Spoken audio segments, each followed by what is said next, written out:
Good evening and welcome to Freedom Speech and You. I'm coming to you live from a virtual recreation of Wes Webb's living room.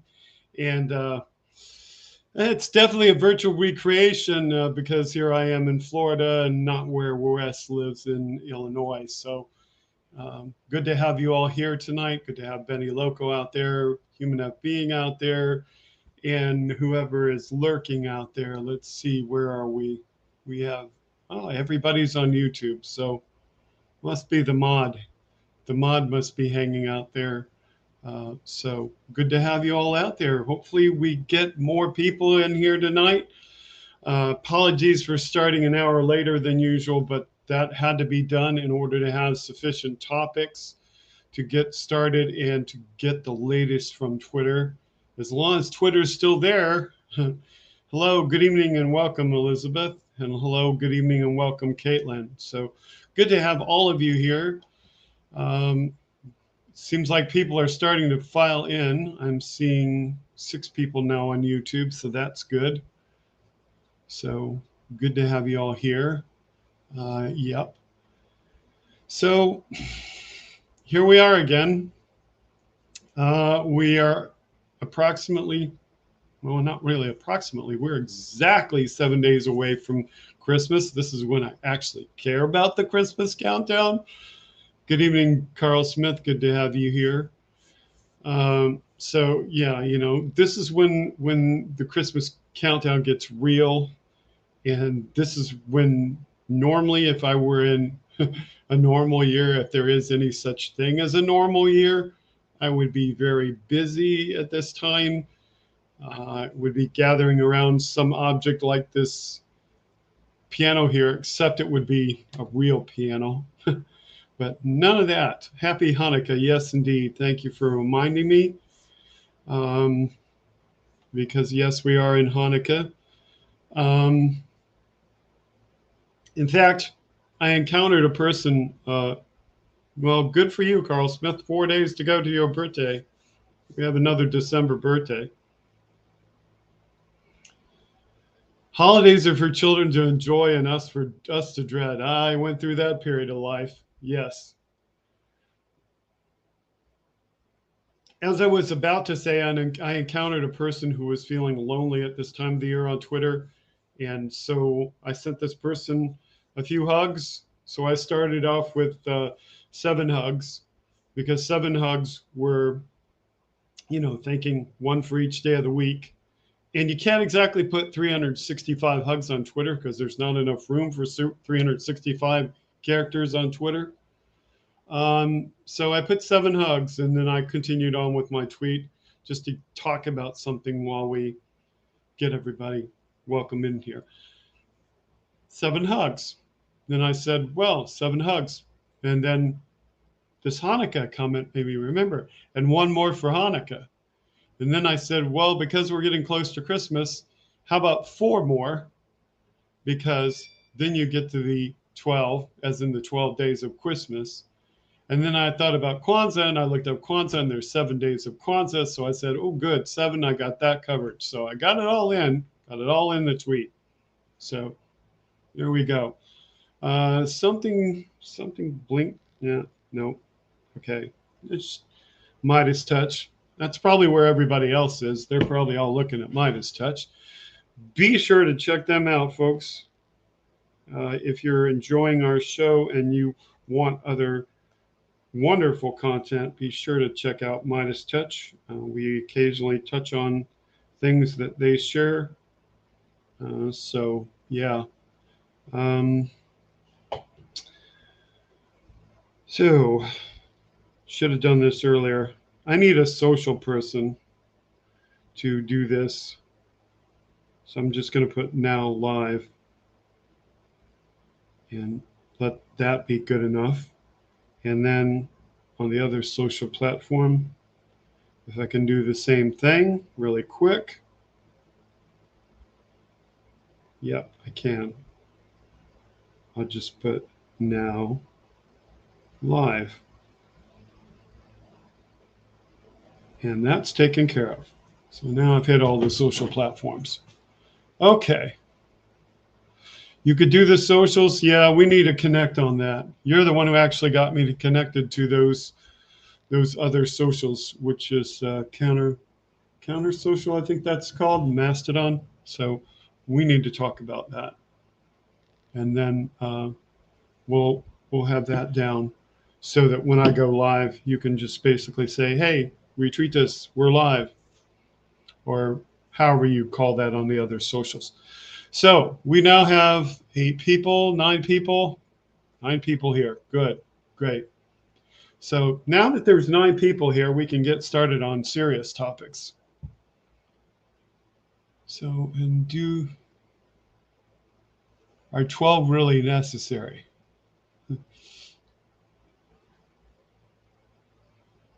The 12 days of Christmas actually has to do with the fact that there are 12 distinct days between the Christmas that most people know in America and the Epiphany, which is the Christmas for the Europeans. So that's the difference. There are 12 distinct days between those days. That's where the 12 days comes from. Now you know. Okay, serious topics. So, serious topic number 1. Serious topic number 1. We have it loaded. Just got to bring it to the screen. Okay. So, yes, happy winter solstice. Don't want to leave out the people that observe that instead of observing the religious observances. And Elizabeth, I hope you are feeling better.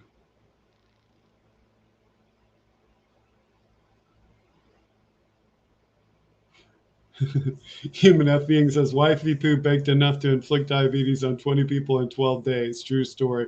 Yes, unfortunately, too much sugar. So we have the breaking story here by Erica Marsh, Erica Report. House Democrats have introduced new legislation that would prevent Donald Trump from holding any federal office. Reply with yes if you want this to pass, and let's see if there's any significant. So, considering the 14th Amendment to the Constitution, no person shall be a senator or representative in Congress or elector of president and vice president who, having previously taken an oath to support the Constitution of the U.S., shall have engaged in the insurrection or rebellion against the same. So that should really be enough. Nick Rich, good evening and welcome. So, meanwhile, we have the other people going, do they sit up all night dreaming about Donald Trump when an absolute waste of time by a legislative body? Mr. Larry Sapienza. Larry Sapienza, what do you call all the stuff your party is doing? If you are a Republican, I'd have to look at your profile to see. But honestly, Larry, your party and the fake Hunter Biden laptop are the real waste of time. So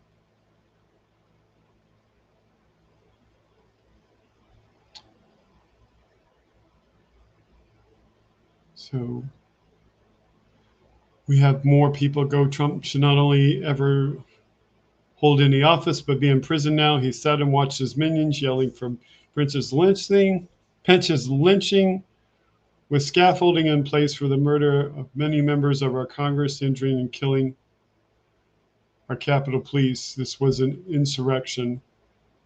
And Catherine is likely disgusted. She is definitely right.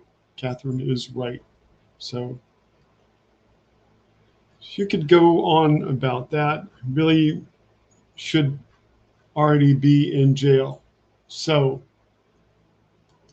I think we will have no objection to that. The next presentation.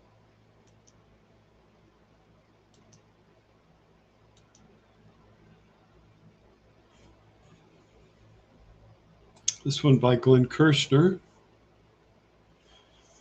It's the holiday season, so let me be the first to wish everybody a happy Criminal Referral Eve. Tomorrow, the Jan 6 committee will release its report and will see with our own eyes how the facts and law lead to only one rational conclusion. Trump committed crimes and must be indicted. So that's from Glenn Kirscher. Good evening, Kinky Streets, and welcome to the broadcast.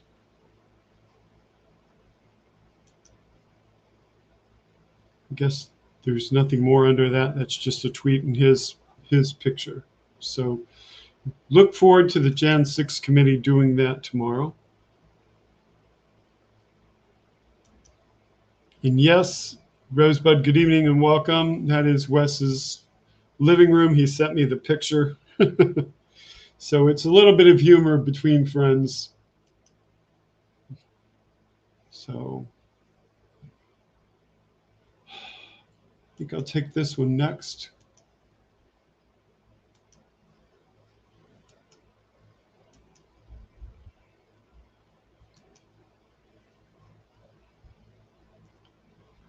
So it's that one. So every now and then we read stuff from Donald Trump Jr. and we think he's lost his mind and he is going on and on about different things. But tonight, it's quite possible his father might think he lost his mind, because this is what he tweeted about today at 5 o'clock. Guys. Just a friendly reminder that 80 FBI agents had time to police free speech, and memes at Twitter, but no one had any time to look at who was in Jeffrey Epstein's black book sexually exploiting children. Can you believe he actually tweeted that?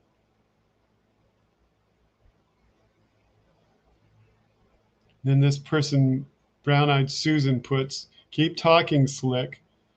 And then look who's in the black book, Donald Trump.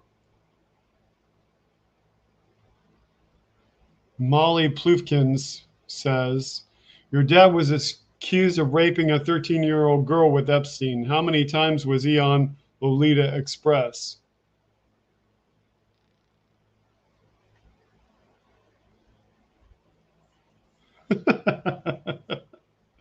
That's funny. I don't know if you got my comment, but debating Mastodon is mastobating. Your junior impression. My junior impression is not spot on tonight. It's just kind of gone on vacation.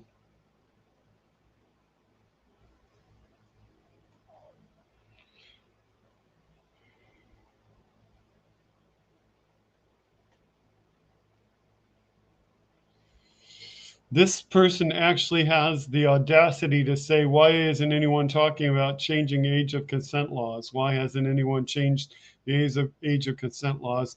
That, my fellow Will Smith is starring in iRobot fans, is the right question. No, it's not the right question. Children should not be involved in sexual acts.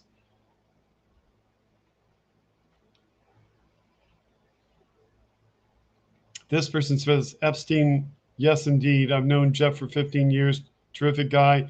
He's a lot of fun to be with, or if you prefer to hear it, I've known Jeff for 15 years. Terrific guy. He's a lot of fun to be with. See, for some reason, I can do him.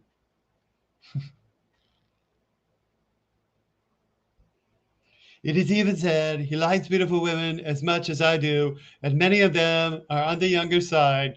No doubt about it. Jeffrey enjoys his social life.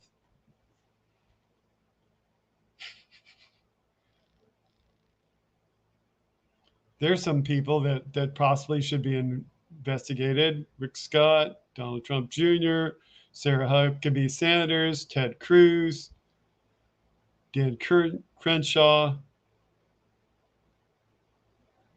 So I'm not sure how that Proud Boy, but yeah, they should be investigated for being with the Proud Boy. And these are the women who have accused Trump of a sexual assault or harassment. So all their names are there. Ivana Trump, Katie Johnson, E. Jean Carroll, Jessica Leeds, Christian Anderson, Rachel Crooks, Natasha Stoyanov, Jennifer Murphy, Juliet Huddy, Jessica Drake, Jill Marth. These are kind of blurry. Karina Virginia, Mindy McGilfrey, looks like Summer Zephron, Temple Taggart, Maria, I'm going to say it's Billato, Bridget Sullivan, Tasha Dixon, Lisa Bain, Samantha Halvey, Nini Lesconian, hopefully I was saying their name right, Cassandra Searles, Kathy Helfer, Alvia Johnson, and Victoria Hughes. Hopefully I got all their names right because that's blurry. It's so hard to see.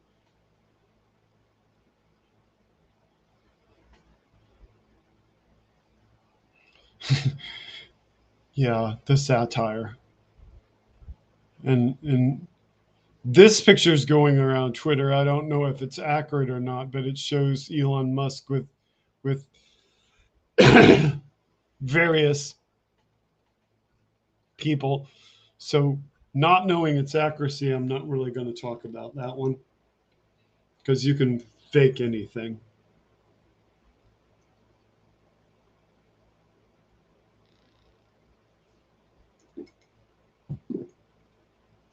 Okay, so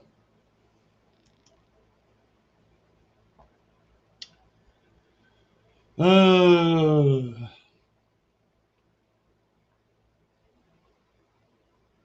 think I'll take this one next.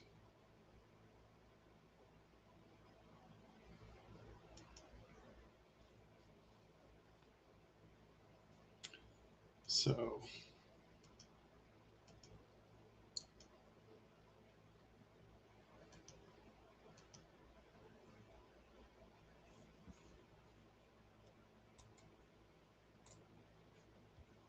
oops, sorry about that. Clicked and brought it in and took it out just as quick.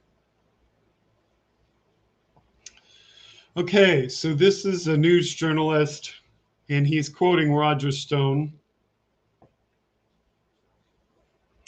And Roger Stone said this week. I think, quote, a demonic portal opened above the White House, end quote, when the Bidens moved in, and, quote, demons populate the Biden administration. I mean, look at some of them. You can't tell whether they are men or women. They don't seem to know either. So that is a quote from Roger Stone. Now, before I actually go to Roger Stone, because I believe there is the video there, 59 seconds worth of it. Roger Stone, I'll respond directly to you. If there's a demonic portal above the White House that opened, it didn't open while the Bidens were there. It opened while Trump was there. Okay. I've had my say. But let's listen to Mr. Roger Stone. And I use Mr. out of courtesy to somebody I shouldn't give any courtesy to because he wouldn't give courtesy to anyone else. I think that there has that a portal, a demonic portal, opened above the White House around the time that the Bidens moved in. And has this persisted? Yes, it's still there. It's still there. It's still there. Okay, that's nuts. Like, how has the media not covered this? Well, the media doesn't cover a lot of things that are true. The point, of course, is that prophets, who I do believe, and other holy men have told me that only prayer can close the demonic portal. I believe that as well. I actually address it in my prayers every night. But there's something going on there. There's no question about it. You can think I'm crazy. Go look for yourself. If you believe the Bible, and we do, then you believe Satan exists, and he does, and you believe there are demons, and therefore a portal in which demons enter this realm. It's not such a crazy idea at all. And that these demons populate the Biden administration. Well, I mean, look at some of them. You can't tell whether they're men or women. They don't seem to know either. So that's what he had to say. I mean, he literally said that. I hope you got all that. So I see some of your reactions. He is a demonic portal. Yes, I believe he is. Stone is as dumb as Trump. Mm-hmm. He's so full of shit. Yes.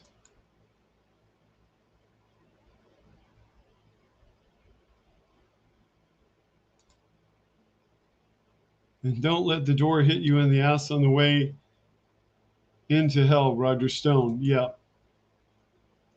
Okay. Noting that Midas Touch and Tony Michaels podcast is live streaming the Jan 6 committee. By all means, if you'd like to look at that, please go look at that. Come back and watch us later. But please, if they're talking about that tonight and you want to see it live, go enjoy it live. Come back to us later. We'll have a recording for you later.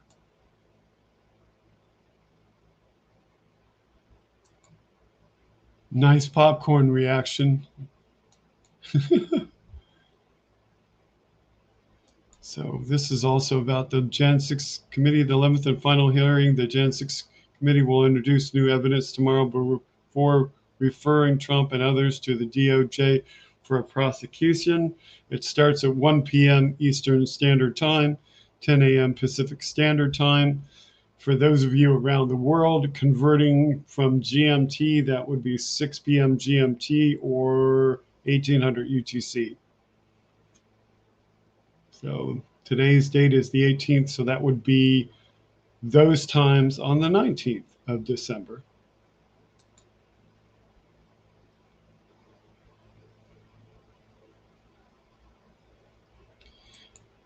Kinky Street says it's mid-20s. Oddly enough, Kinky Streets, if you're, and you got to be talking Fahrenheit, it's going to be down to the 20s here by Christmas in Florida. We're going to have wind chill factors in the teens.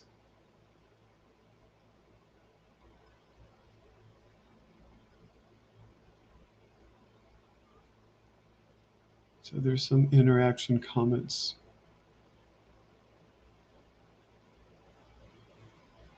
Okay, Rosebud says not tonight, but tomorrow. Good. So in regards to Midas Touch covering and Tony Michaels covering the Jan 6 committee, that's tomorrow. So tune in tomorrow.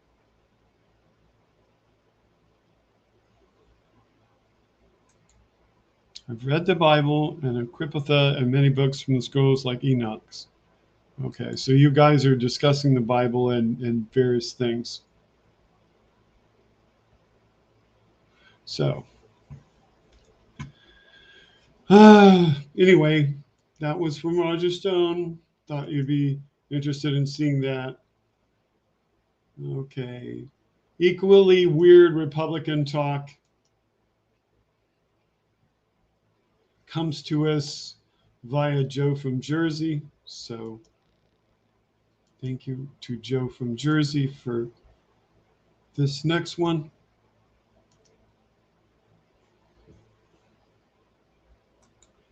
So Joe from Jersey tweets, seriously, what the fuck is wrong with these people? Larry Elder had tweeted, and I quote, if Adolf Hitler, Mao Zedong, and Elon Musk were walking down the street and you gave an American lefty a gun with 2 bullets, he'd put both in Elon Musk.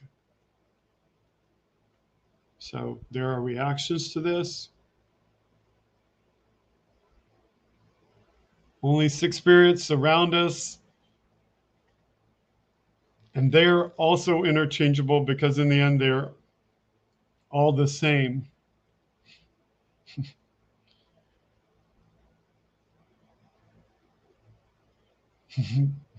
Dr. Mike Davis goes, since when did Kyle Rittenhouse become a lefty? Good one, Dr. Mike.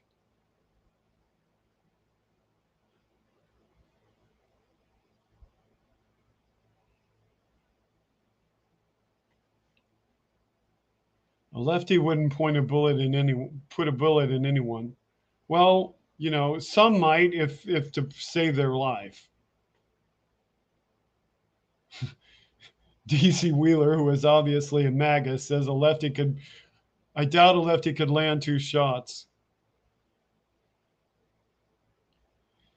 Jay reacts, it's hilarious how you people on the right think we on the left don't have guns. We just don't act like we are in love with them and are smart enough to want common sense gun regulations. Amen, Brother Jay.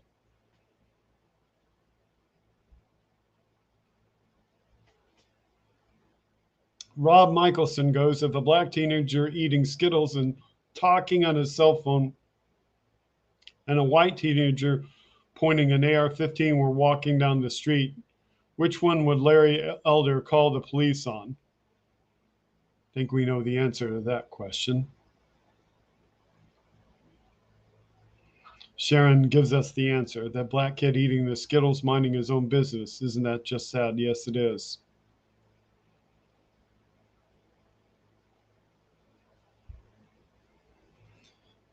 The tell is, says Leslie, the tell is that they think Elon would be buddies with Mao and Hitler. Don't be so sure. Linda says, never know. And then, of course, there's that picture that we saw earlier.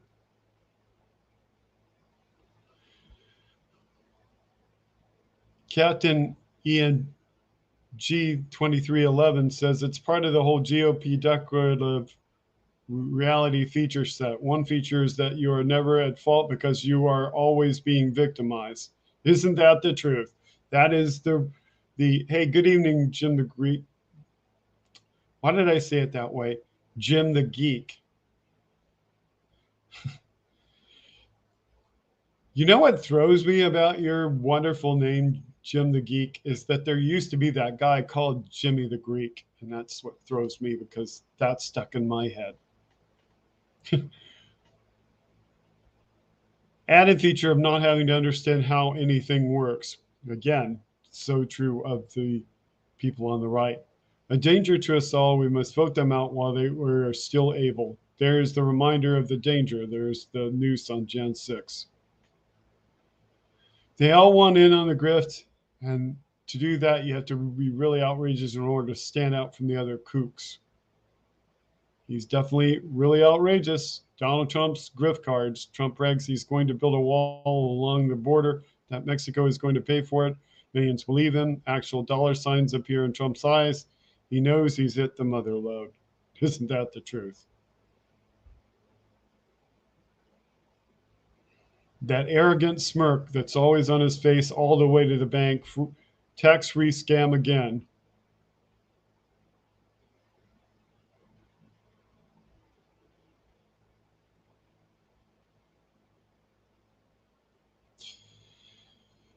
This is one I like to reiterate regarding the people on the right. They're terrified by the thought of helping others. Oh, and perhaps having to pay a bit more in taxes so this nation can actually walk the talk of liberty and freedom. Amen. They are.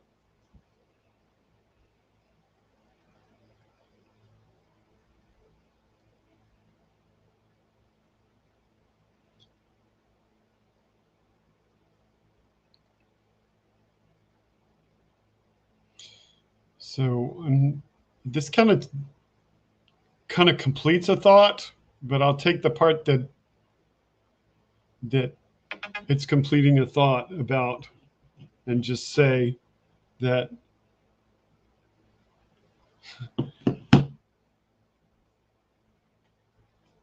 basically the ending of this, and I'll replace the word that with it. It takes far more than a short Twitter posting to discuss. There's an entire segment of this country who thrives on hate, spite, ignorance, misinformation, conspiracies, aggression, cruelty, and selfishness. The real deplorables. And Hillary was right. Indeed, she was. By the way, if you wonder what that message was, that was just a spam message. Either just magically timed to come along, or someone who actually has my phone number who's trying to distract me from what I'm doing.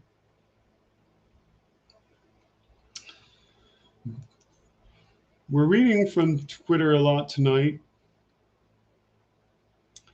one of the things that's going on with Twitter is that people are concerned that they're going to have to go to other platforms. They're finding themselves limited on what they can say and do.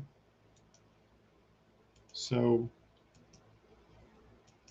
and earlier, I don't know whether it was 1 or 2 days ago, Hal Sparks alluded to this as well, that people are finding that they can't tweet about their new connections on other platforms.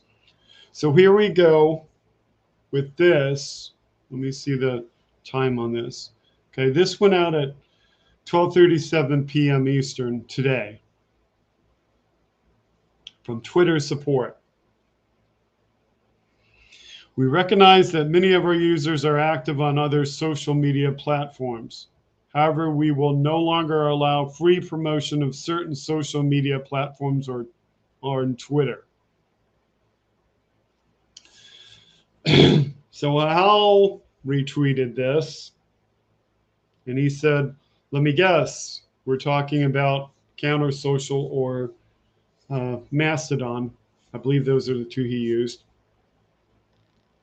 Because basically what we're seeing here is we're seeing a pattern by Twitter to say, if you're going to talk about our competitors, we're not going to let you.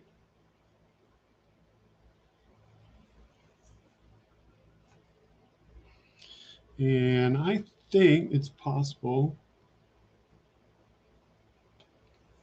Okay, so it says, specifically, we will remove accounts created slowly for the purpose of promoting other social platforms and content that contains links or usernames to the following platforms. So now we're saying Facebook, Instagram, Mastodon, Truth Social, Tribal, Nostr, and Post. Exactly, Rosebud. So much for free speech, and good evening and welcome, Casper Northerner.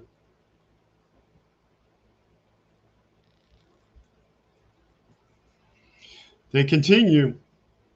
We will still allow cross-posting content from any social media platform. Posting links or usernames to social media platforms not listed above are also not in violation of this policy. Now, I have a real problem with this because I got a real problem with this. I'm paying for a StreamYard account. And the account that I pay for to do this show is a $10 a month account. On that account, I can go to 3 platforms at a time. So I chose to go to YouTube, where most of you are. I chose to go to Facebook so that my friends that are over on Facebook can still watch without having to go to YouTube.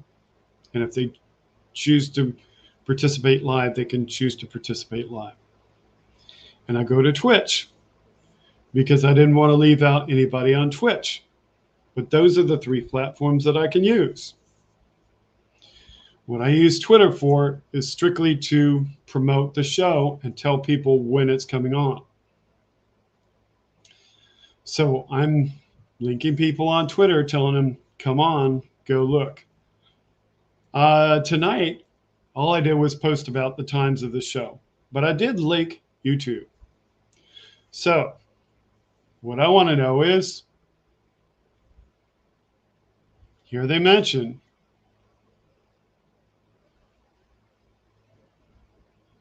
okay. They're talking about Facebook, Instagram, Mastodon, Truth Social, Tribal, Nostr, and Post. Okay, so they didn't mention YouTube. So apparently they acknowledged that you should be able to tweet about YouTube.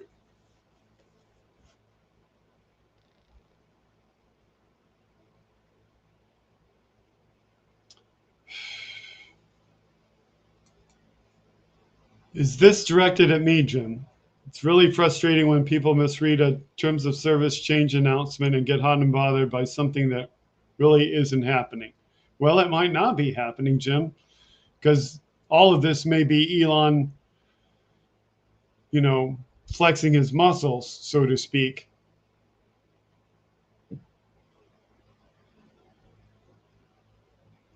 So they say they're going to still allow cross-posting from social media platform posting links or usernames to social media platforms not listed above, also not in violation. More information on this policy as to how we will take action on violations can be found here. So they have this.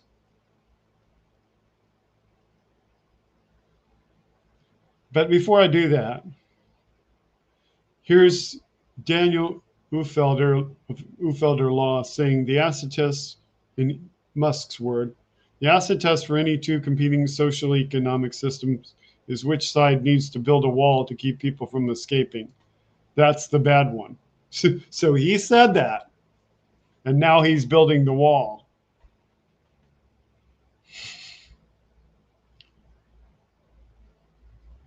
So what does it actually say in this?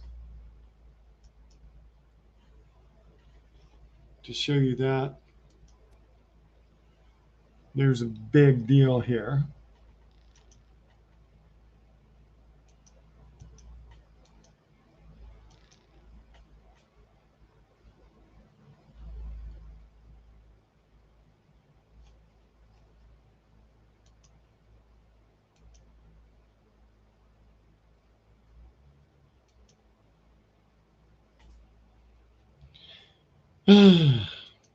Twitter's where the public conversation is happening.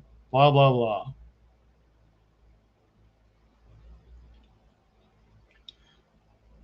At both tweet level and account level, we'll remove any free promotion of prohibited third-party social media platforms, such as linking out to any of the below platforms on Twitter, providing your handle without a URL.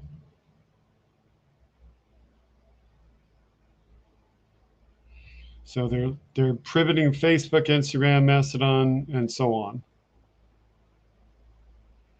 Third-party, they're saying if you use third-party link technology, they'll do that too. They'll say if you use follow me or usernames, they'll do that too. So any account used for the purpose of promoting content on other social media platforms may be suspended.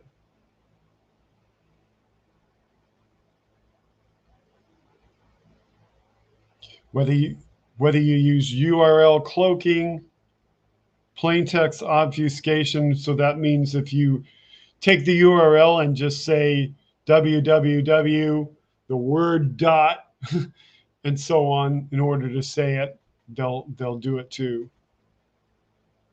Yep, they actually put that in there. If you use the word dot instead of dot, or if you take screenshots,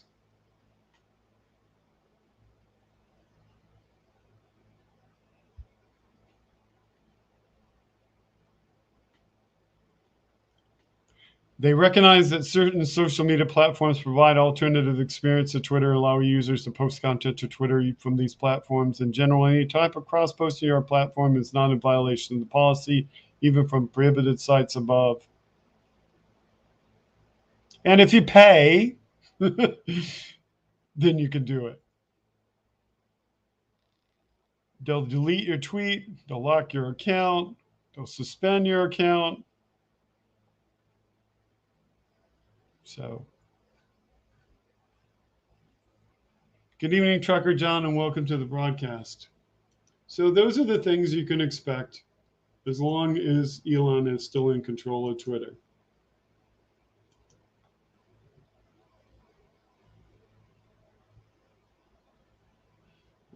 I just realized too, I didn't do that too. I need to do that too while I'm talking about this topic. So let me bring that up too. I just realized I did not link that.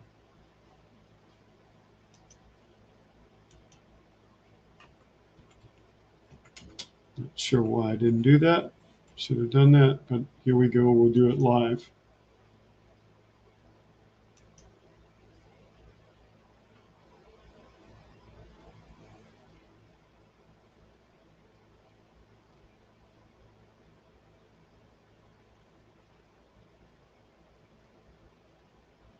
So This is what's actually going on right now on Twitter. One of the things going on.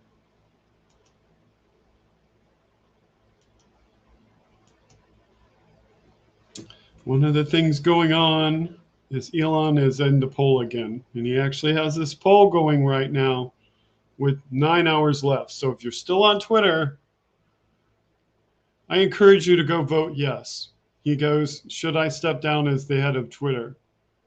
And claims he will abide by the results of the poll. Above that, in more recent tweets, as the saying goes, be careful what you wish, you might just get it. So is he talking about himself?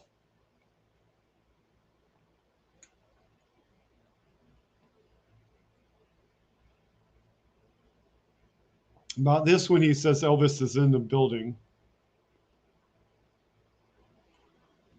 And he says, those who want power are the ones who least deserve it. Oh my God. He's the one who wants power, and he least deserves the power to decide what you can put on Twitter. Most definitely. So yeah, just wanted to show you that. If you're still on there.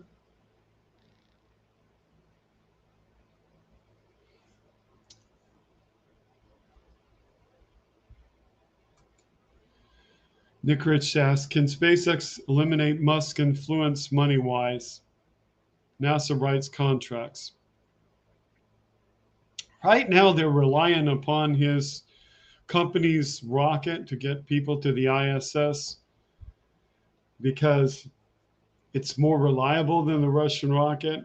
I mean, you see recent news shows that there was a leak in a Russian rocket. So you don't really want to mess with the company. But even though he owns the company, he's technically not in charge of SpaceX day-to-day operations. There is a lady CEO whose name I don't recall right off the top of my head, but I see her constantly when they're on coverage of the missions, especially the crewed missions, the ones with people on board. So yeah, I mean, they can do what they can do to eliminate, but they are working on still getting other bids. So we'll just have to wait and see. It's probably going to put Trump in charge of Twitter. I won't talk about that yet. John says, when I voted a couple hours, yes was leading 56-45. You watch when everyone voted yes, he will find their profiles and ban you. Well, if that happens, at least I promoted my channels tonight one last time. Not worried.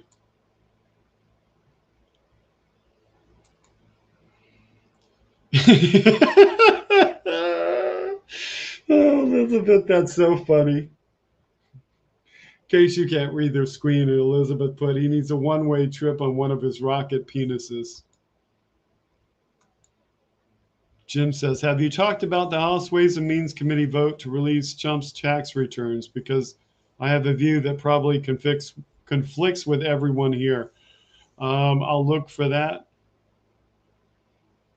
So House Ways and Means Committee to release his tax returns. Okay. House. Oops, wrong keyboard. House Ways and Means Committee.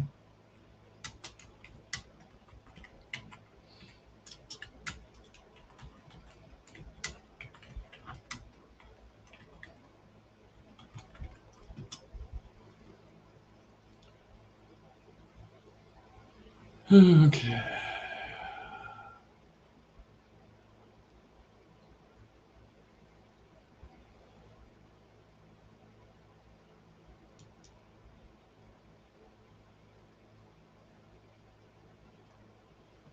Okay, so we got that. I'll bring that up soon.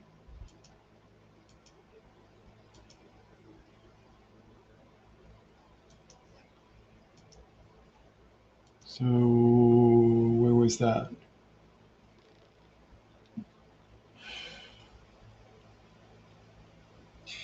Carl Smith talks about his local weather. Got snow here today. Hope it doesn't stick around. Elon, separating wheat from chaff, keeping the chaff. Yes. Yes, Elizabeth.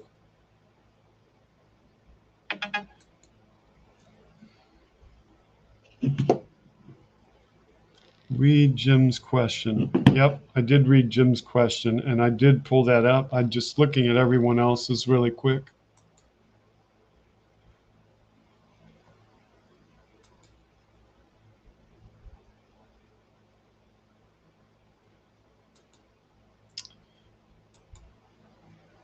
I guess that means they're blocked or on suspension.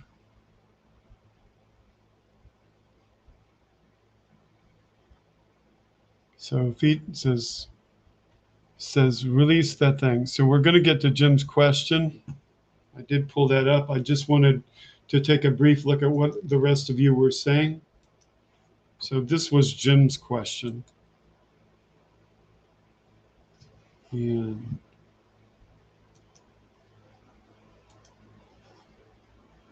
make that bigger.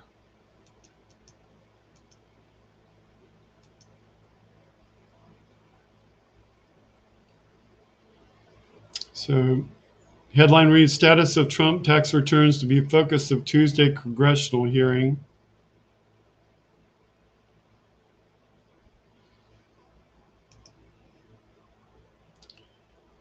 By Dara Gregorian and Sahil Kapoor, the House Ways and Means Committee will meet Tuesday afternoon to discuss former President Donald Trump's tax returns, possibly answering questions about whether the committee could make public the documents that have been shrouded in secrecy. Committee obtained 6 years worth of Trump's tax returns in November, following year-long court fight for documents that other presidents have routinely made public since the 70s. The legal clash went all the way up to the Supreme Court, which rejected Trump's last-ditch plea to block the release of his tax records to House Democrats in a brief order handed down just before Thanksgiving. So, hang on one second. My phone has a tendency to remind me of every message I get if I don't scroll it off. Trump bashed the High Court, which features 3 of his nominees after ruling. Supreme Court has lost its... Okay, this is Trump's words. Let me have a sip of water.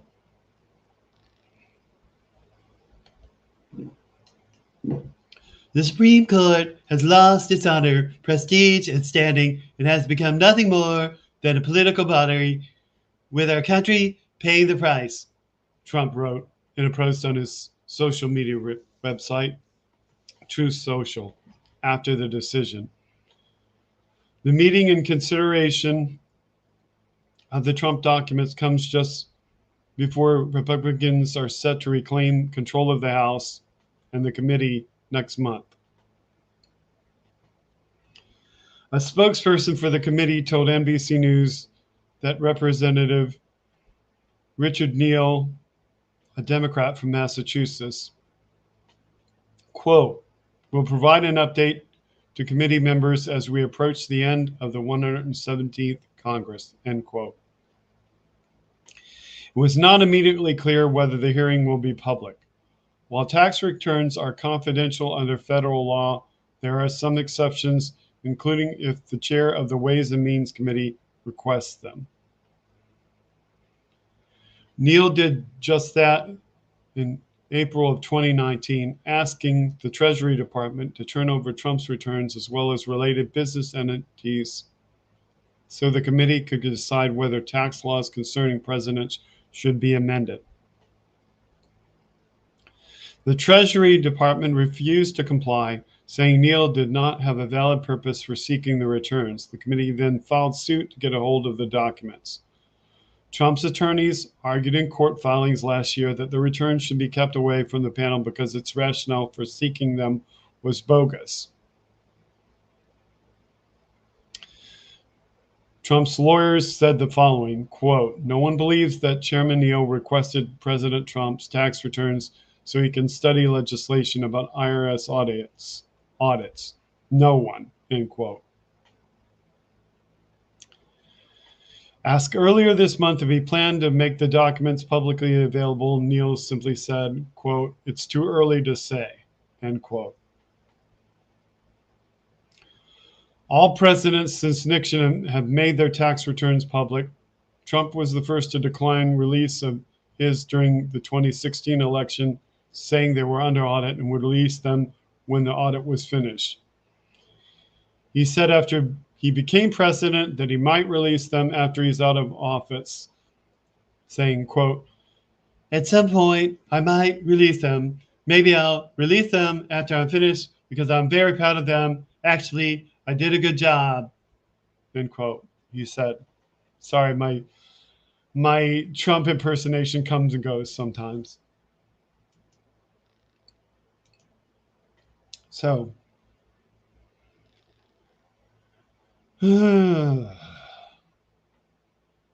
okay.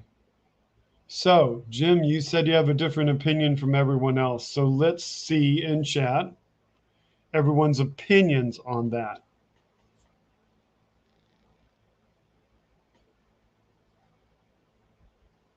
So what are your opinions? Let's see your opinions on that.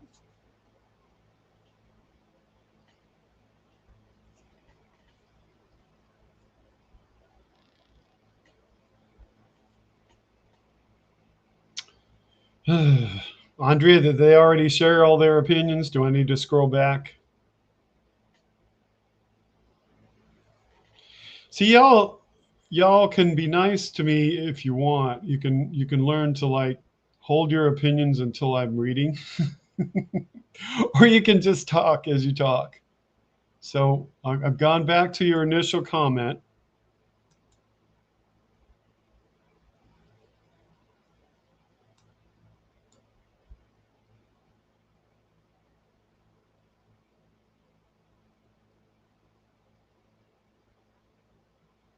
So I take it that this comment, I figure something's wrong with his head. You might be talking about Elon, or you might be talking about Trump, or both.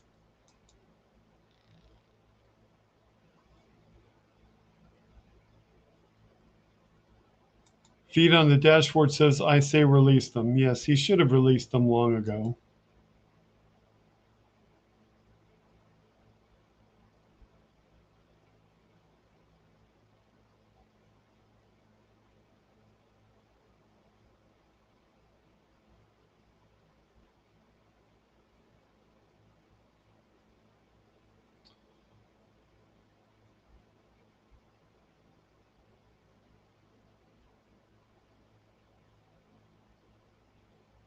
Good evening, Diggs BTW7.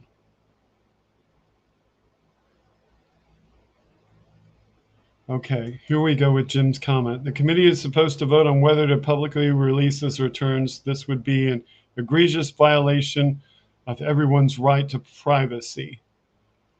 Why is it a violation of everyone's right to privacy? Because what we're asking for is for a person who was a public official, who did hold political office, elected to office, to release the tax returns to determine whether he is fit to hold such an office again. We're not asking for everyone to release their information. So I don't see it any different than going to Mar-a-Lago, which is not really his residence. It's a public club or a private club, and going in there with a search warrant and obtaining that information to find out what he stole from the government. So how is what he did with his tax return any different? We should be able to see his tax return at least from the time he was president to the time he wasn't president. Because while he was in office, we should be able to see if he did anything with money that was illegal that he shouldn't be doing. Now, if you want to restrict and say that we can't see the time before he was president because you think that sets a precedent that would allow them to look at everyone's tax returns and make everyone's tax returns public, argue that in a court of law with lawyers and see what they say. I'd like to see what Glenn Kirshner has to say about that. So if you want to say while he was a private citizen, you can't look at his tax returns, okay, maybe. But while he was president of the United States, we should be able to look at everything he did to see if he complied with the law.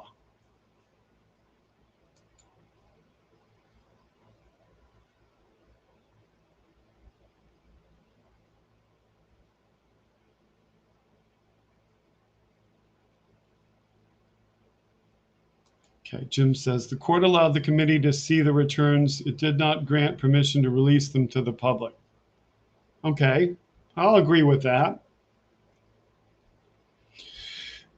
You want to say that just the committee can see the returns? That's good. But again, I would still stipulate that while he's president, if he did something that's completely and totally illegal, and that's in those returns, that should be allowed to be released in order to prosecute him for what he did that was illegal.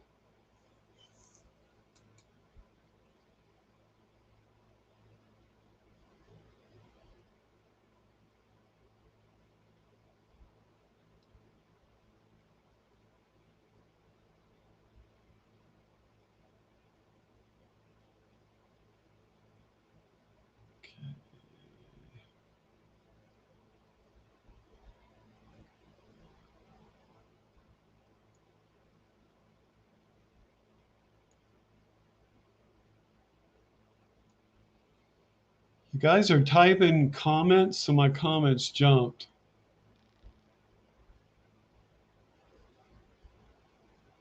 So I don't know.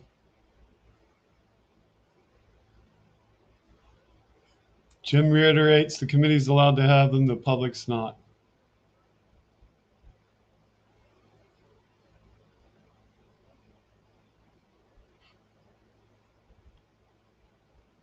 Jim asked this question. Do you ever want everyone to see your tax returns? I have nothing to hide. I'm already a public employee. I'm employed by a state entity. It's publicly available how much money I make. So I have absolutely nothing to hide.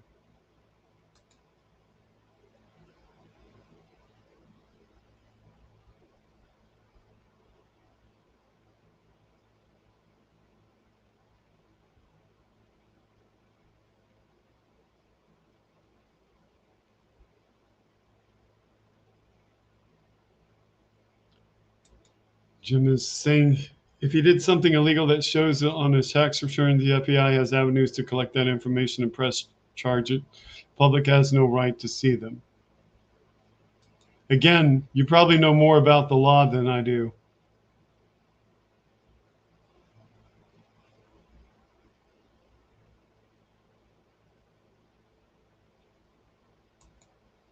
Whether you have anything to hide is irrelevant. What exactly are you fearful of? What would you be afraid of the public seeing? See, you won't answer that question because you're afraid of the public seeing that. And actually, there are very few things I'm afraid of, but I also won't tell anybody what those are.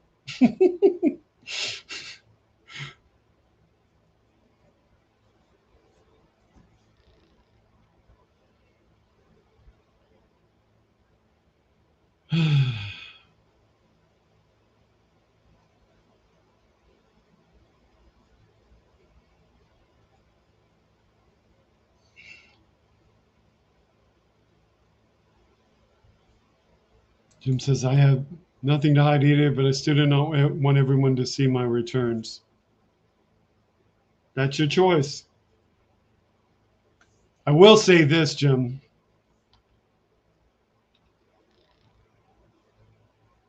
I used to talk about running for office, but the reality is I don't want to run for office because it's far too mean.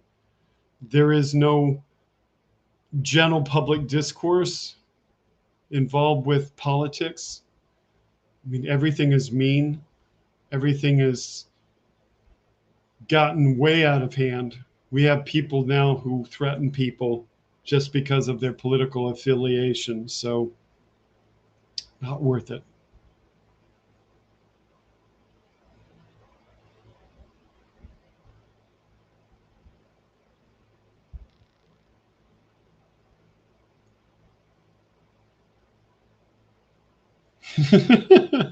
This is nice of you, Benny Locos. I'm bopping back and forth between here and Midas.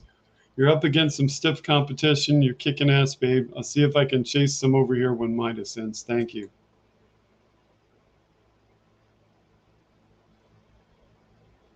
What did Elizabeth say that you're reacting to? He could sign a law regarding taxes. He should be required to show his to Congress.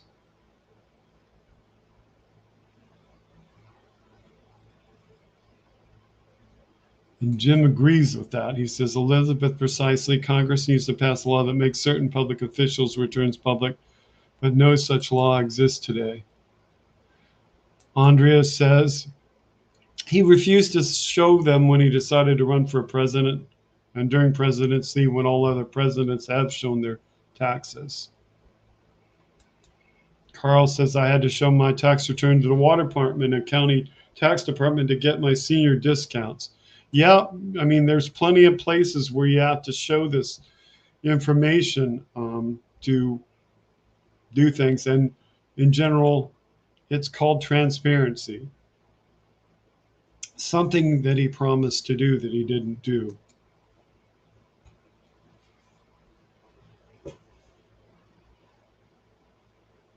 But Jim points out that that was their choice and they're not required to do that. Elizabeth said that I'd like there to be a law requiring elected public officials holding the public trust to disclose their taxes to Congress. They really should, and to some degree they should have to, because they should have to prove that they're obeying the law. Wes says, I was looking for you guys earlier. Good evening, Wes, and welcome. We're late tonight, Wes. We started at 8 o'clock instead of 7 Eastern. That had to do with how many topics I had ready. So I didn't want to start with just 4 topics. I wanted to get the latest topics. And the other thing was the timing of my dinner. So I had just finished my dinner and had to get cleaned up. So just a timing thing, Wes. The other thing is that, Wes, I don't work tomorrow, so I want to go later tonight. So I started later. So we just kind of go later and try to bring more people in instead of starting early and not having anybody. And then just as everybody gets wound up and happy, me having to go away. So I started the whole routine later today.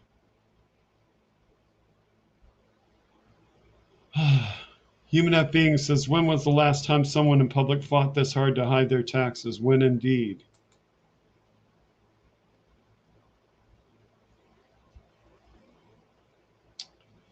Okay.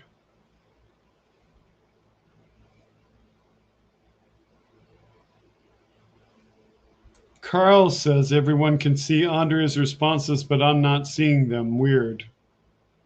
Well, Carl, you're going to have to check and see if you actually accidentally blocked her or something, or look up in your chat window, go up there and see, does it say top chat or does it say live chat? If it says top chat in your chat window, click that and make it say live chat.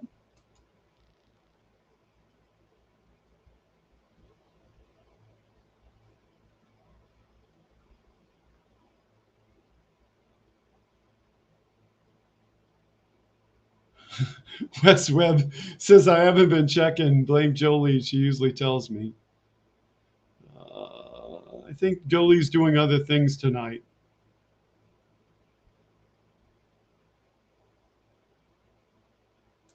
Andrea says, despite lack of legal requirement for the last 30 years, almost all presidential and vice presidential candidates have released reams of their personal tax returns. Jolie says, just got here myself, came from family game night. Welcome, Jolie.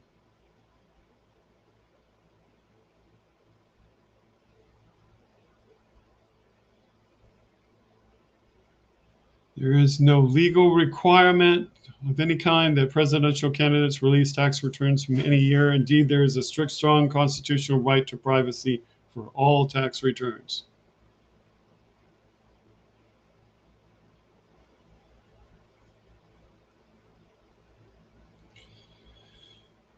Okay, so for you who just joined us,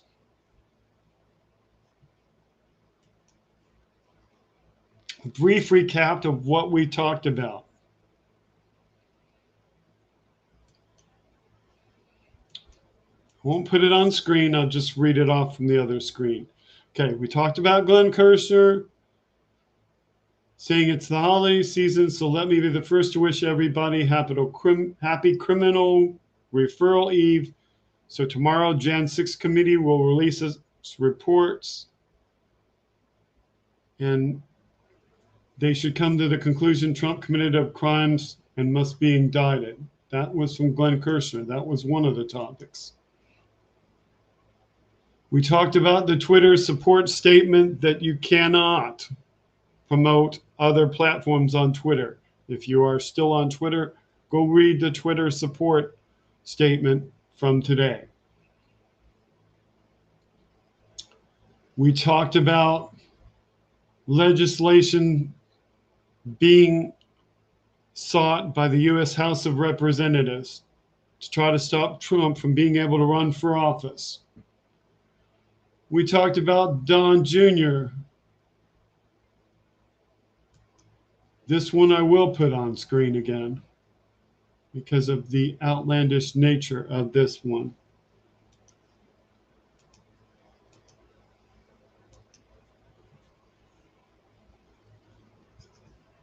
So we talked about this one from Don Jr. Don Jr. said, guys, just a friendly reminder that 80 FBI agents had time to police free speech and memes at Twitter, but no one had any time to look at who was in Jeffrey Epstein's black book sexually exploiting children. Dude seems to have completely forgot that his dad was constantly hanging around with Jeffrey Epstein. You have to wonder if the ketchup is hitting the walls tonight.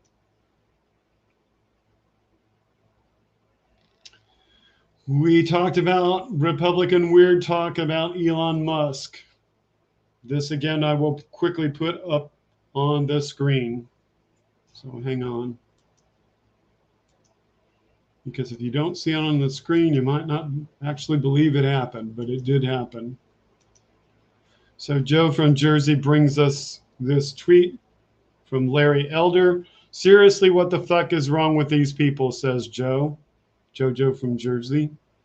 Larry Elder had the gall to say, if Adolf Hitler, Mao Zedong, and Elon Musk were walking down the street and you gave an American lefty a gun with 2 bullets, you put both in Elon Musk. So that crazy statement was made today by someone in the Republican Party. We have a story coming up on the Biden administration. We haven't talked about that yet. We talked about the video with Roger Stone, where Roger Stone thinks that a demonic portal opened above the White House. Those are his words. A demonic portal opened above the White House when the Bidens moved in, and that, again, in his words, demons populate the Biden administration. I mean, some of them, you can't tell whether they're men or women. They don't seem to know either. So he really, literally said that. Good evening and welcome, Lisa. So that was one of the things we talked about. We still have a topic coming up about DeSantis, and we have tonight's entertainment story. So that's what we talked about so far. Hi, Kelly. Hello. Welcome. Hi, Rio GJZIG. Welcome. How many others have slipped in here? I think that's all. So welcome. Good to have you here tonight. Hi, Yvette Colon. Welcome. Hi, Nick Rich 56. I think we said hello earlier. And hi, Trucker John. I think I said hello earlier. And JS says, fuck the white riot wingers. That's a good way to put it. Yes. Okay. We need to talk some good news. Let's talk some good news. So where is the link? There it is.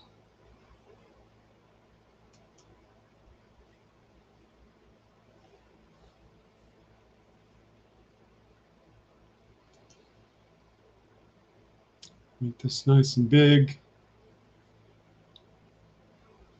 Yeah, it didn't make it big. I want to show it big, and it made it smaller. Hang on.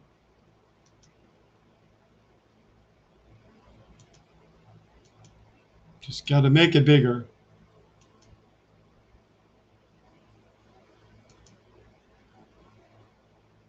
Can I make it any bigger than that? I don't know. See if I can. Can I scroll it over? That might work kind of big.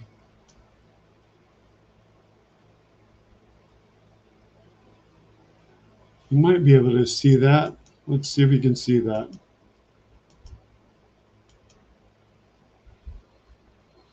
Okay.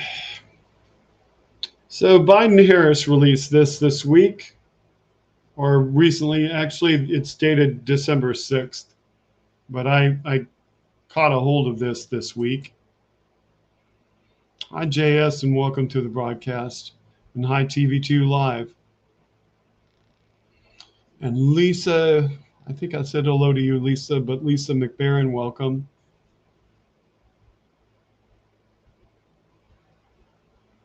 So I think y'all slide in here. Good to have you all here. Okay, so Biden-Harris released this week. It might be difficult for you to read. I might try one more time to make that bigger.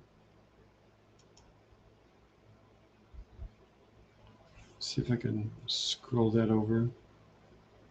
Oops, wrong mouse. That's probably about as big as I can make it and still keep the title on the screen. Biden-Harris administration invests $42.5 million to expand market opportunities for rural businesses and entrepreneurs in Florida. USDA Secretary Tom Vilsack today announced, this is on December 6th, that the department is investing that amount of money to create new and better opportunities and expand essential services for rural people, businesses, and entrepreneurs in Florida. Now, mind you, I got this because I get communications that relate to Florida, so there may be similar activity going on in other states, but I only get the ones for Florida. The article says, rural America is critically important to our entire nation's economy. When the people in rural America succeed, we all succeed. That's a quote by USDA Rural Development State Director Lakeisha Hood. She continues, the investments we're announcing today demonstrate how USDA remains committed to helping rural businesses create new and better markets. The department is making investments in programs specifically designed to create economic opportunities for people and businesses in rural areas And these programs are Biofuel Producer Relief Payments Program, BNI Loan Guarantees, Community Facilities Guaranteed Loan Program, Rural Cooperative Development Grant Program, Rural Economic Development Loan and Grant Program, Rural Innovation Stronger Economy Grants Program, Rural Micro Entrepreneur Assistance Program, and the Water and Waste Disposal Loan Guarantees. So here's some examples. These are all related to Florida, so I'm not going to keep saying Florida. In Bartow, we'll use $3.6 million loan to refinance debt, finance an equipment purchase, and provide working capital to continue providing high-pressure pasteurization for local food to extend the shelf life of bottled and jarred foods. In Dover, $2.4 million guaranteed loan, acquire a 64-acre nursery for its most and soil processing business. Will allow the borrower to expand its footprint in the prime market and complement its tree debris recycling business and facilities. In McLenny, $2.75 million guaranteed loan to acquire and operate a motel. Upgrading the motel and converting to a new brand. In Sarasota, $8.8 million guaranteed loan to build pickleball facility. Investment will be used to fund construction costs, purchase furniture, fixtures, equipment, provide working capital, and establish reserves. New Smyrna Beach, Florida, $25 million guaranteed loan to finance construction and permanent financing for new Hyatt Place hotel and restaurant. USDA touches the lives of all Americans each day in so many positive ways. The Biden-Harris administration is transforming America's food system with a greater focus on more resilient local and regional food production, fair markets for all producers, ensuring access to safe, healthy, and nutritious food in all communities, building new markets and streams of income for farmers and producers. Excuse me. Using climate smart food and forestry practices, making historic investments in infrastructure and clean energy capabilities in rural America, and committing to equity across the department by removing systemic barriers and building a workforce more representative of America. And you can learn more by visiting www.usda.gov. Under the current administration, rural development provides grants and loans which help expand economic opportunities, create jobs, improve quality of life, support infrastructure, business development, housing, community facilities such as schools, public safety, healthcare, high-speed internet access in rural, tribal, and high-poverty areas. Again, visit www.rd.usda.gov for more information. So they are doing a lot of things in administration. Don't let the Republicans tell you otherwise. So I just thought you might want to see that.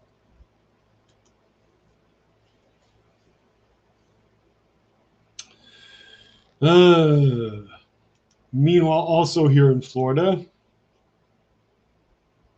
we have our governor, and this is what our governor is doing, the things he's trying to do right now.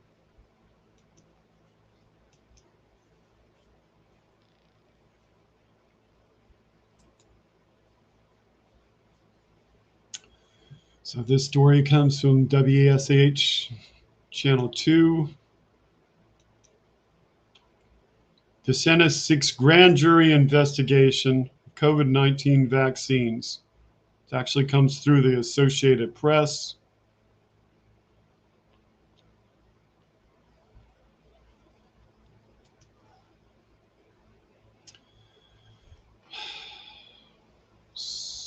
see if we can make it bigger.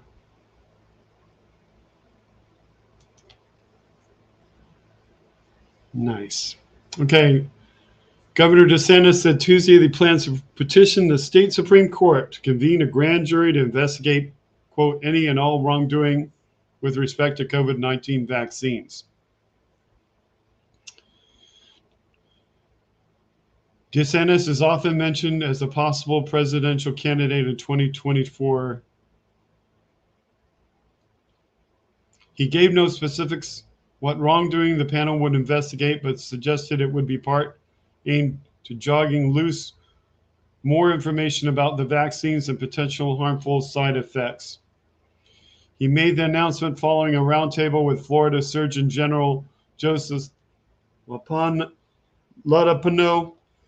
and a panel of scientists and physicians, in which some discussions centered on the fact that pharmaceutical companies have not provided their data on COVID-19 vaccines to independent researchers. Let me mute and take a drink.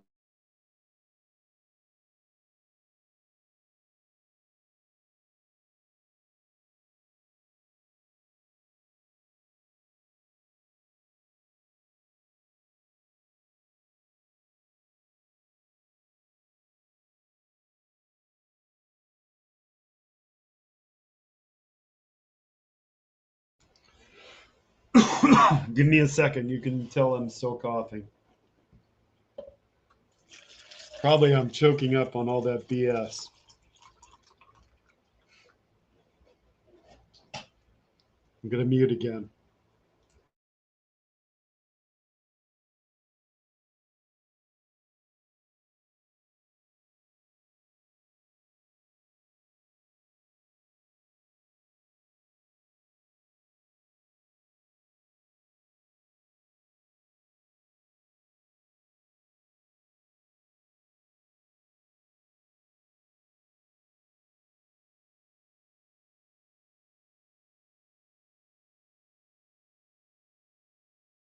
I think I'm just choking up because I know I have to do this voice. So, see, I have to get in the monotone voice to do his voice. We'll be able to get the data whether they want to give it or not. In Florida, it is illegal to mislead and misrepresent, especially when you're talking about the efficacy of a drug, said Ron DeSantis in his monotone voice. Statewide grand juries, usually composed of 18 people, can investigate criminal activity and issue indictments, but also examine systemic problems in Florida and make recommendations. Recent such panels have tackled immigration issues and school safety. He noted that Florida recently got $3.2 billion through legal action against those responsible for the opioid crisis. So it's not like this is something that's unprecedented. That money came largely through lawsuits and settlements with drug makers, retailers, and distributors. DeSantis said he expects to get approval from the Supreme Court for the statewide grand jury to be impaneled, likely in the Tampa Bay area. He continued, that will come with legal processes that will be able to get more information and bring legal accountability to those who committed misconduct. DeSantis also announced he is creating an entity called a Public Health Integrity Committee, which will include many of the physicians and scientists who participated in the roundtable on Tuesday.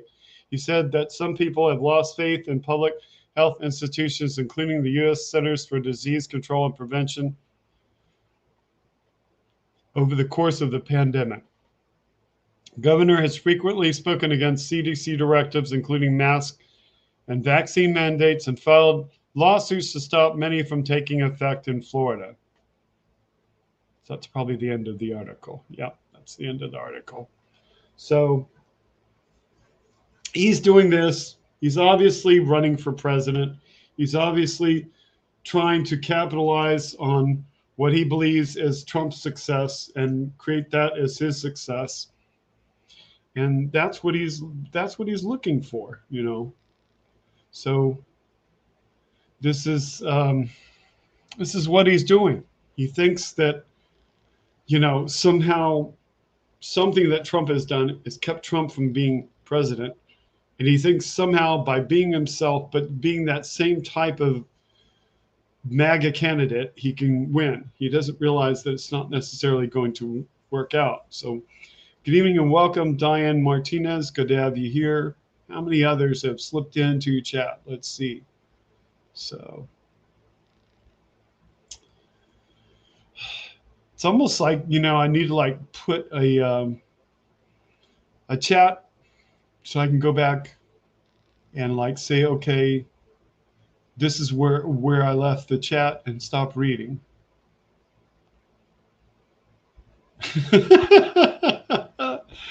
I'm just going to pick up on this one. This is humorous.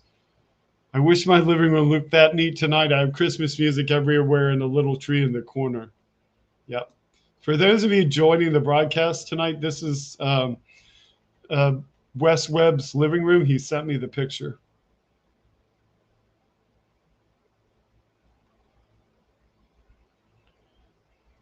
This is an interesting one. Jim says so many things people blame Twitter, Elon for are just the results of things people do to themselves. Yes, in some regard, yes. In some regard, no.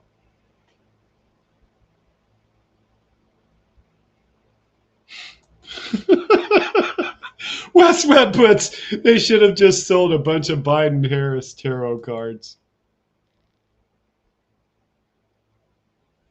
In regards to the money being spent, Jim goes, hope the administration keeps a very close eye on where that money is going. Wes says Trump could be the Grim Reaper.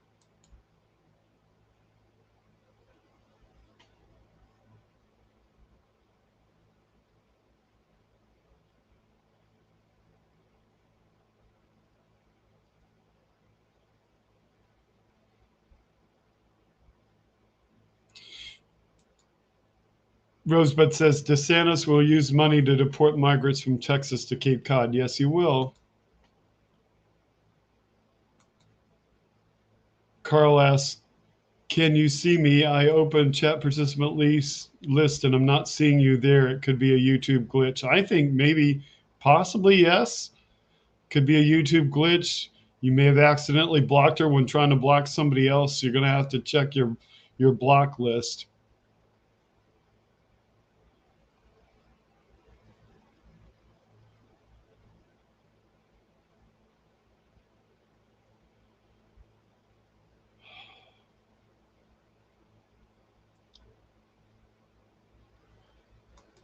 Benny Loco asks, are you on top chat or live chat, hon? He checked the participant list, so he says he can't see her there. I think there's a block going on accidentally.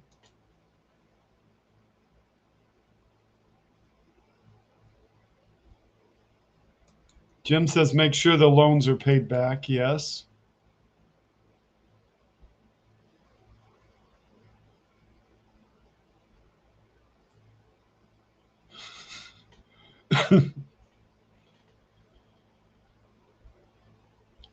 Jim says none of those loans should be allowed to be defaulted or forgiven. Government could afford to send us all $1 million. That would stimulate the economy, says Benny Loco. Andrea says she can see Carl, so we know that Carl is not blocked on Andrea's side. Rosebud asked the following question. Rosebud, one thing you need to know is that anything can happen in a digital platform. So it may not be anybody's setting. It may just be tonight that Carl can't see Andrea. It's too complex to explain, but basically, every one of these social media platforms is more than one computer. Whenever you have more than one computer, you can have Carl's account over here on this computer and Andrea's account over here on this computer. And the problem might be that Andrea's server, the one that her account resides on, can see Carl's information. But there's something wrong with the server that Carl is on in order to connect to YouTube, and he can't see her.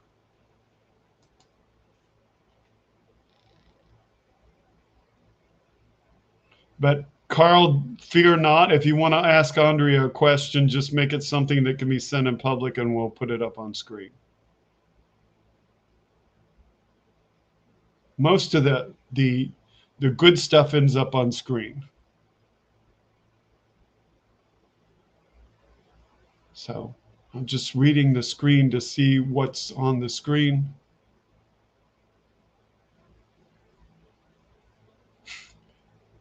Jim says, so in 2 years after COVID investigation results in nothing burger, will DeSantis refund the cost of it back to the state? No, the hell he will not.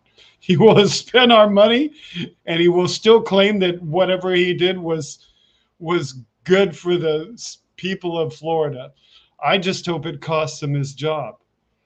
I hope that he cannot get in as president of the United States. And I hope that ultimately everything he's doing right now cost him his job. That's a reminder. Are there term limits on Florida governor? I think there are.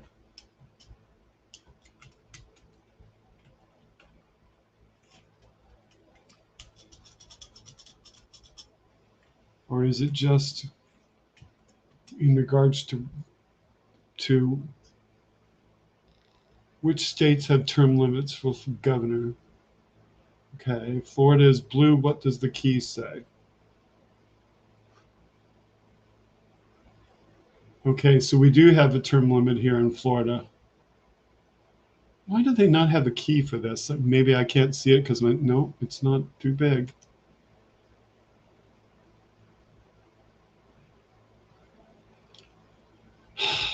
Who in the world makes a map of states and then doesn't show you what the key means?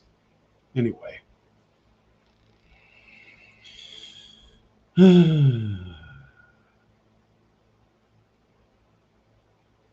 Okay, Carl says, I don't block her. I don't see her on house show either. It's just weird. I don't block people, just the trolls that become monotonous.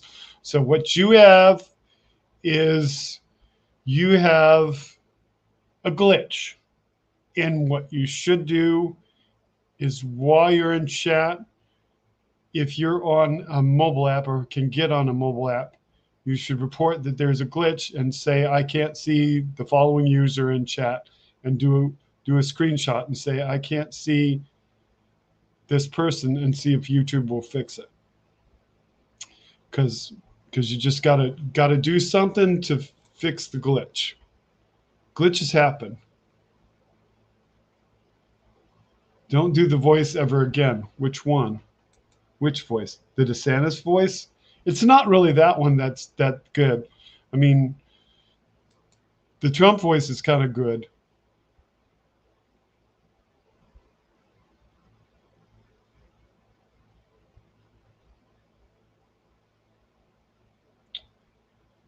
Okay.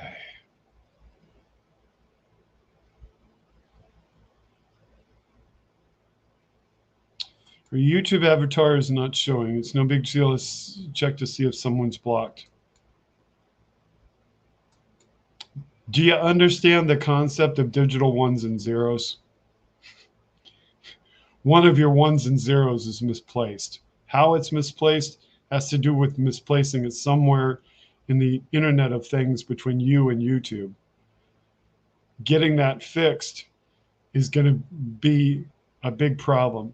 And you're not the first person it's happened to. If you watch Hal Sparks chat, you'll see that there have been other people that say, I can't see this person, I can't see that person. It happens all the time. Ones and zeros get misplaced. And the problem is that anything that's digital is either a 1 or it's a 0. It's a high state, it's a low state.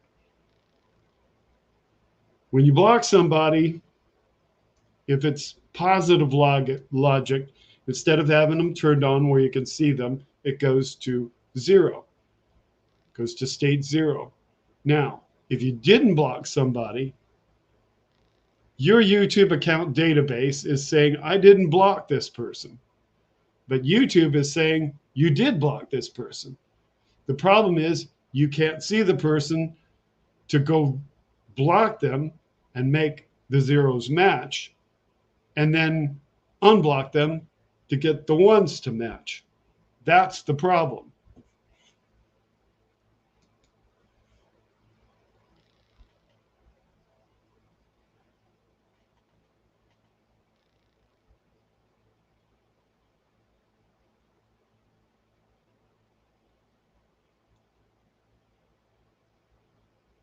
Just highlight the last chat you read.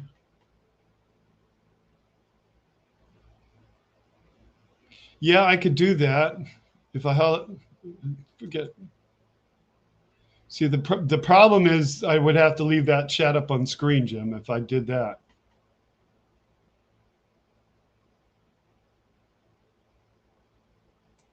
This is true. I do not show up in the participants because I'm the host, because I am the host, and in a moment I will show you how I show up in the participants.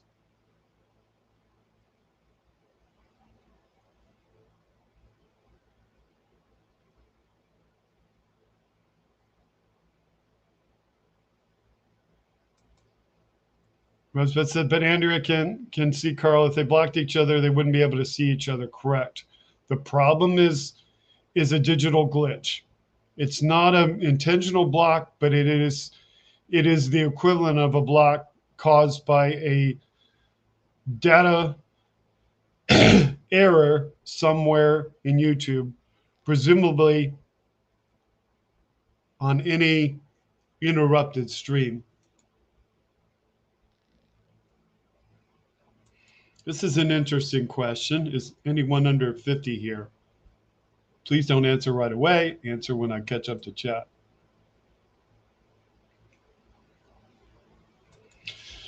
And Carl Smith has answered how I show up in chat. Yes, this is how I show up in chat on YouTube, because on YouTube I can set my name to that long description.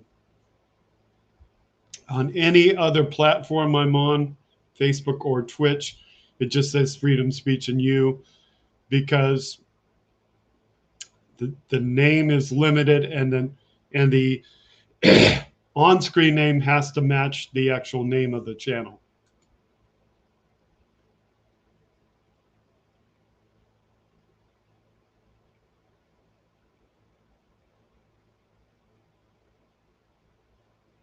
So I'm slowly probably catching up to chat.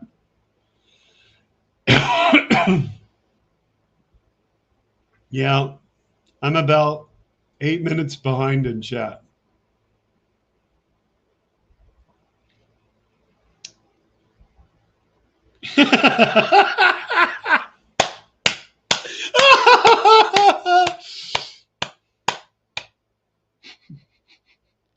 That's a funny one, Jim. In what base? Definitely not in base 10, but that is a funny one, Jim.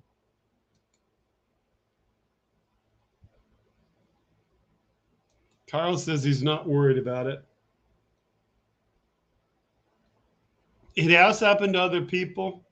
I can remember one individual that it happened to, but it wasn't in this chat. It has happened to other people.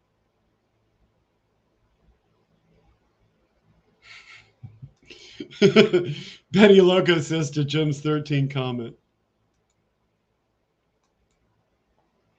Kella Hella says, I'm 16 going on 17. Out of respect for Andrea, who does not like me to sing, and because the microphone may not produce it correctly with the controls that are on the microphone, I will not sing that, but I know where you get that from.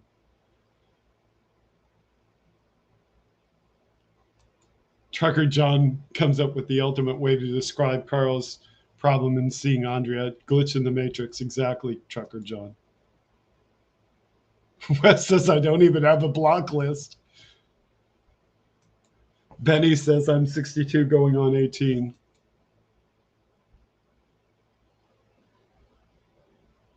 Carl Smith asks, Jim says to Carl Smith, check to see if you need a YouTube update. Yes, if you're on an app and you've not updated, do that. In fact, if you're on the app and you're having this problem, you may have to uninstall the app, roll back to the factory version on your device, and reinstall the app.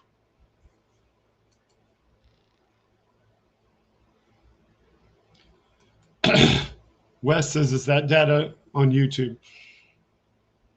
Do you understand the concept of a database?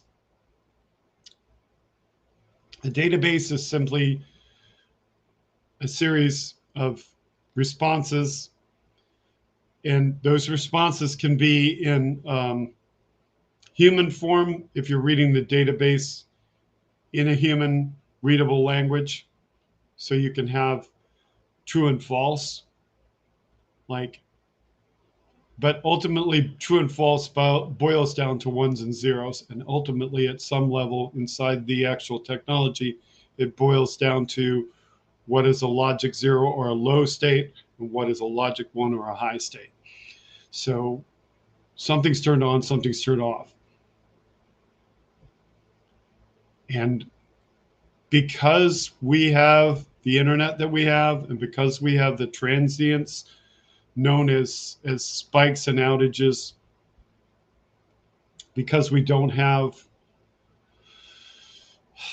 one huge massive battery and one huge massive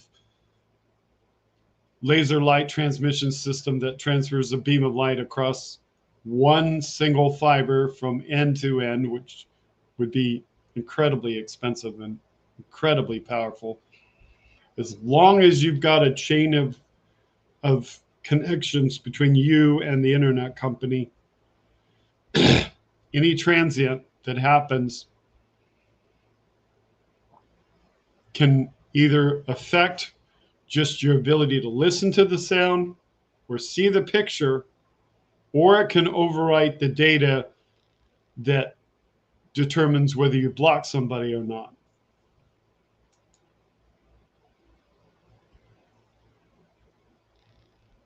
Do we really expect them to fix the glitch? No, it's more along the lines of,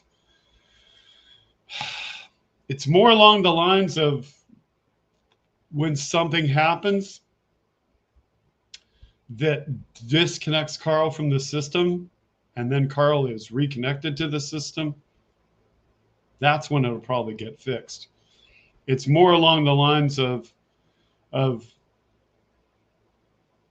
like a system-wide update. And we're not talking an app update.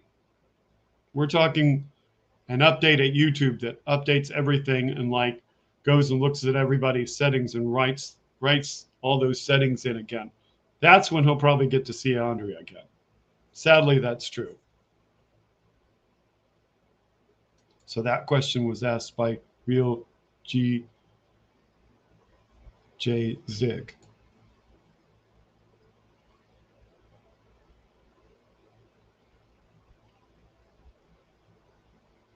This is an interesting comment by Trucker John. I thought your DeSantis was pretty good, Ken. That's because you don't live here and you don't know how he acts. And I don't know if you're being sarcastic. But he is very MAGA-like. And he was good in the beginning as far as getting the vaccines and stuff, getting them parceled out to a point. Because his intention in getting the vaccines out in the beginning was to try to make sure that the elderly population who he deemed more likely to vote for him were protected. Because if he didn't protect them, he was in trouble. Now, again, to a point, he protected them, making sure that the elderly got the vaccine first. But if you look at where he actually disseminated the vaccines, he was concerned in getting the vaccine to specific areas of Florida first. And if you look at what he didn't protect, he did not protect the people in the, I'm trying to think of the name of what you call those facilities, but the retirement-like facilities where people are given constant care. because he didn't mandate that the people working in those facilities get a vaccine. So how are you going to protect the most sensitive people who are in a facility that they can't leave because they lack the physical capability to leave or the mental capability to leave? And you just let the people that work there come and go as they please without getting vaccines and without mandating such vaccines. There was a high instance of people that died in such facilities, long-term care facilities. That's the word I was searching for. And up until the point where he blocked the information going out regarding the COVID vaccine, the COVID deaths and the COVID cases in such facilities, you could see that trend. So he's not really that great a governor.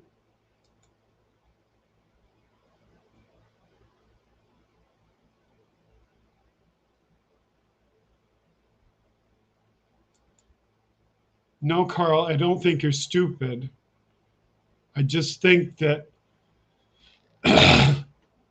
that I should disseminate information to everyone. So when I tell you to update something, you may already know that, but you don't know how many people are watching this that don't update and do have problems. And yes, people have fixed their apps by uninstalling and re-updating. So no, I don't think you're stupid. I just think that I should disseminate the information for everybody that is not knowledgeable about why updates are necessary.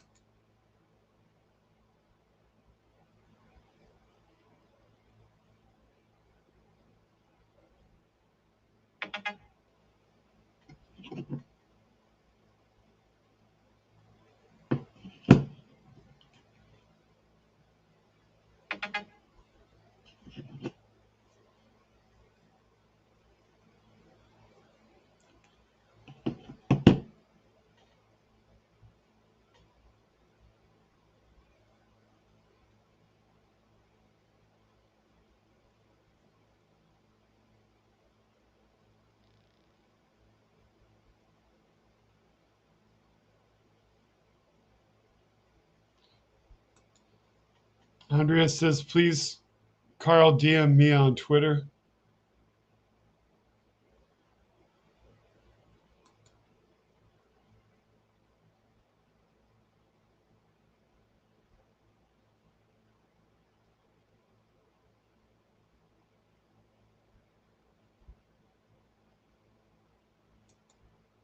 Trucker John says, where's the participant list? It's only visible on browsers, John, so you have to be on a computer browser.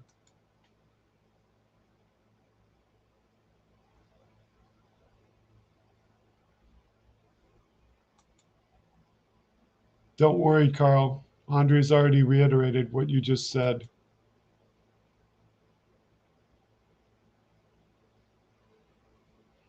Only real reason why I'm reading so much chat and reacting to chat is because when I go over my topics, I'm really just blowing through my topics and I really don't have time to even stare away at chat.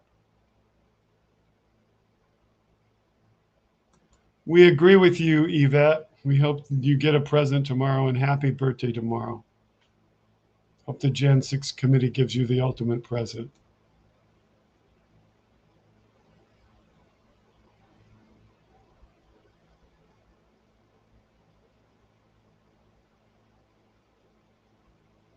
So happy birthday greetings go out in chat for Yvette.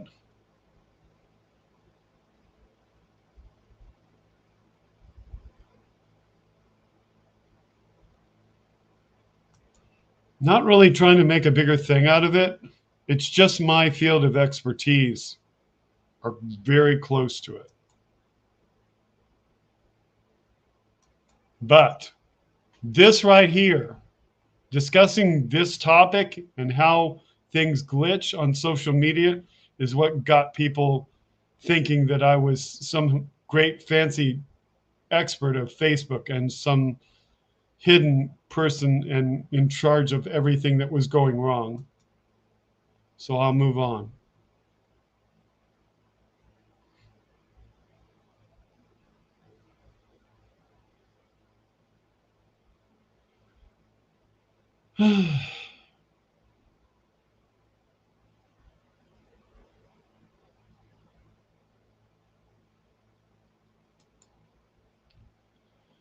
Not sure who you're referring to.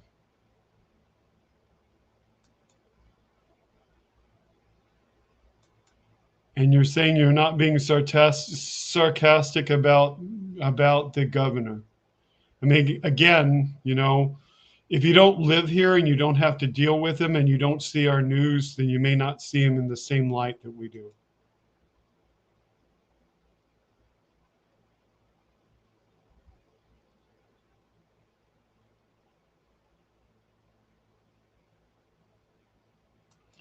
Have a good evening, Carl. Didn't mean to make you want to run away just because we talked too much about your topic.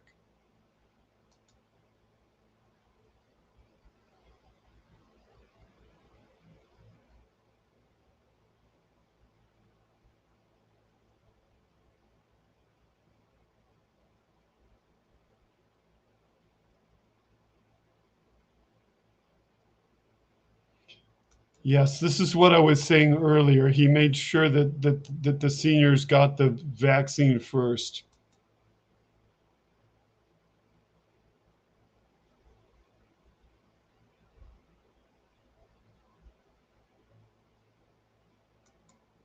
I'm glad that Casper is passing around the information on the block list.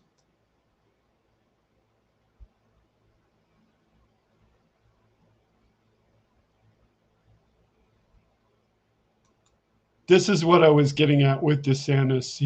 His negligence caused deaths.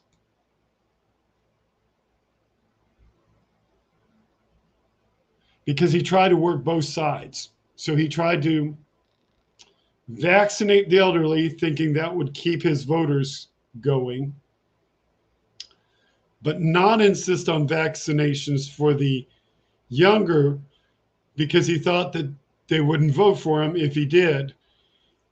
And you also have, of course, the fact that he'll point out, which is there weren't enough vaccines to go around in the beginning. True, but still.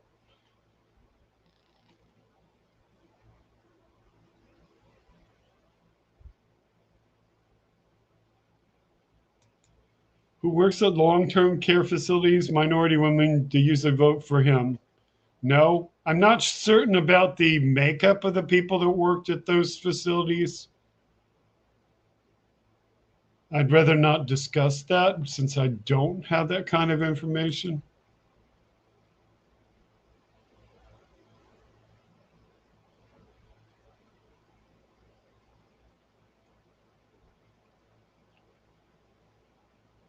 But what I will say is if those were the individuals that didn't get vaccinated at the places being referred to, then no, there was no push to get them vaccinated either. He tended to make sure that white communities got the vaccine first.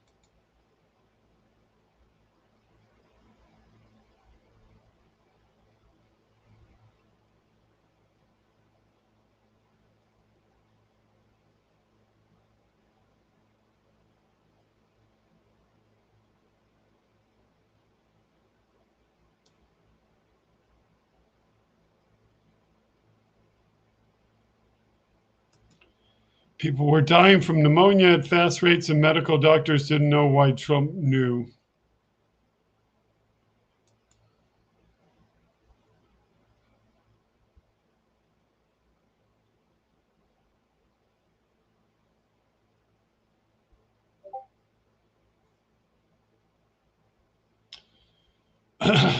Tucker John alluded to an invasion. When the border and Jim responded, there's no invasion. There's just a buildup of people who are waiting in Mexico for the COVID restriction to end. Yes, that was discussed this week. I'll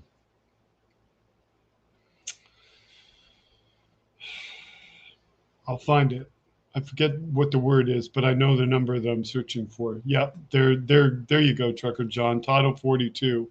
Title 42 was lifted, so there was a lot of immigrants coming from El Paso. Yep. Title 42, which required them to have vaccines, has been lifted.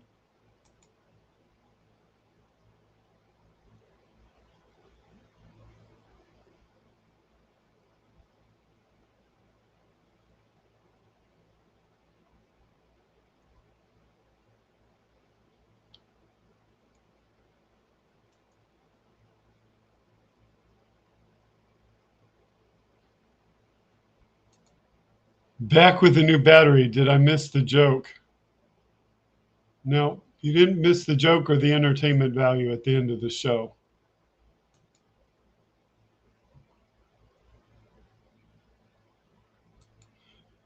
I was being sarcastic when I said invasion. Yes, I knew, Trucker John.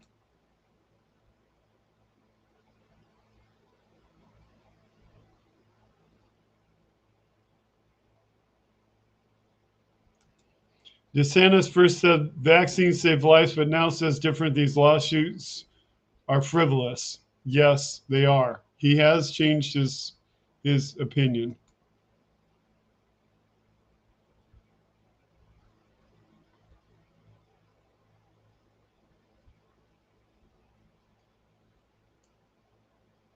Welcome back, Elizabeth. You've been back for about 3 minutes.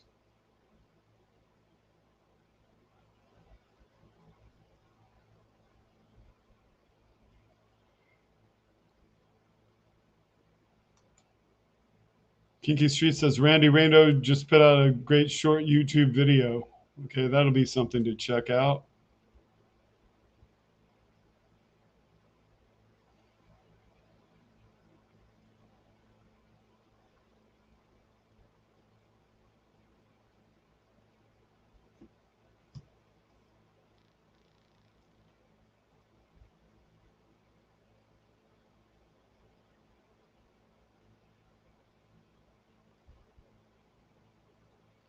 Okay, and he gives us the title, Happy Hanukkah Girl is the title of the video.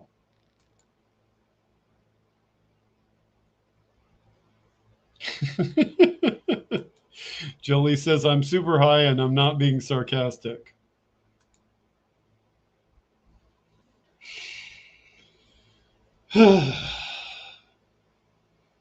State of emergency has been issued in El Paso, however. Okay.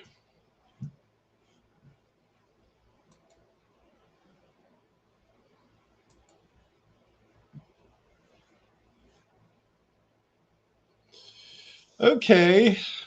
So this is not a criticism. This is just a record. But I've actually gone 2 hours into the show. 2 hours into the show.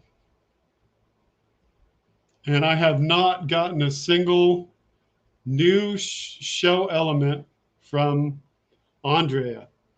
So that is an amazing new record, because usually I go through all my stuff and I kind of blow off the chat in the last few weeks and just like go, okay, what else do you want to talk about? And it's just like open season on new things coming in.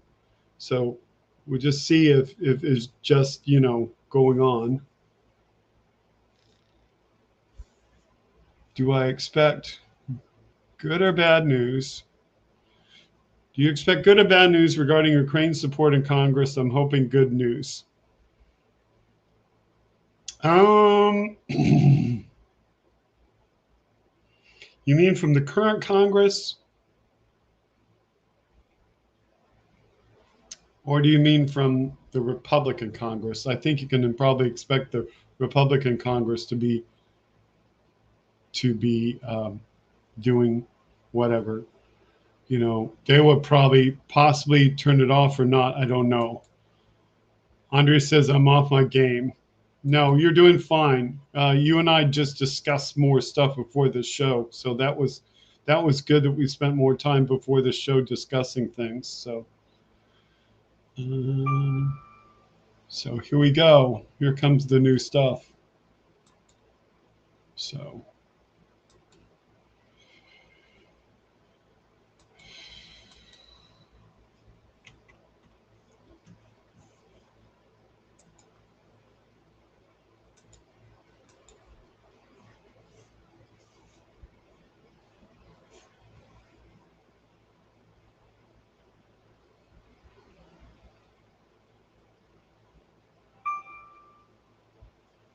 Wes Webb says morning shows were all about the border. Okay, I'll keep that up for a little bit.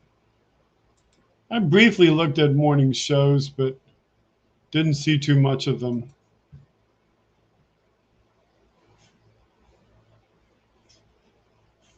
Jim believes that the new Congress will continue support too many military contractors making money from it. You're probably right about that, Jim.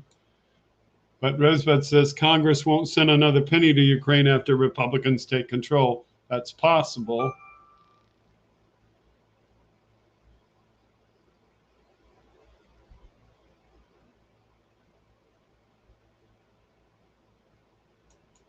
This is interesting. Benny Loco from Jolie. I had the live Grateful Dead U-log on the big screen, kicked back and feeling good.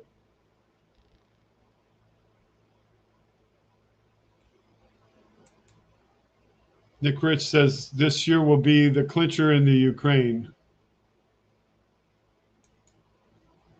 Yvette says I catch up on all the news on YouTube. So we have another one from Andrea. So we have two so far.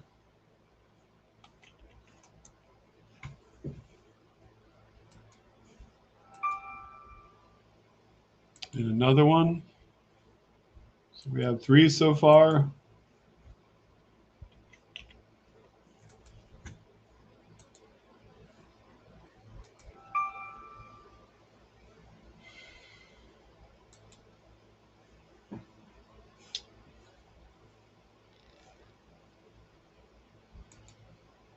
Jim says, sorry, Rosebud, that's not true. Oh, they will hem and haw and make us think, but in the end, they will support the Ukraine effort.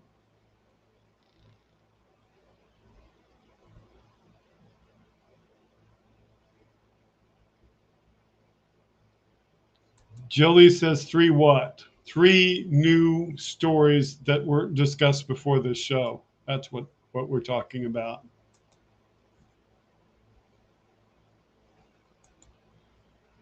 Kinky Street says the world was a happier place when Grateful Dead were touring.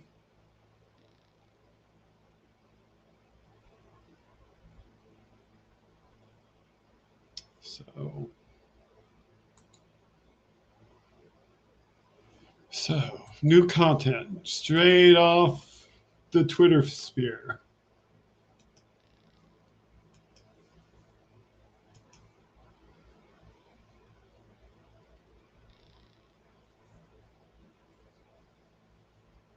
Hey, good evening, Kelly. Welcome to the broadcast.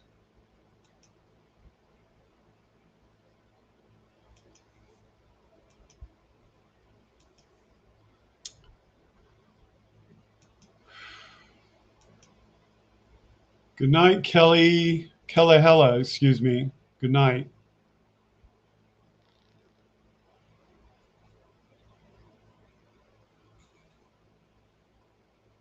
Well, it looks like we have a consensus of support that Grateful Dead would make everybody's world a better place.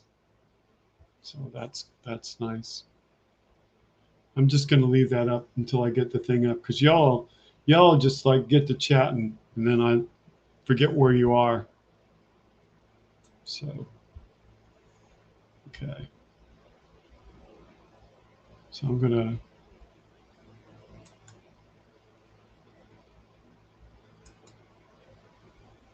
Okay, now I remembered how to do the thing that Jim said earlier. How to tag a spot to remember where I left off.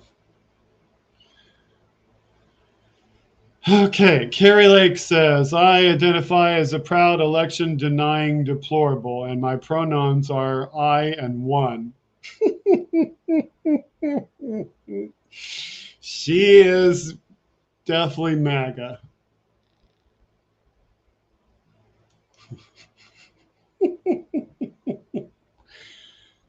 She's a joke.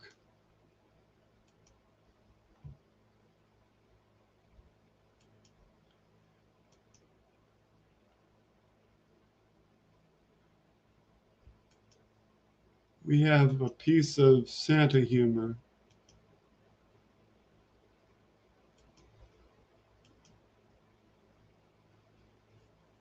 This one comes from Mama, no DMS means no DMS, or excuse me, Mama, no direct messages means no direct messages.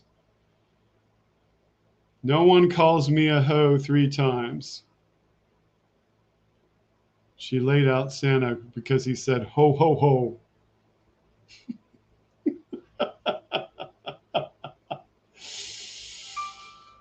Okay. And another news story came in. So you can thank Andrea for grabbing the new Randy Rainbow. Hopefully, Randy Rainbow is not in the habit of giving copyright violation issues. But usually those only happen on Facebook, and all I have to do is acknowledge that I played somebody's copyrighted material. So first we do this one, listen.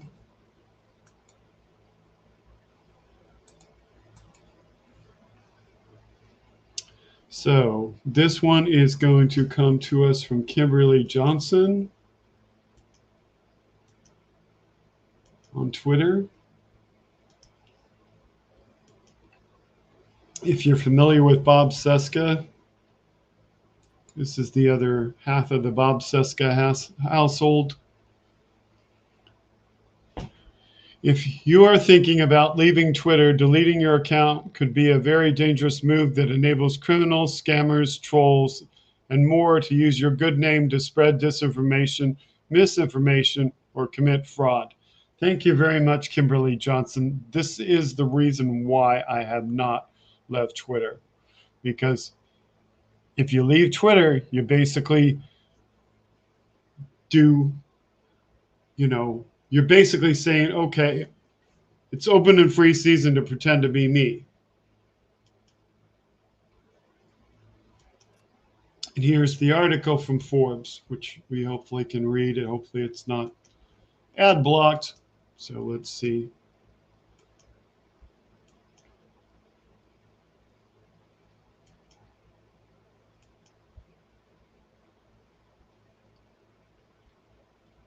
So Twitter users warn not to delete their accounts by Davey Winder, senior contributor, co-founder of Talking Cyber, dated November 27th. So it's been out there for a while. It was originally posted on November 25th. Nobody expected the Elon Musk takeover of Twitter to be a business as usual after the world's richest person was essentially forced to complete his overvalued purchase of the social network. But the seeming scattergun business decisions that Musk started within days of taking control have shaken Twitter to its core, with thousands of staff sacked or let go, complete departments gutted, and questions raised about Twitter's ability to moderate content or even maintain uptime. Ordinary and high-profile members have been quitting in droves, but if you're thinking of joining them, there's one important thing you should not do: delete your Twitter account.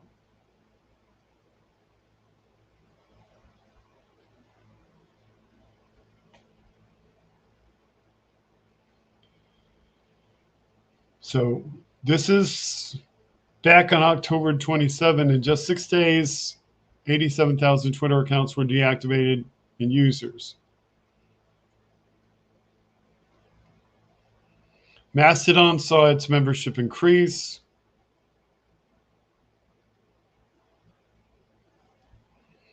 But deleting your account could be a big mistake because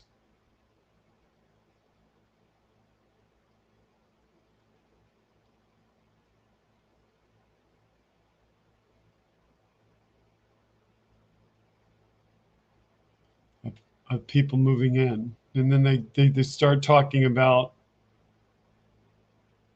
end-to-end encryption,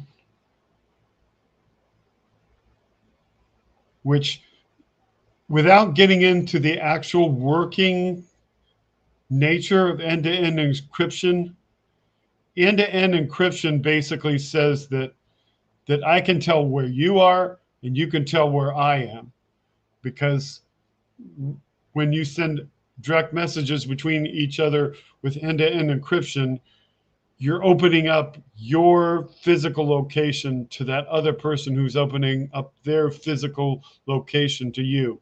There would be no hiding where you are, and somebody capable of breaking that encryption can then tell precisely where you are.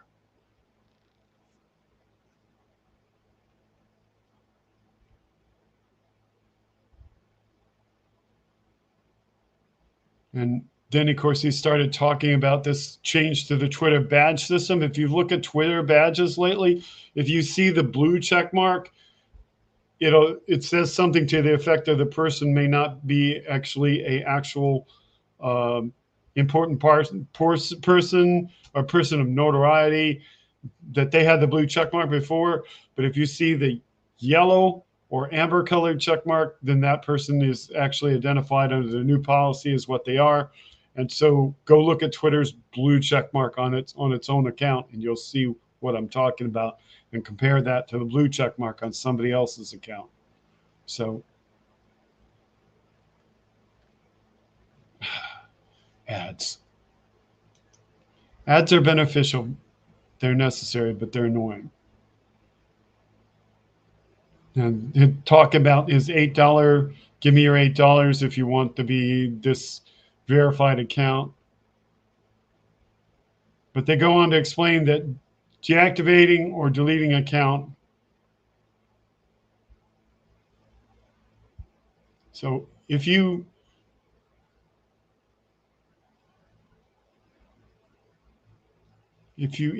go away 30 days from now, your account is going to be released. Your username will get released. So now somebody could use your username. So what you need to do with that is remember that a lot of times there's all these sites out there. Let me go full screen on you. A lot of times there are all these sites out there that aggregate information about people. So suppose you're Hal Sparks and somebody has written something about you. They'll say, Hal Sparks' official Twitter is @halsparks.com. Now, if the Hal Sparks were to leave that account and 30 days later, Hal Sparks is open, somebody can take it. They can pretend to be Hal Sparks. They can come on and pretend to be him. And all these other websites that are out there that are writing, you should listen to Hal Sparks, and go to Hal Sparks, @HalSparks on Twitter. People will go there, go to that account and think it is the real Hal Sparks, and then they'll do whatever this person says. And they'll think they're giving the money to the real Hal Sparks, but they're not giving the money to the real Hal Sparks anymore. They're giving money to the person who's taken over the account. So that's why you shouldn't get rid of your account. You can say whatever you want. You can say, I'm on other social media, come check it out and find me, but don't delete your account.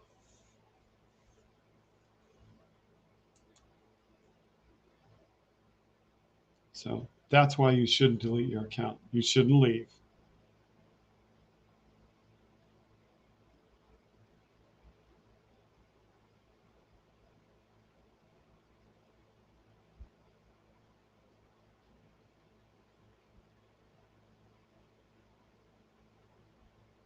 So what you should do is lock your account. So others of you were saying stuff about people have all these locks displayed on their account. Lock it, make it private, keep it, just leave it there. Don't have to get rid of it. Just keep it there. That way it's your account, it's your name. You can post stuff on it that you want. You can associate with people. You can get messages on it. And it shows you in this Forbes article how to do that, where to set it up, what to do with it. Protect your tweets. Now you're protecting your tweets like the people that do things. So yeah, I mean, let me scroll back to the top of the article. If you're on Twitter, you're going to stay on Twitter, but you're not going to use it. Go find this Forbes article by Davey Winder. Excuse me, dated November 27th. Okay, do that. Don't open it up for somebody else to pretend to be you. Because be very easy, even if you're just a normal person, for somebody else to pretend to be you and go, hey, Elon Musk messed with my account. I got disconnected. Reconnect with me. And now you've got somebody pretending to be you going to your friends who might say to your friends, hey, I fell on bad economic times and I really could borrow such and such amount of money. And I happen to be here with so-and-so at such and such address. I'm not at home. Now you got your friends sending money to a scammer. Not a good situation. Okay. We do have Randy Rainbow. We have my entertainment story. Not been shot anything else new. So what I'm going to do is I'm going to put in Randy Rainbow. I'm going to see how long it is.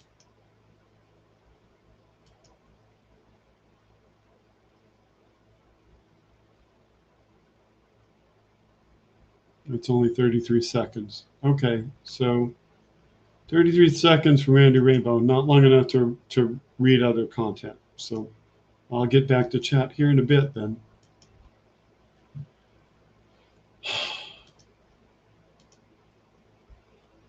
Okay, so rewind it.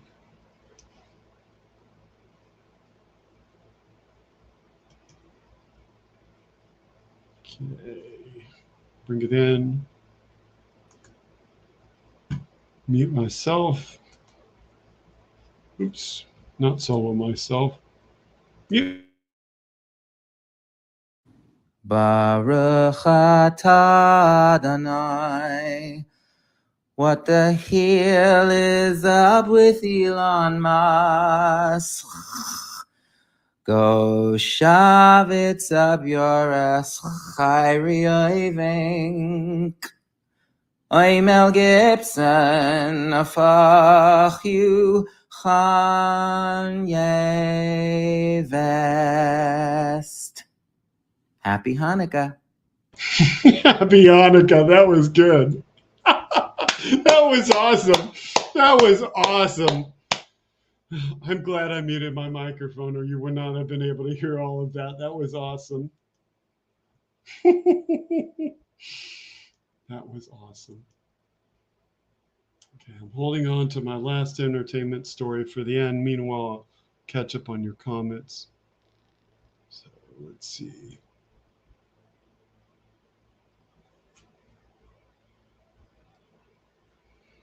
Okay, Wes reacted to our comment earlier about Ukraine. Make it look like they've done something and brought Russia to its knees. I presume, yes, the Republicans.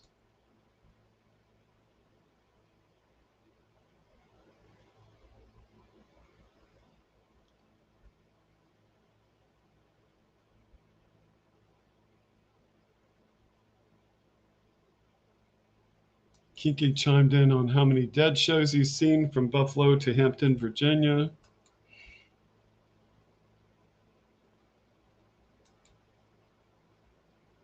Elizabeth said, I didn't comment on money for Ukraine. If I'm the one who said that, I'm sorry.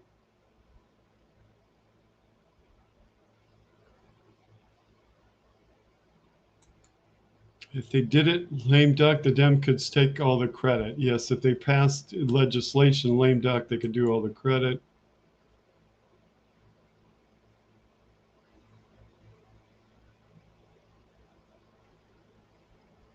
Kelly says, I wanted to come on tonight, but I'm a mess. I think my mom caught a bug at the hospital and brought it home. We're sorry, Kelly. Get well soon.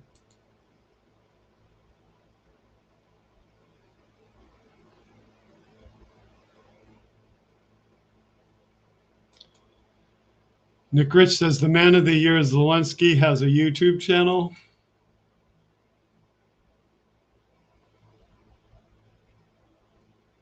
Kelly says, Carrie Lake has blocked me. Laugh out loud.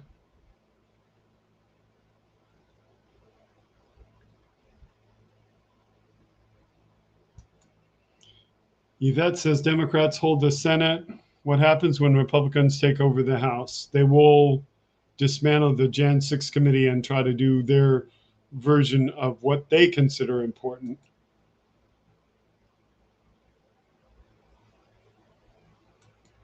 West says plenty of decent dead cover bands, including one with some of the original.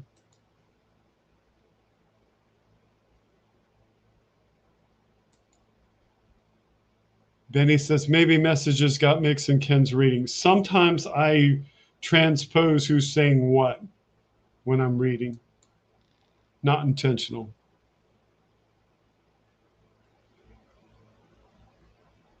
Why do so many GOPers have trouble understanding pronouns?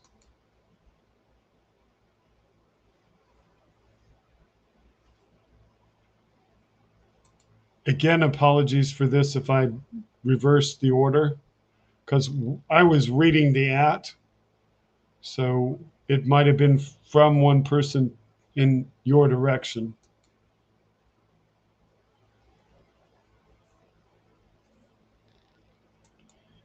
I believe you're talking about Carrie Lake. She's a fake MAGA too, says Kelly Cross. Kinky Streets says, questioning Zelensky has a YouTube channel. Kelly says it makes it worse that Carrie Lake is a fake MAGA.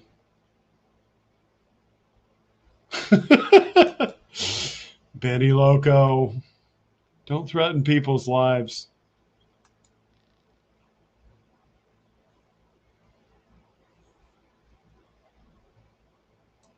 Kelly says, I know she doesn't actually believe the things she says. Yeah.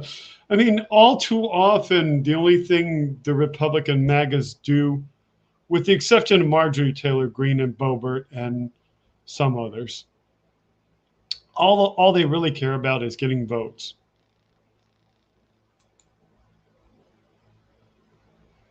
Jim says, Carrie blocked me months ago. Elizabeth will be right back, but that was many minutes ago, so maybe back already.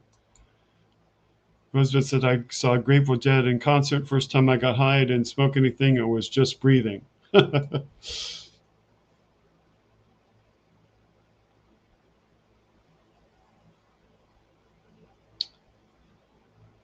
Julie says, I only got to see Jerry Garcia from 89 until he died. Wish I had found them sooner.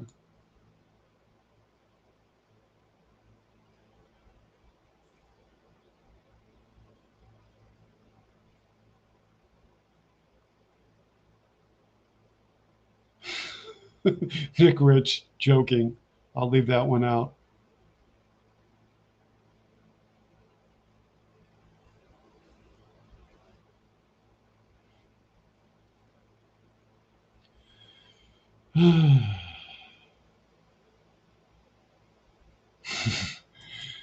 Jim says I was too stoned to actually make it to a concert. Heard a lot of bootleg concerts for returning Vietnam vets. That sounds like the story of a friend of mine who got too drunk before he went to a Dolphins football game and didn't make the game. And he bought the tickets off with someone else.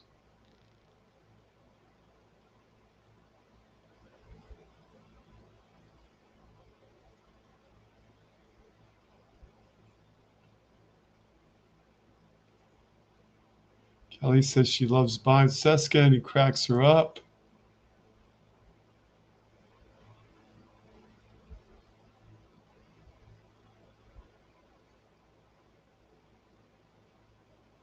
Gonna have to find Zelensky's channel. Trucker John says I'm still on Twitter.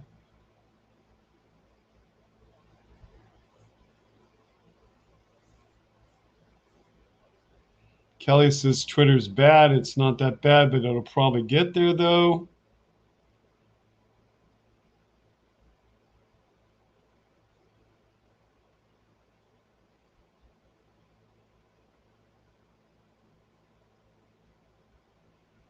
Jim is doing what I'm doing. I'm opening accounts in all alternative social medias just to protect my name.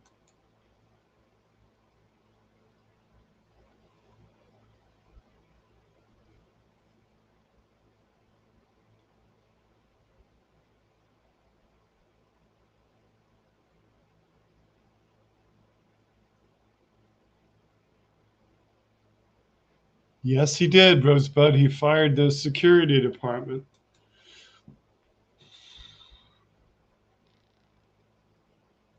Benny says, I tweeted once 5 years ago, have not tweeted since. Benny, I used to tweet so much, I actually got limited on a day. That was in 2012. I won't tell you what I tweeted about. Embarrassed.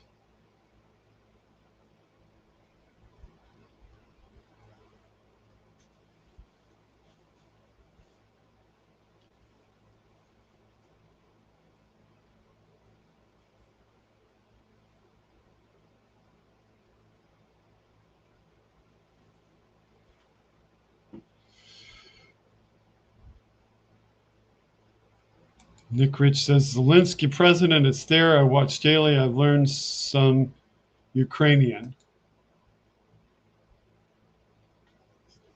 Zelensky president, YouTube.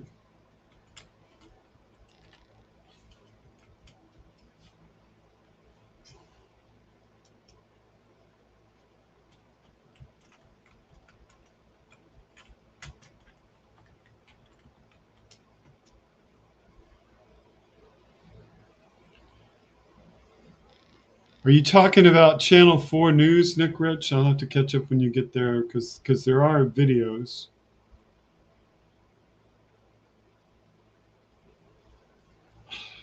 I mean, the first hits are all the U.S. news organizations, but that's the way YouTube is going to prioritize things because it's going to put things at the top that you know it thinks that you want to see or that got paid to be put at the top.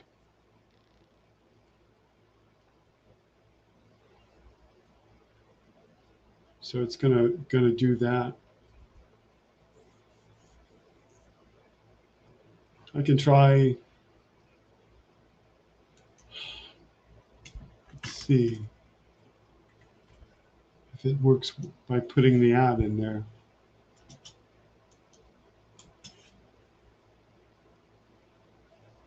Nope, not showing it to me.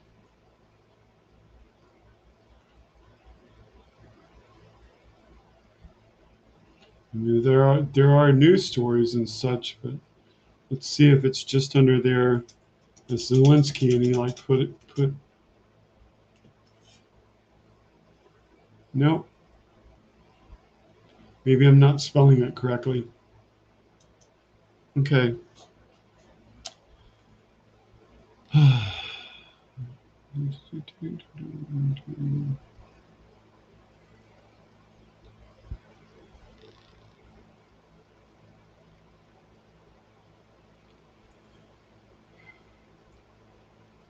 Some of the things you say, Wes Webb.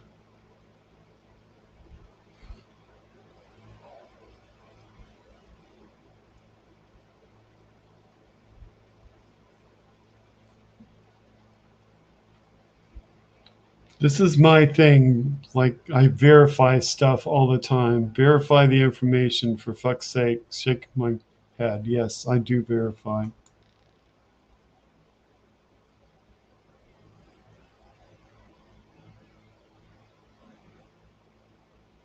You're welcome, Yvette. Yes. All this stuff about not giving up the Twitter account. Okay, we have We have a new story coming in from Andrea, and I'm still holding this story for the end of the show because the entertainment story always goes at the end of the show. Can't even say the word I want to say.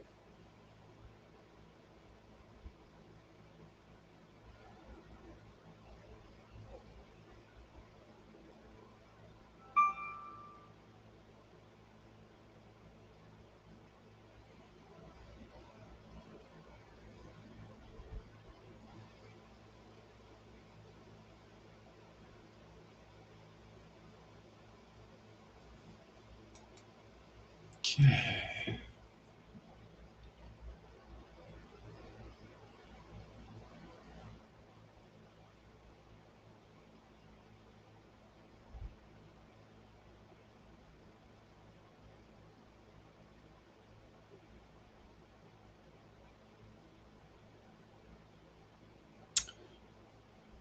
I might do this if Wes is up to it. Yeah, I might get Wes to sing a carol if he's up to it.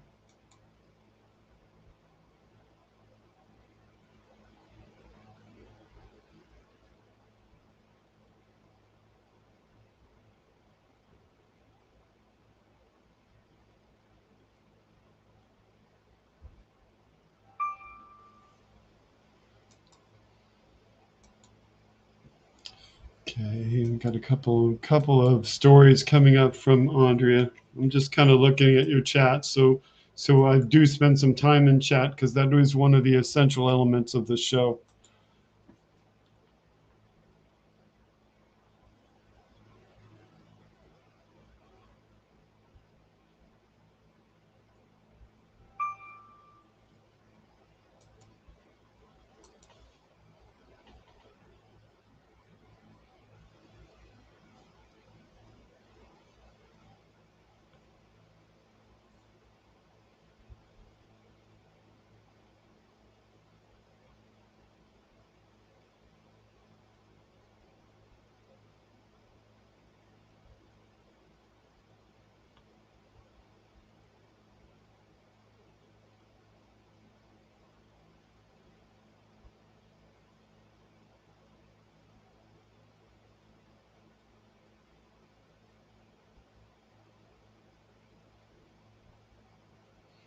So I'm just going through chat a little bit longer.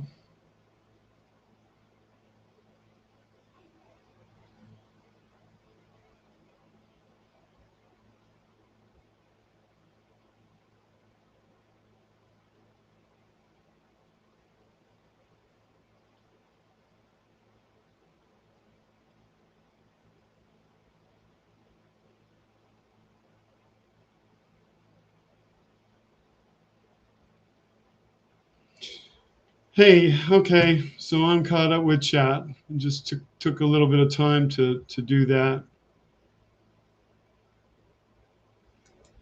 I just wanted to spend some time in chat because we promise you that we do read chat.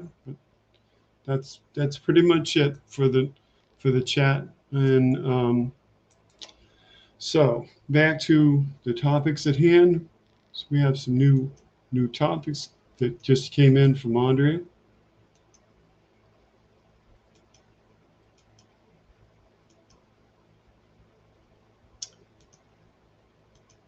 This one is a Muller she wrote.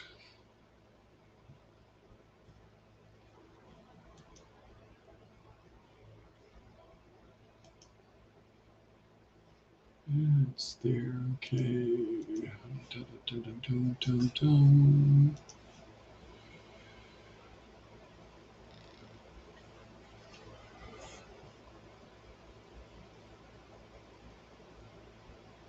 Okay, so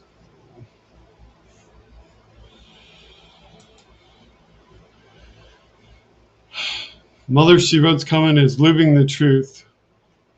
So this is Donald Trump's Truth Social. I'll give the impersonation a rest at this point. All of the so-called experts who think that they know so much about my very successful private company actually know almost nothing. It's a great company with lots of cash, some of the greatest assets anywhere in the world, and very little debt. Also strong on deductions and depreciation.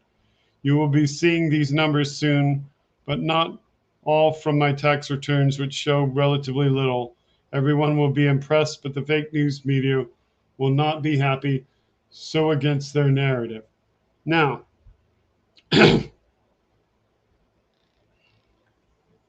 if you want it with the Trump voice, all these so called experts who think they know so much about my very successful private company actually know almost nothing. It's a great company with lots of cash, some of the greatest assets anywhere in the world, and very little debt. Also, strong on deductions and depreciation. You will be seeing these numbers soon, but not all from my tax returns, which show relatively little. Everyone will be impressed, but the fake news media will not be happy, so against their narrative. Yeah, just in case you wanted it with the voice. Hopefully the voice makes you laugh.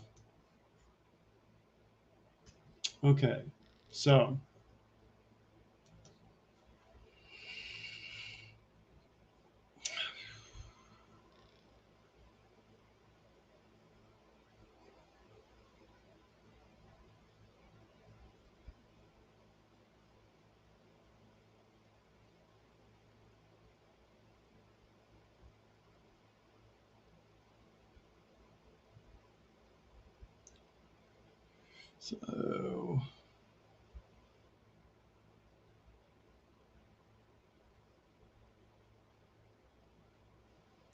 Jim asks, where are we going to see the numbers? That would be indeed interesting to see if we could ever see the numbers.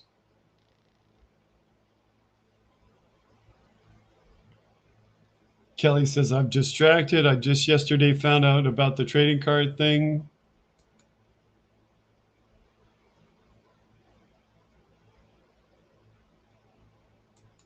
Jim says we'll see the numbers in 2 weeks.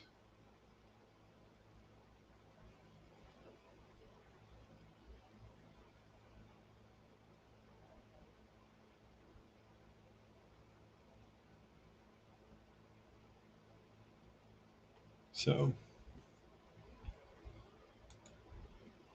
okay, so I got my place. We have another thing. So I think this is better trading card coming up. So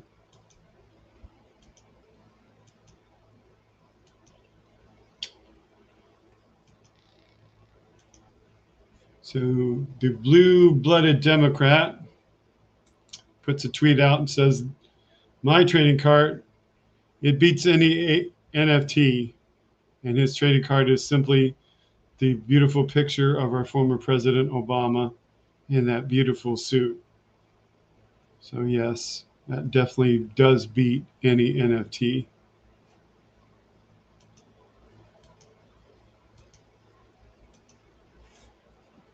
Okay, where's my marker? The marker is there. Kelly says trading card thing was so fucking weird. Yes, it was. Welcome, Harley Prairie Chicken.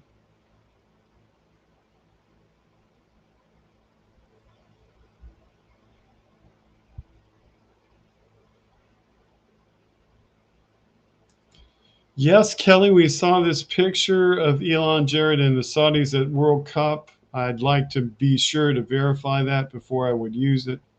Could be real, could be fake.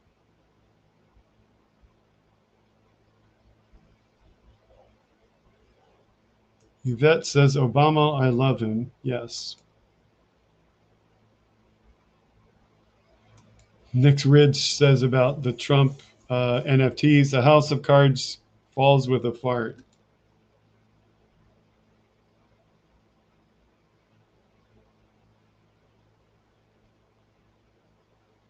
Harley says, how is everyone doing this evening? We're doing good.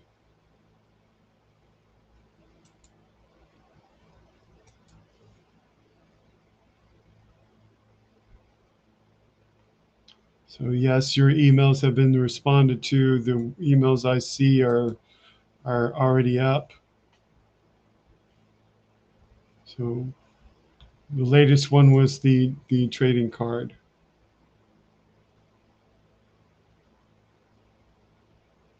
Kelly says the picture is real. I suppose it was. So let me see. Elon Musk with Jared and Saudis at World Cup. I actually saw that before I started the show. Okay, so I do see it on Newsweek, Times of Israel, and so forth. So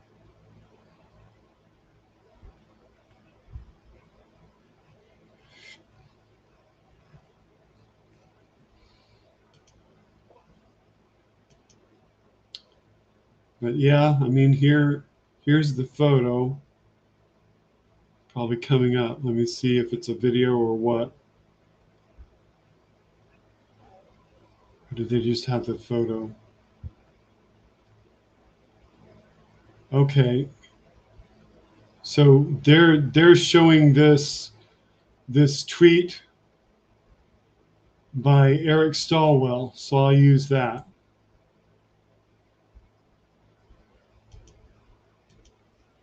Because that is an actual Newsweek article.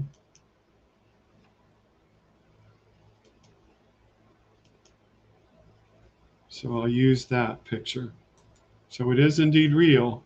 Eric Stallwell, they say a picture's worth 1,000 words. And there's Elon Musk with Jared Kushner and the Saudis. So think what you want about that. I mean, there are others tweets around, saying that that's what he was doing when he wanted to hide where he was going on his private jet. So it could very well be true. So very well be true. So I'm caught up on what Andrea has sent via email.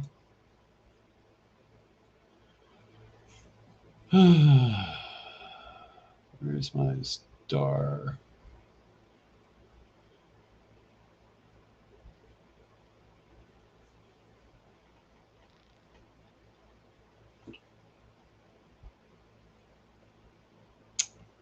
So what else is in chat?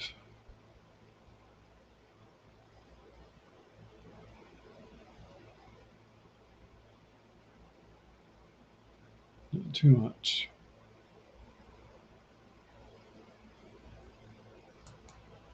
Pretty hard to offend me, Jim. I mean, I know that there's going to be some stuff thrown around in here that is sometimes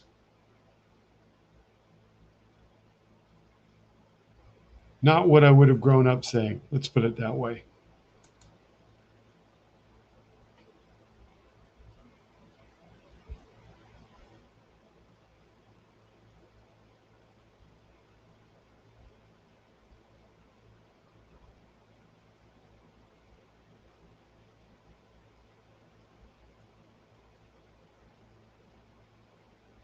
Yeah, it is an interesting photo. I mean, I saw it right before I went to air, so I wasn't sure if it was real or not, but obviously now it is definitely real.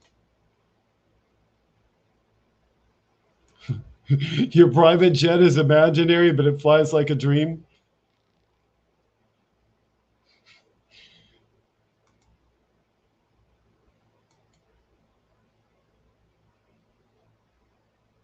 Enjoy the night sky, Jolie.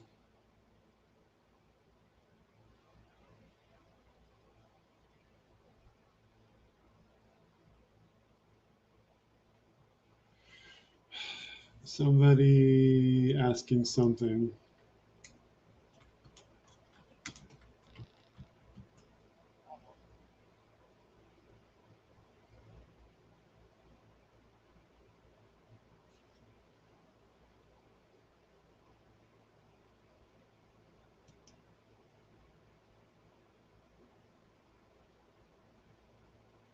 Looking at that, I don't see any reason to talk about that topic. Okay, just keep that one to the chat.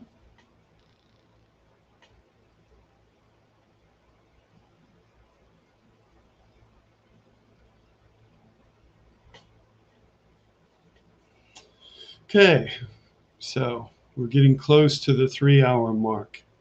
So for that reason, I will go to the entertainment topic that I've held for the end of the show.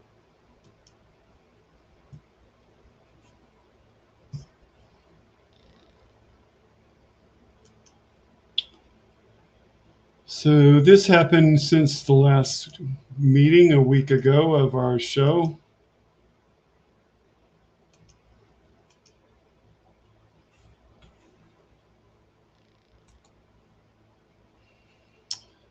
So the article is from December 12th. Stuart Margolin, Emmy-winning actor on The Rockford Files, died at age 82.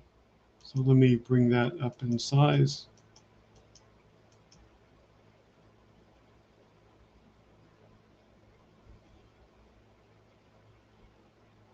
He also appeared in Death Wish and SOB and was a busy TV director and songwriter.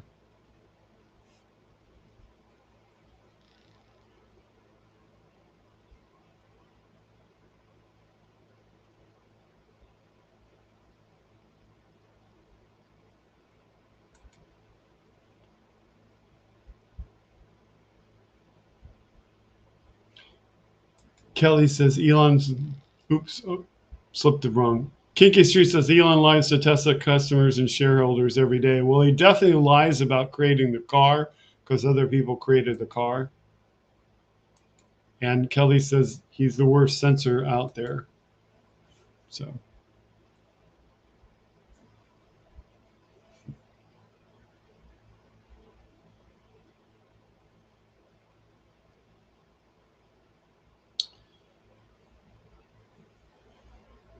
So you can listen to the article. I don't know whether that's a copyright violation, so I'll just read it. Stuart Margolin, the character actor, and James Garner, Buddy, best known for portraying the swarmy yet sweet con man Evelyn Angel Martin on Rockford Files, has died. He was 82. He died on Monday, and his stepson, the actor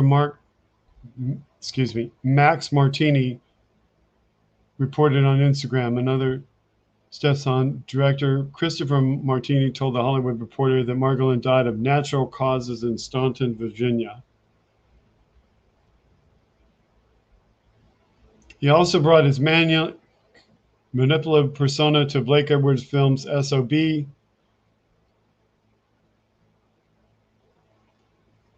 where he played the star of the movie, Julie Andrews' insidious personal assistant, and in A Fine Mess is a bumbling crook in the filmmaker's homage to slapstick.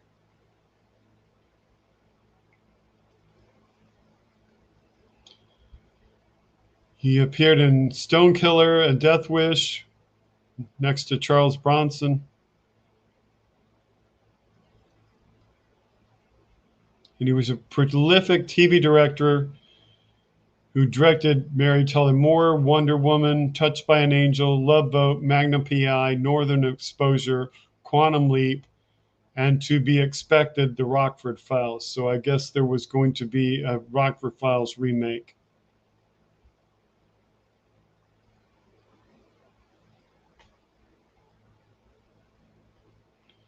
So he played a deputy with his friend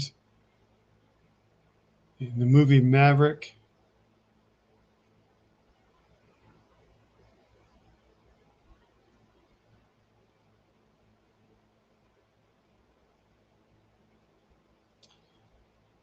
We'd made screen tests but couldn't find what we were looking for until one day I saw a clip from Love American Style. It wasn't a scene that should have gotten a laugh, but the actor was so good he broke me up. I knew he was the one for the part.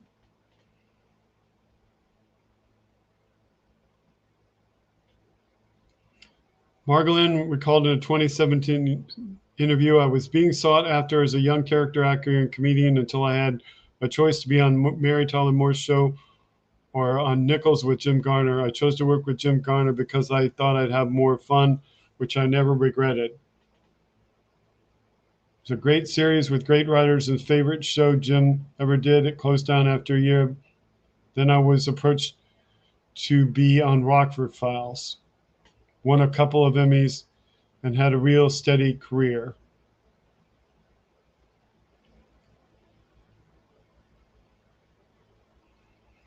Goes on to describe how he won the Emmys.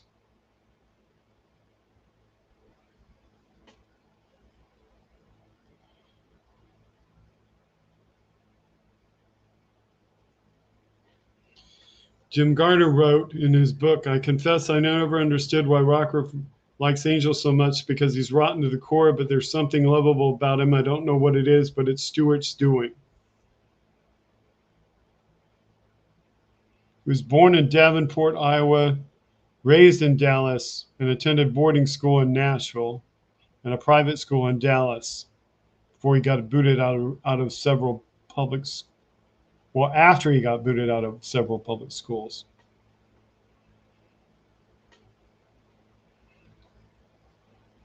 So it goes in to explain more about his career.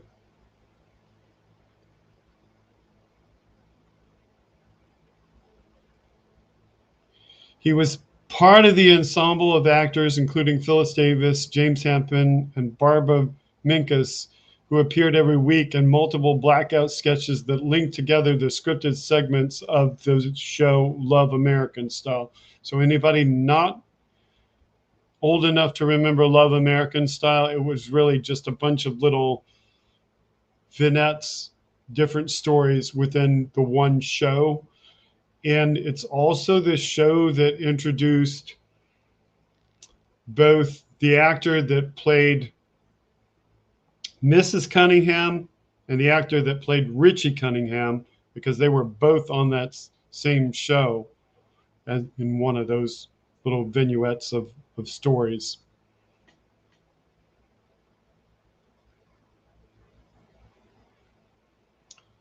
So they talk about his first big movie role in Kelly's Heroes.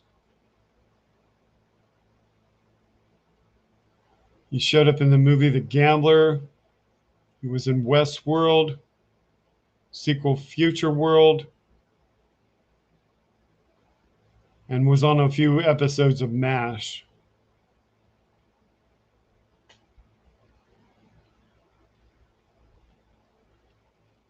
He directed several films starring Garner that were telefilms. He recently appeared in 30 Rock and X-Files and Richard Gere, with Richard Gere in Armitage. So those are the things that he did in the more modern era. So a lot of different things that he did.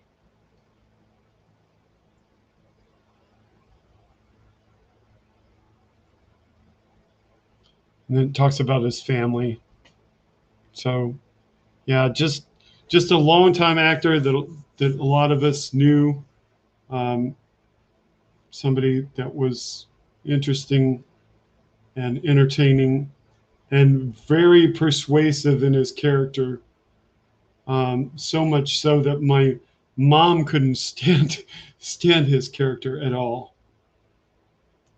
So, because my mom liked James Garner's character in the story, and she thought that, why did they have to have a guy that was constantly getting Rockford in trouble? So we have some more stuff coming in, some information about tomorrow's hearing. So let me bring that up on screen, where you can read about tomorrow's hearing. So give me a few seconds just to bump it from computer to computer. It's going. There it goes.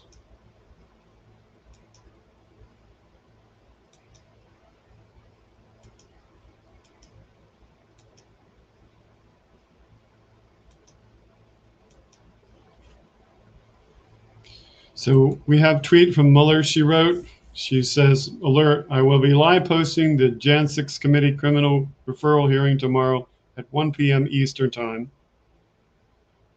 which is 10 a.m. Pacific, and is 6 p.m. GMT, 1800 UTC for those converting who live in a different place besides the United States. And she's going to do this over on Post as it happens instead of here, but I will tweet it out later. My post name is the same as my Twitter name. See you there tomorrow. So you're going to see her on Post. Hopefully she's not obliterated from Twitter tomorrow for doing that, but we'll see what happens there. So check out Mueller, she wrote on Post. And hopefully on Twitter.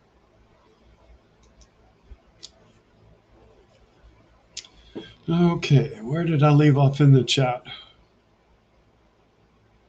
Quickly read.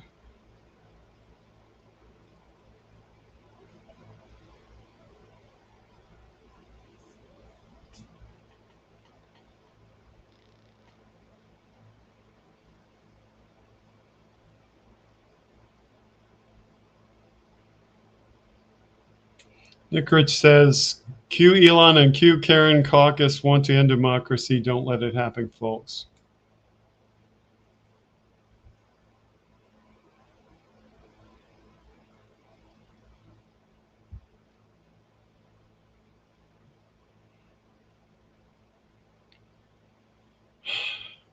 Apparently, Benny Loco does not remember Rockford Files. I remember Rockford Files so well that whenever I hear a standard phone ringtone on somebody's cell phone, you know, the standard old time ring, my brain wants to go, hi, this is Jim Rockford. You know, the thing that happens at the beginning of the show. Yes, Stuart Margolin had a major part in the Rockford Files. Pretty much every time Jim Rockford needed to run a con on somebody in order to privately investigate him, it was always Angel that came along that helped him run the con. Andrea says he was so good. Elizabeth said, I love Rockford Files. Mr. Webb says, I like that one too. Elizabeth says, rest in peace. Benny says, I call the television the video box. It's just a distraction that makes one's brain very putting like, no, thanks, I'll pass and do research instead. It's much more valuable. Yeah, but Rockford Files is pretty much good. You know, it is something that is like old-fashioned television. And it isn't necessarily all, you know, happy, fun, and games. I mean, there's sometimes, I don't remember really if it had hangover episodes or not, you know, from day to day.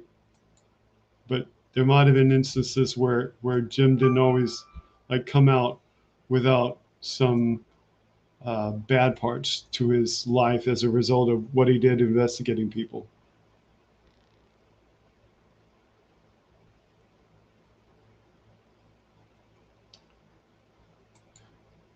I never watched that show, Elizabeth. People always talked about it. And boy, isn't this the truth. Mortality is everyone's fate, yet we all got to die at some point.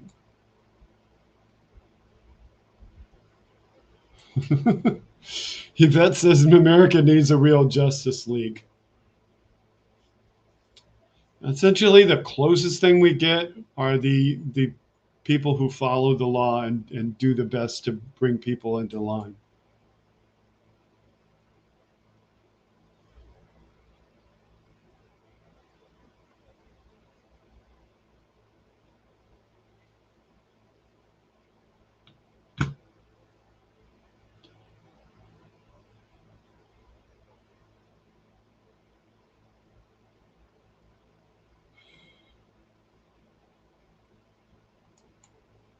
John says, I like Rockford Files. Scotty B says hello. Tukey says hello.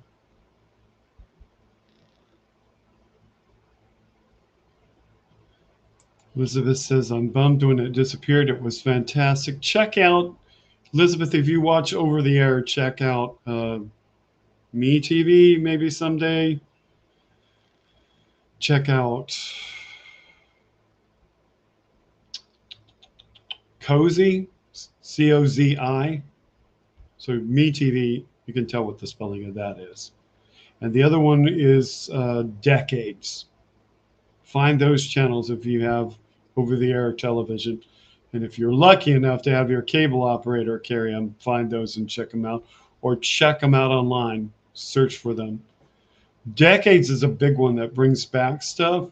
So typically when somebody dies, Decades gets like enough episodes to air 24 hours of just that person that died. So that's always really good to watch. What was on Decades today? What did I watch on Decades today? Oh, Love Boat was on Decades today, I think, or something like that.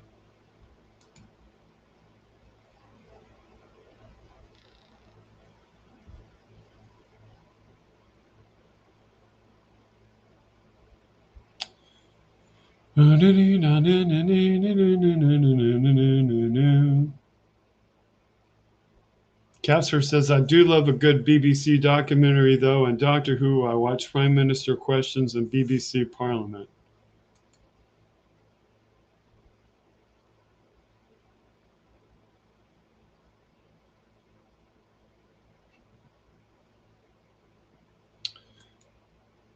Mr. Webb rejects to my discussion of Ronnie Howard being anything other than Opie.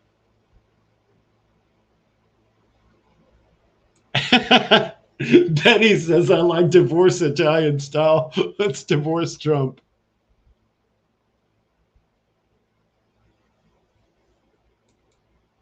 Tukey says, anyone remembers Styx from Happy Days? He was a good drummer. They did sometimes have some good music on there.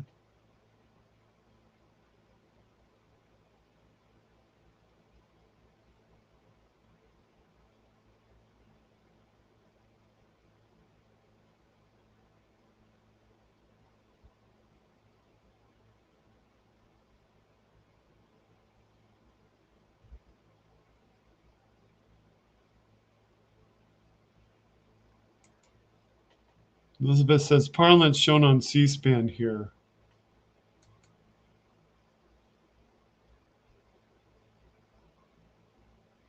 Tukey asked Benny Loco, divorce Italian style. Is that when you tell your wife you're getting a divorce in sign language? No, she's basically saying the end of life for somebody.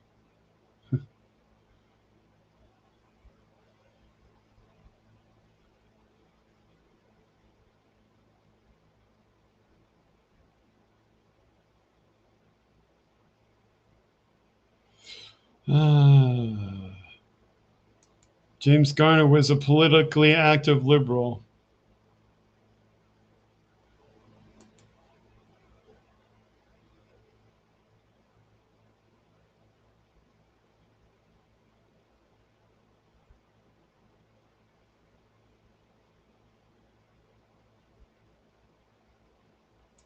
You can't really actually feel that way, Tukey.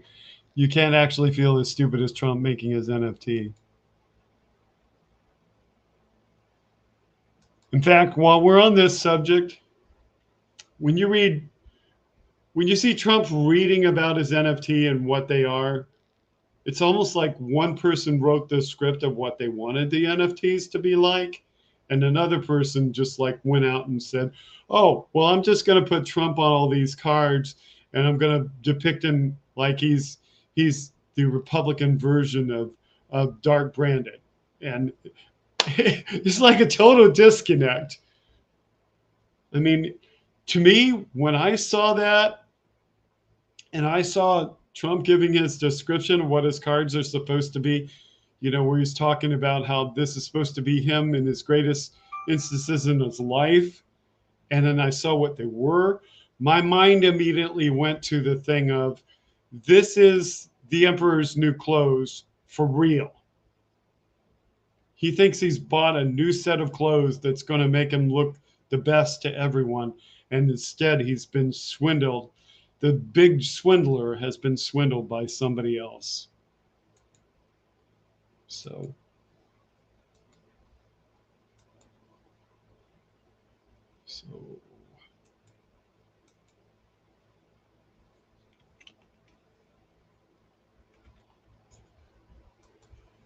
another incoming from Andrea.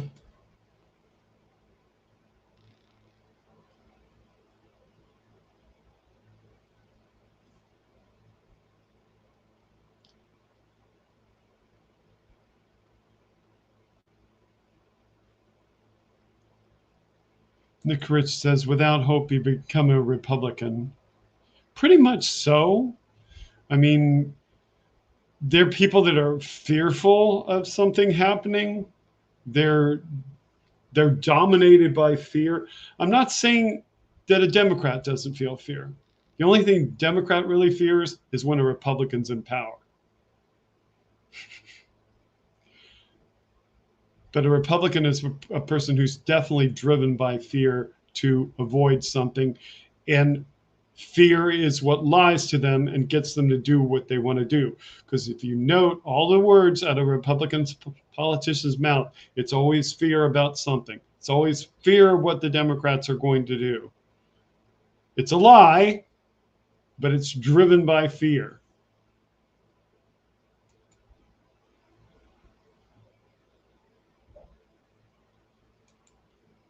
United States, what time? January 6th. United States, tomorrow, 1 p.m. Eastern, noon Central, 11 a.m. Mountain, 10 a.m. Pacific, 9 a.m. Alaska, 8 a.m. Hawaii. So those are your times. If you're not in the United States, please say, I'm not in the United States, and tell me what time you're at right now, and I will do the conversion for you. And me too, Kelly. I'm on the waiting list for Post.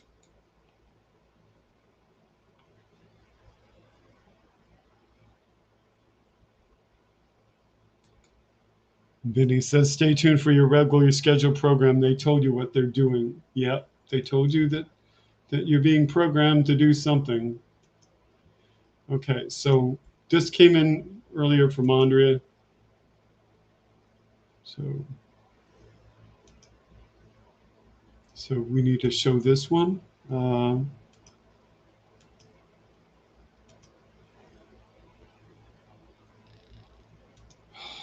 This is a security alert.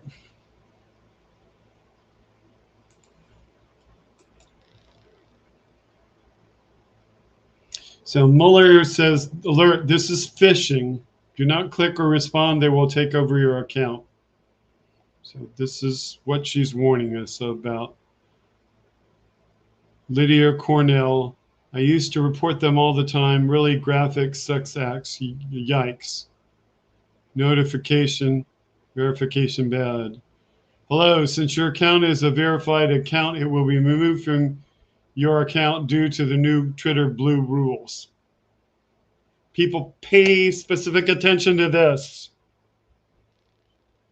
Not even with Elon Musk in control will anybody from Twitter write this way. What's wrong with this? Since your account is verified account, it will be removed from your account due to the new Twitter Blue rules. Okay, first thing wrong with this is, since your account is verified account, it will be removed from your account. Bad grammar.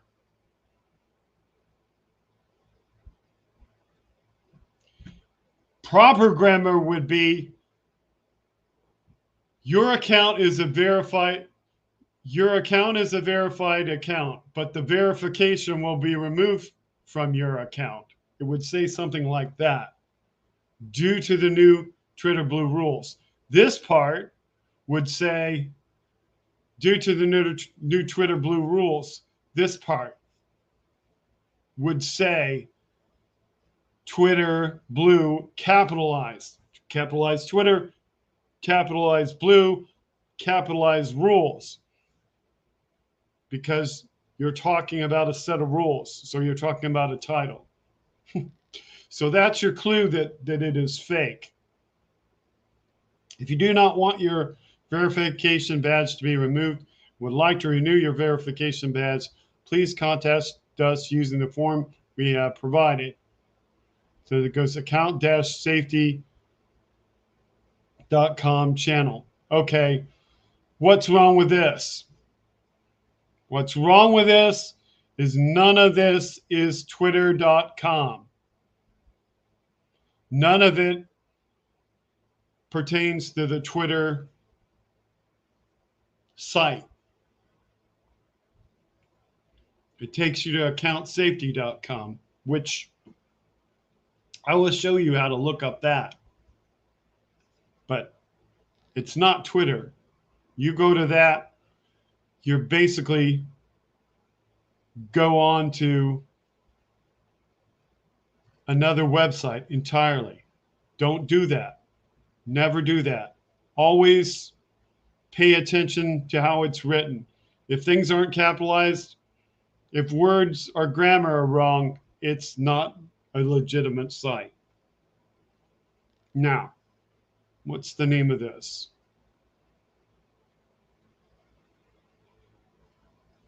Account-safety.com.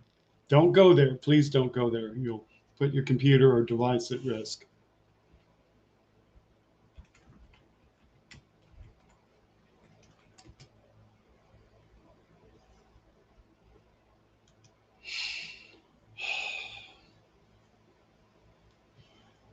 Without getting too geeky, I will show you how to verify every site you will ever encounter on the internet and know if it's good or bad. But in general, you really should know the websites that you associate with by heart, what their addresses are.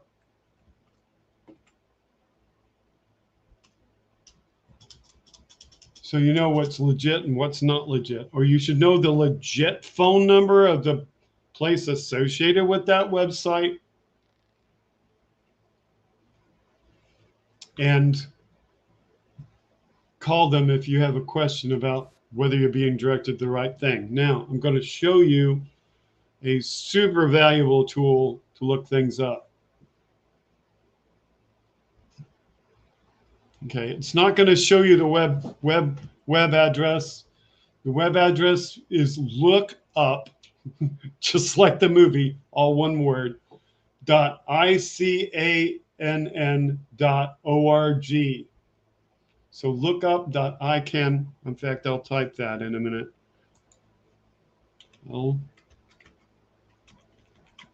look up.icann.org.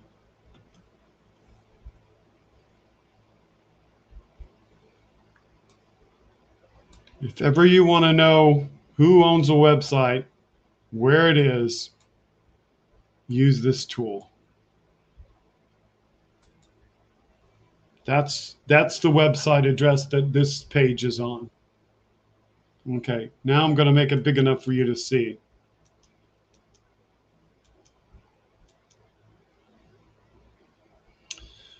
Hopefully that's big enough for you to see. I'll take the title down. This is ICANN lookup. This is one of the most useful places on the internet.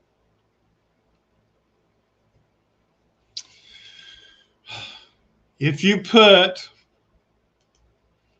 the website that you're interested in this box, which I've already typed it in that box, account-safety.com, you can look it up.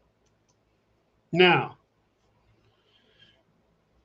you're not a computer guru. I don't expect you to be. Maybe some of you are. But the main thing you're looking for here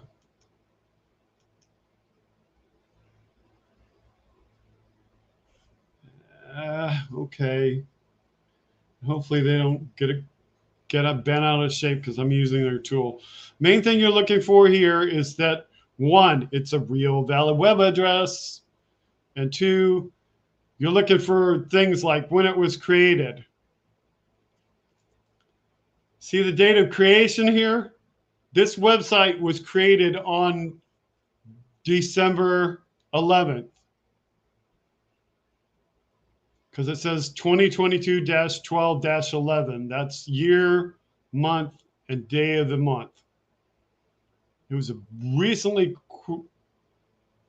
created website.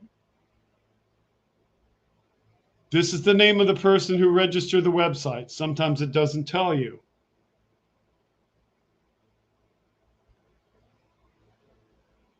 Sometimes you can find out more information, but you see, there is very little information about this website. On a good website, there's oodles and gobs of information. On a website that's hidden in a foreign country, there's very little here to read.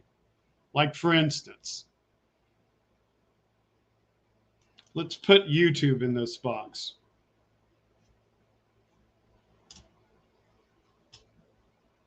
YouTube.com.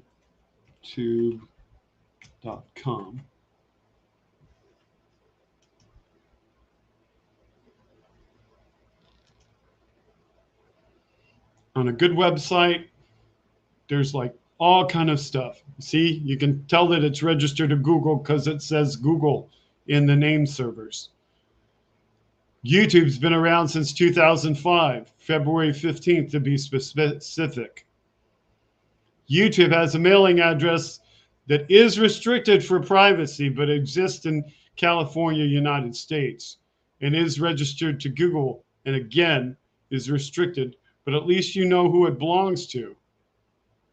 And if you want to know there's an abuse problem with YouTube, you can write to Mark Monitor Incorporated. You can email them. You can call them on a phone. That's a good, legitimate U.S. website that has all that information. But an illegitimate website's got no information.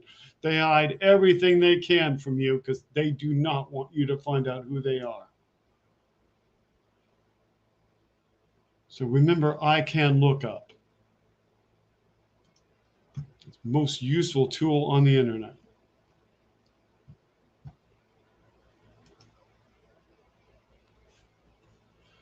All right, where are we in chat?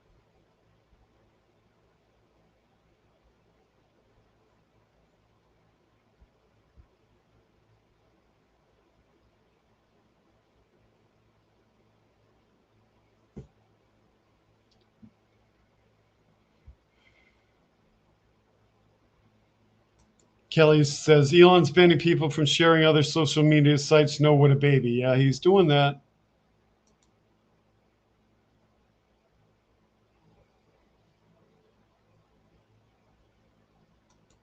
This is the time for the Jan 6 committee hearing tomorrow, 1 p.m. Eastern, noon Central, 11 Mountain, 10 a.m. Pacific.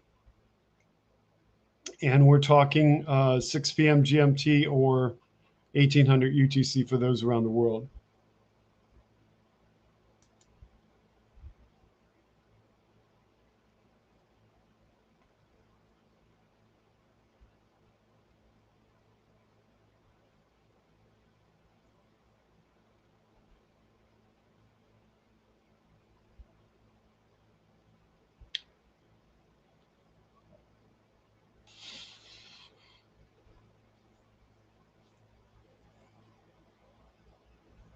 Tukey says, I'm crazy for thinking Jim Rockford. I identify certain sounds with certain things. Little bitty snippets of sound I really literally identify.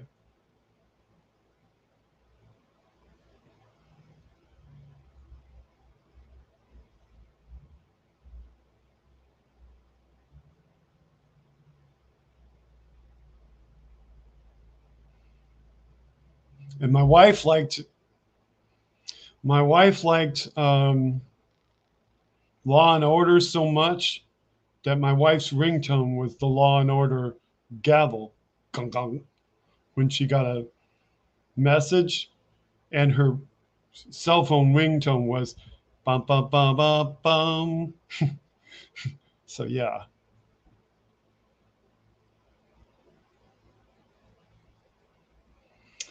How I miss those sounds.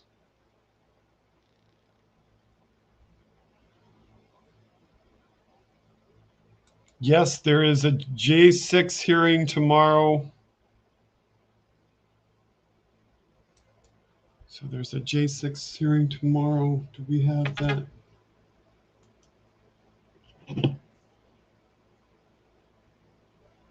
Move on to JoJo.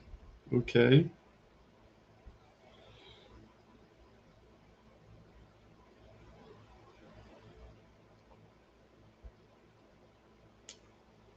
Did you send me another JoJo, Andrea? Must be a reply.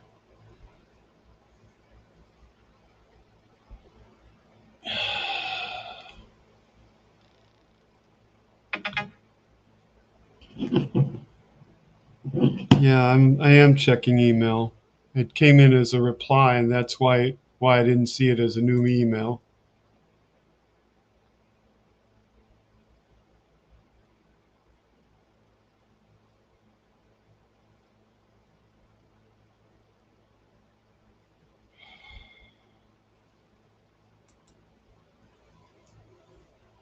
Or I didn't click send to bump it to the other computer.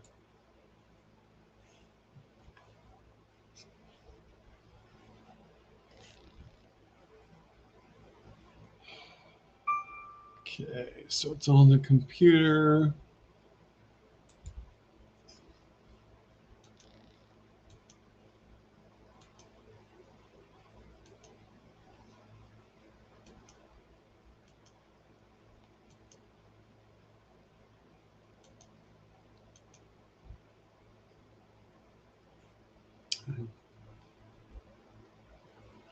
I think this is the one you just sent. If it's different, let me know, okay? So that one.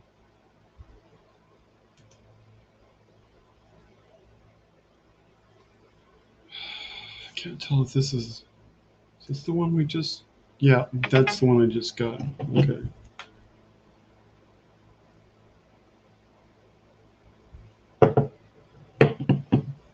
Is this the one you just sent? Let me know if otherwise, okay?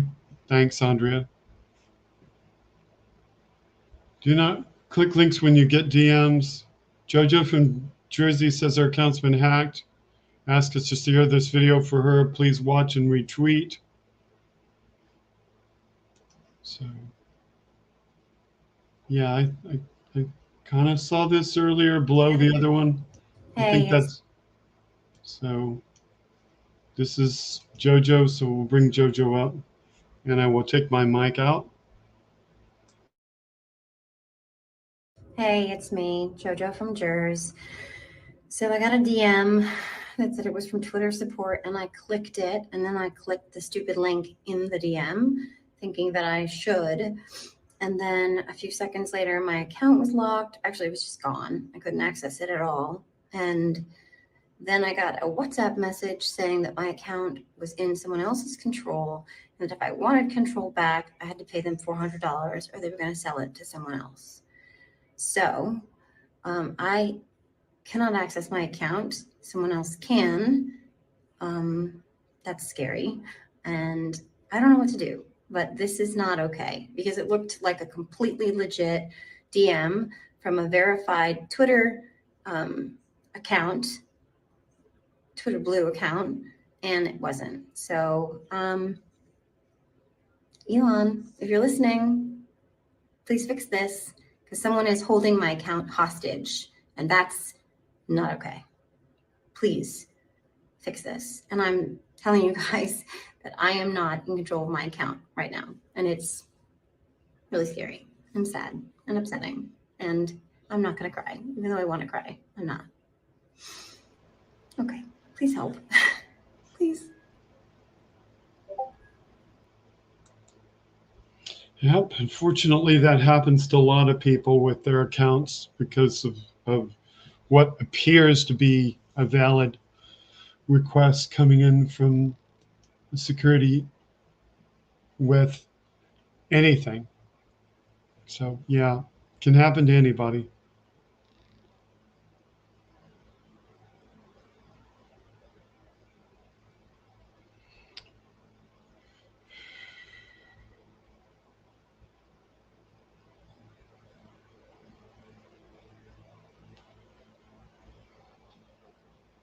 So I'm looking.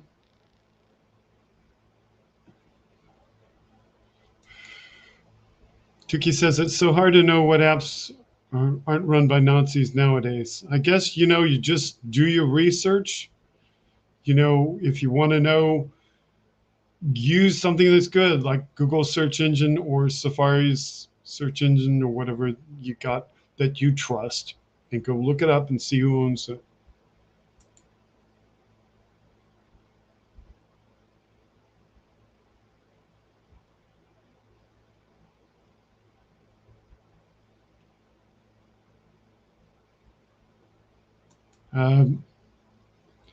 Benny Loca, what about PBS? Says Adirondack International Pictures. Great documentaries and historical series. Just stay away from the alphabet networks and anything with a laugh track. Bleach. Benny says, I may have to go, way too much idolization of the very thing that got us here. The great distraction. Benny Loca, you're entitled to your opinion, love. I will never tell you to change. But there is a distinction between what's really a distraction and what's not a distraction. And as somebody who makes sure that people get decent programming on a public broadcast style channel, I will tell you that there was a time when I was a Republican where I hated what I was allowing to get on the air. And now it's like, I'm glad I do what I do. Always been glad to do what I do. I never let my politics get in the way of doing my job. So it is what it is. But mostly things that educate people about the environment, about protecting things, about politics that are accurate, and educate them about things, because I've learned about different species of birds and things and all kinds of stuff I never would have known about if I hadn't watched documentary PBS footage. Or just the arts, because I never would have gone to see Phantom of the Opera. And that truly is really good. And I sat and watched all 3 hours of Phantom of the Opera for my job one night, because there was so much difficulty in getting it to air. I was like, I'm going to watch this. I'm going to keep it on air. I'm going to do whatever I can to make sure it happened. I was watching it like you watch a pot being boiled. And it stayed on the air and it worked. And it was the very first time I had seen Phantom of the Opera. So don't knock every bit of television.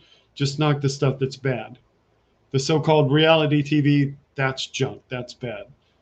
Anything associated with Donald Trump, that's bad.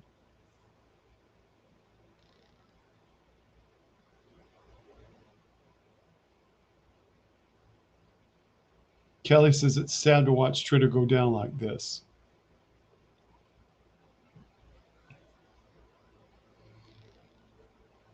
Chucky says, remember when shows had a theme song and theme actually told you the plot of the show? Those were the days. Yep. Benny Loco says the obvious. Just because mom and dad did it didn't make it right. Correct. Kelly wants to know what Chucky's favorite theme song was.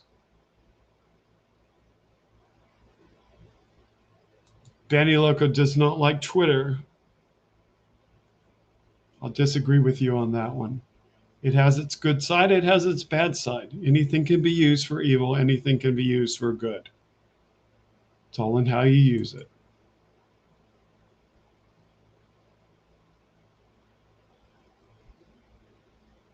Jolie remembers watching MASH with her father. This is an interesting one. My favorite theme song is Gary Shandling's show. Don't remember. I remember the show. I don't remember the theme song.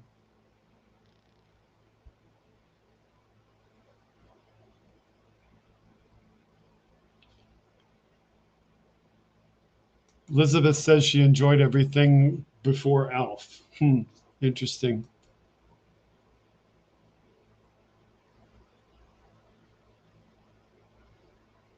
Check email. Checked email, so that was updated. Nick is still laughing at 45's NFTs.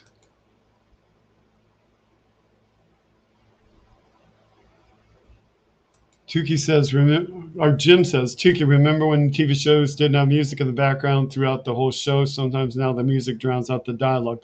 There are some that do, there's some that don't. The number one I can't stand that's like that is a cooking show about Mexican food. And the guy has constant music throughout. And because I love music so much, I can't listen to a single word he's saying because the music has every aspect of my brain and I just can't hear anything he says. So it is like that.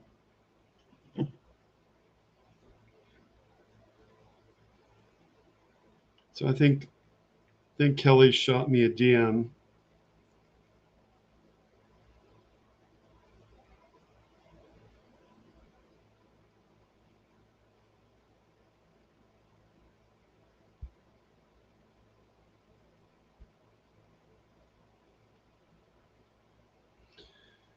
I think Kelly shot me a DM. I'm going to check and see.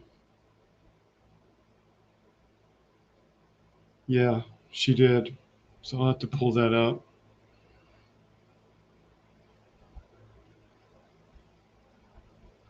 Let's see how to get that from here to there.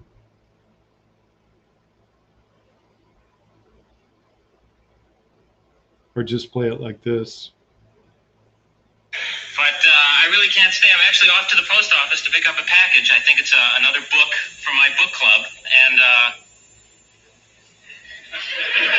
that's right, I read. What, is that so startling? I happen to think there's a lot more to life than just watching television. You can read about it, too. Did you know that? That's why I belong to the Television Biography Book of the Month Club. The TV BBO TMC. I'm sure you've heard of it. And let's take a look. This is the Theme to Gary show. The Theme to Gary show. Gary called me up and asked if I would write his theme. Okay, I'm not going to play all of that because they'll give me a copyrighted variation. But yeah, it's basic. It's simple. Yeah. Okay.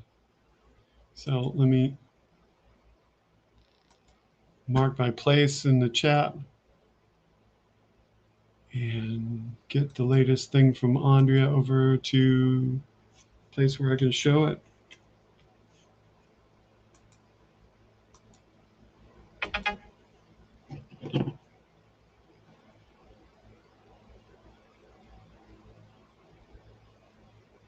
Okay.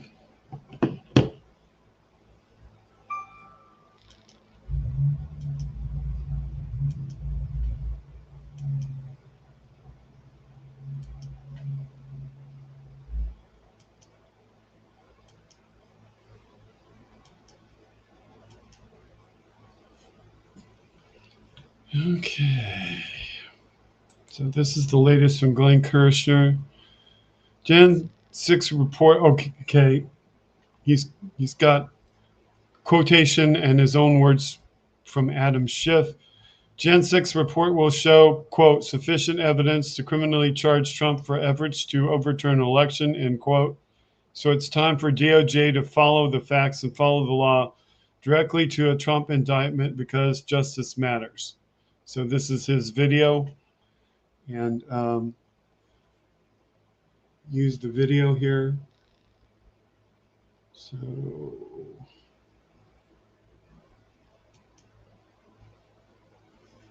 So friends, the holiday season is here, and I'd like to take a minute to wish you all a very happy Criminal Referral Eve. Let's talk about that, because justice matters.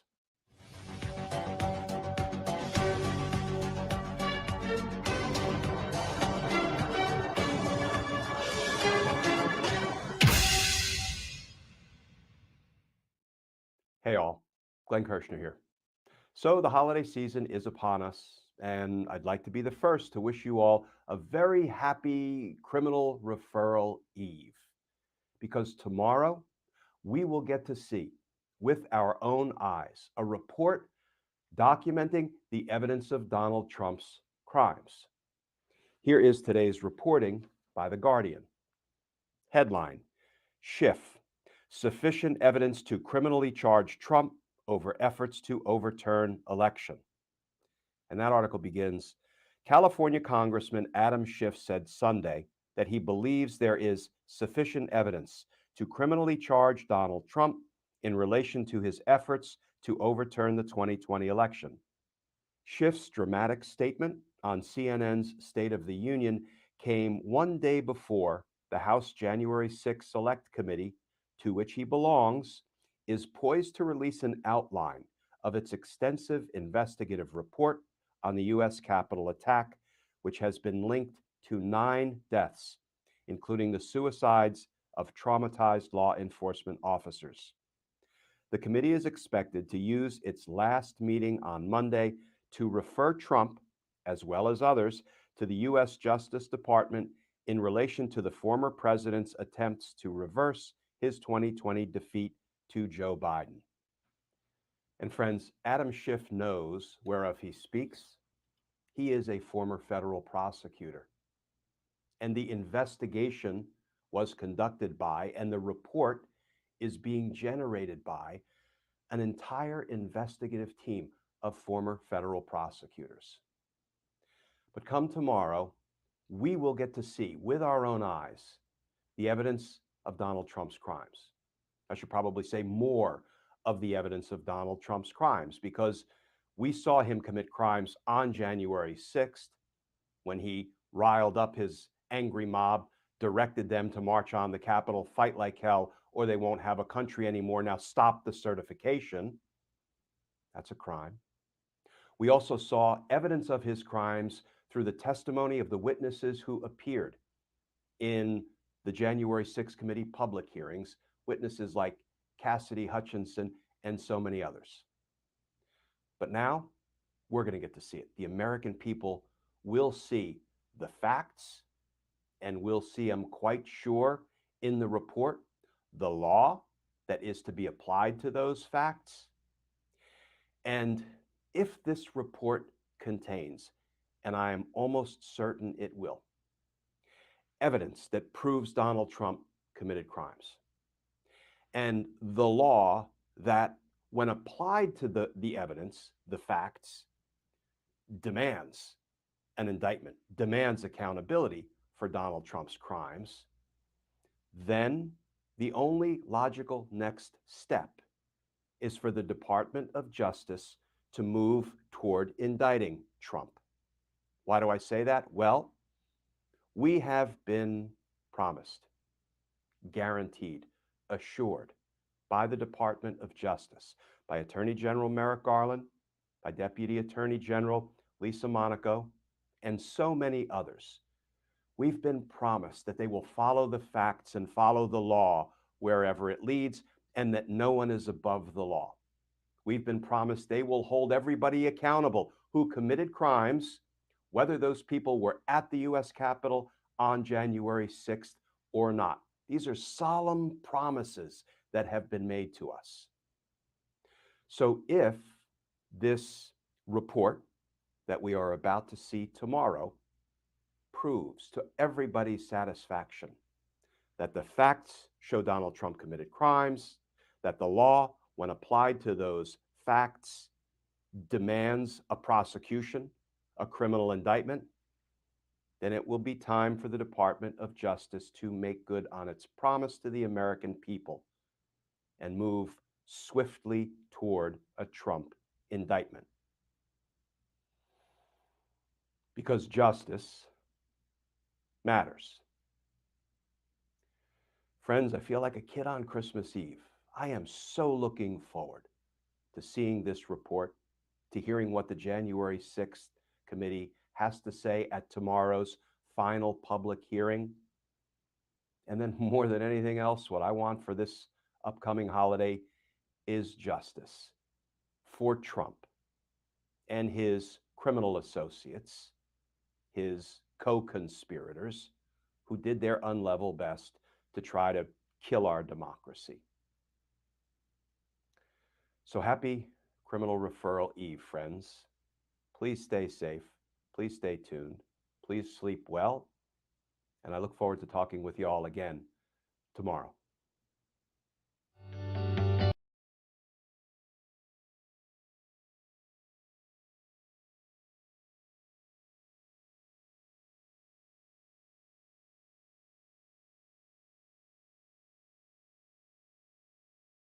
Oops, mic was off. That came from Justice Matters. Justice Matters will probably hit us with a copyright notice, and that will appear on the Facebook version of this show. But other than that, they will allow that to go through. So that was very good. Jan 6 is our 9/11. Yeah, lived through both of them.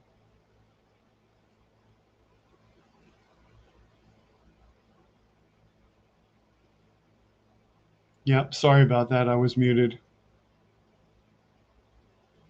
I did it so that I could drink without making noises in the background. So so getting winding down near the end of the show, so I'm gonna spend 4 hours here.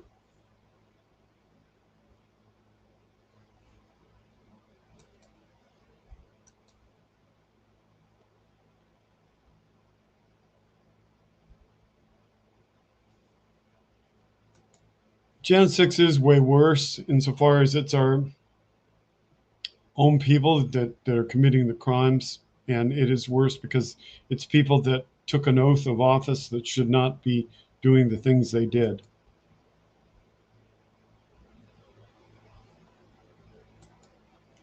But it's also not worse in a different respect because far more people died in 9/11.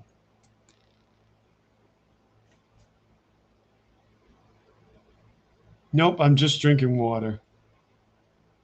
Good night, Kelly. And good night to Benny Loco if you're still watching but not participating. I'm sorry that we got on the topic that you cannot stand. That topic was intended for the end of the show deliberately. I try to bring up any entertainment, especially television things, at the end of the show so that we don't get off on a tangent. But nevertheless, the audience can say whatever and we'll say whatever, because that's the intent of the show, is to give the regular audience a voice. So yes, thank goodness they weren't killed on Gen 6s in a way that could have been much more violent and worse. I mean, there were people that died as a result,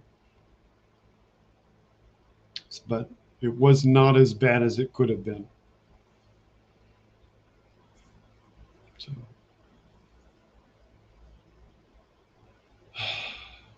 People you know personally died on 9/11. That's sad. I don't know anybody personally that died on 9/11. I do know someone else who knows people that died on 9/11. One of my wife's teachers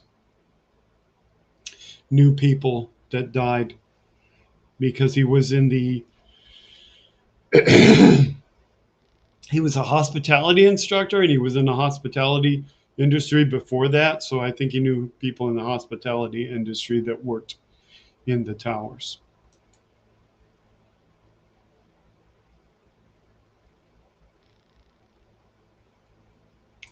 I show some clips to some degree, but I limit which clips I do show. I try not to show clips that have certain levels of copyright violations. The ones that usually go after me and make me remove the videos from Facebook are the ones that belong to ABC, Disney, and potentially Universal, NBC Universal. With Glenn's video, all they're really going to do is they're going to put a tag on it that says that the video belongs to Glenn Kirshner, or they're going to put a tag on it that says that this video uses a video that belongs to Justice Matters. So they're just going to add a tag. That's all they're going to do. Also, the music that you hear at the beginning of this show has been identified to be in violation of copyright in certain countries. So in certain countries, the beginning of this show, music is actually muted on Facebook. But if you don't live in that country, you'd never know the difference. So.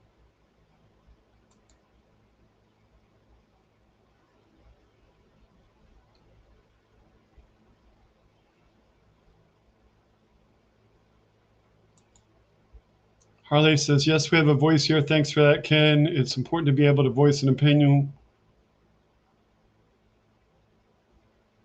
I think you meant without fear of backlash. Correct.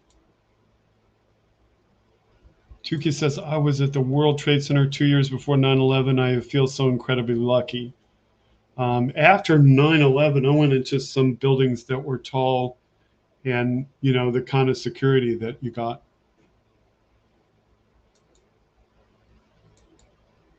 You keep waiting for who to block you?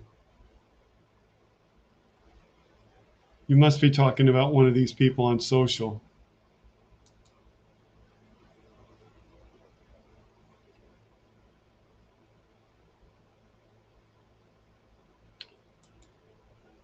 Andrea says, I'll not let know, Glenn, we use that. I think what they do is they run an algorithm that identifies their content and their music, and then they just label it. But they did allow me to keep the video up, so that was nice of them.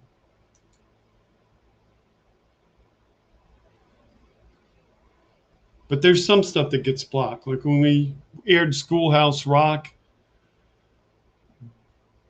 they muted that or blocked it or made me take it down. I don't remember what the deal is. Yeah, between you and Jolie, you're both trying to get blocked by Elon Musk for telling him exactly what you think of him.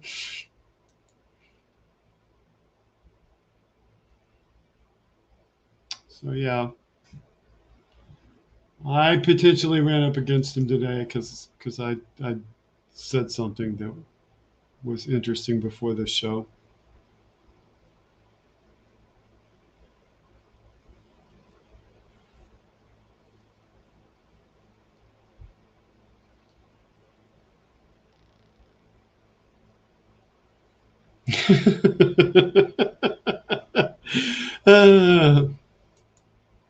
I wish they made an algorithm to help me identify right-wing weirdos so I can avoid at all costs. No way.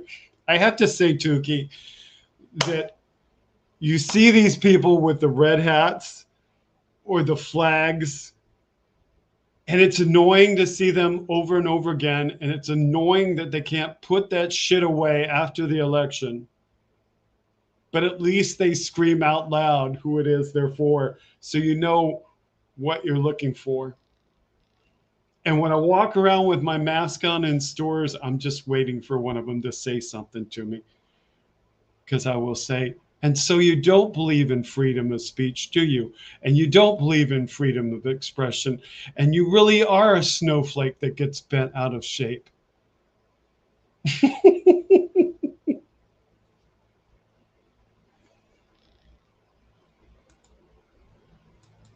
Oh no, your video today is partially blocked. It must be because you look like used whatever, you know, you used the whatever.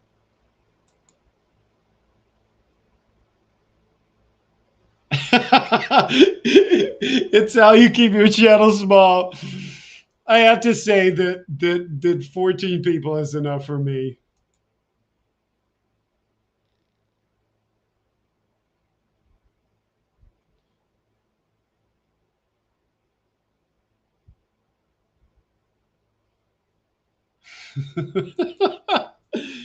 3 thumbs up, 13 watching now, but 30 thumbs up, meaning that people are supporting you. They must be doing something.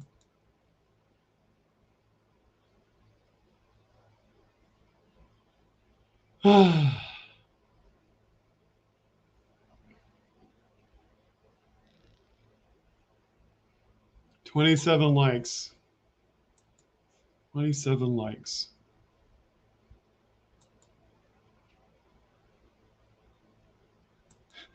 It works, you never get recommended. Apparently, according to one person who chimed in tonight, though, we do get recommended. So that's interesting.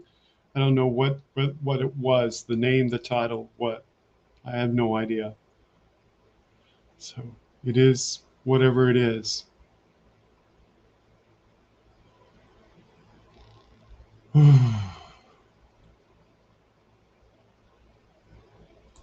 Yeah, I should be cognizant of that fact. I should be cognizant of that fact, Benny Loco. I didn't use it in jest. And we need to remember that it is not a good term to use for that fact.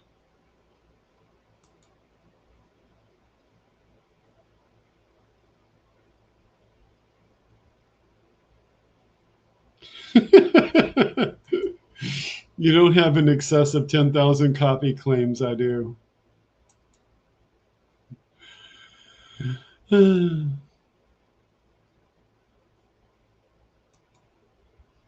I had 31 on my screen. You might see different counts for likes than somebody else because it really depends on how frequently your device updates that count when you last came in. 'Cause I see different counts on whether I'm on a computer or whether I'm on a Android device or the iPhone. So, yep, you love the music. Love the music.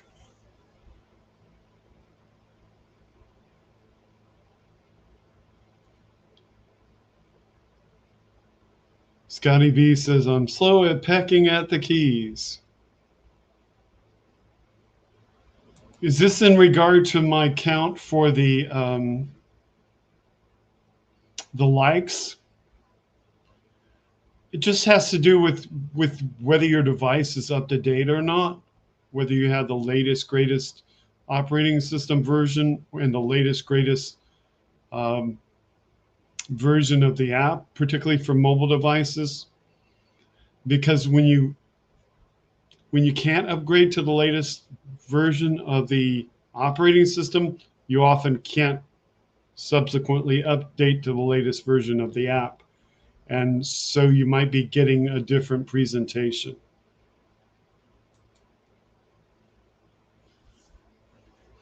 In the real world, when you're sitting at a restaurant and an item is sitting on the menu, you see that item.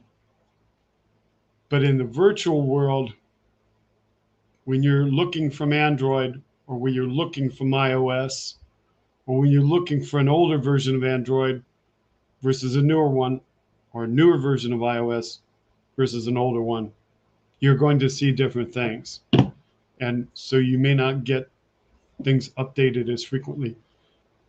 If your device is struggling to keep up with what's coming, the video, the audio, and the chat, it's not going to update that thing that counts how many people said they liked it.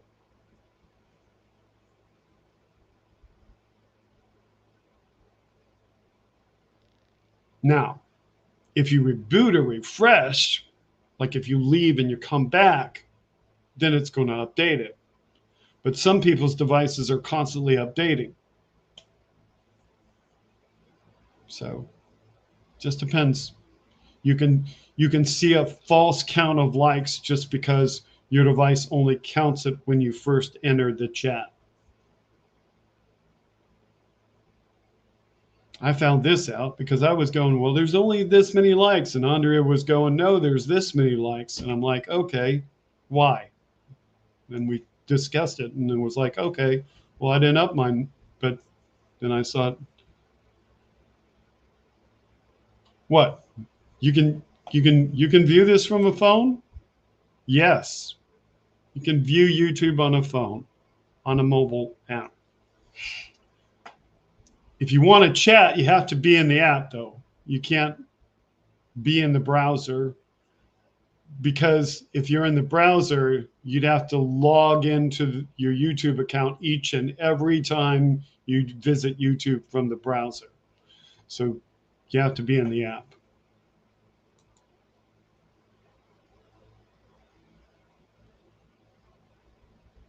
Oh, and also this too. If you go away and come back, you're going to put in chat mode, and you're only going to see the top 10 people who chat the most.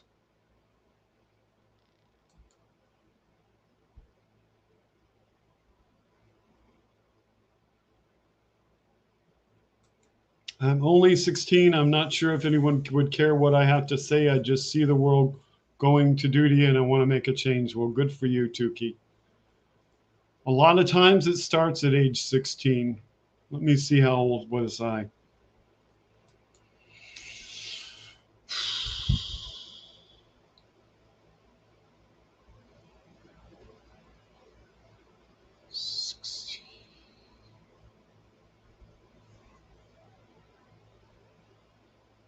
The first time I was cognizant of there being such a thing as politics and political parties, I was 7 years old. I'm not saying I made any decisions at that age, but the first time I was cognizant that there was anything to do with politics, I was 7 years old. It was in 1968. Republican Party convention in South Florida, Miami, if I'm not mistaken. And in my household, there was only one TV, so you could only watch one thing at a time. And I was wondering what was going on. And that's when I found out what was going on. So.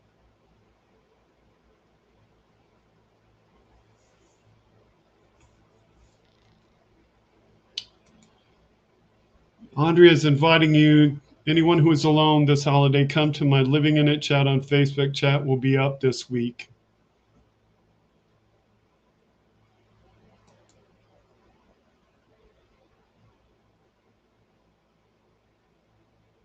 There might be additional episodes of this show that do not occur on Sundays, so stay tuned. Definitely, if you're new, subscribe. I never say this during the show, but subscribe so that you can get the notifications. There's no charge, just subscribe. Get yourself subscribed. If you're on Twitch, whatever you do on Twitch, I forget what you do on Twitch. I think you subscribe there also, I don't know. If you're on Facebook, like and follow. If you're out there watching on Facebook, like and follow. Kessler says I was in my first year of primary school. Okay, so in the Eastern time zone, welcome to very early morning Monday, because it's 1 minute. Now it's 2 minutes after midnight.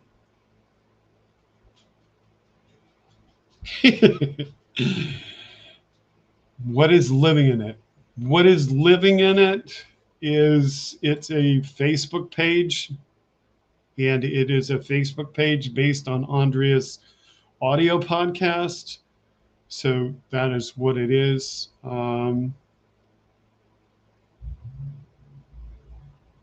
But we will try. I will try to have another broadcast. I'm not going to tell you what night of the week, but I'll probably have another broadcast between now and Christmas just because I can. So I'll put together another one. And one of the reasons why I will have another broadcast between now and Christmas is because Christmas is on Sunday. And most people are not going to want to do one on Sunday. You're going to be, some of you, with your family and friends. I surely hope you are. Or you're going to be with somebody or doing something. or doing something to remind you of what you did with people that you love to be with on Christmas. So I don't believe that there will be a good attendance on Christmas. But let me just see when the other podcasts are doing what they're going to do. Let me get a pure commitment from those other serious, more liked podcasts that they're not going to be on at the same time, because if they are, I'm not going to get any watch. But yeah. So we'll just see what happens.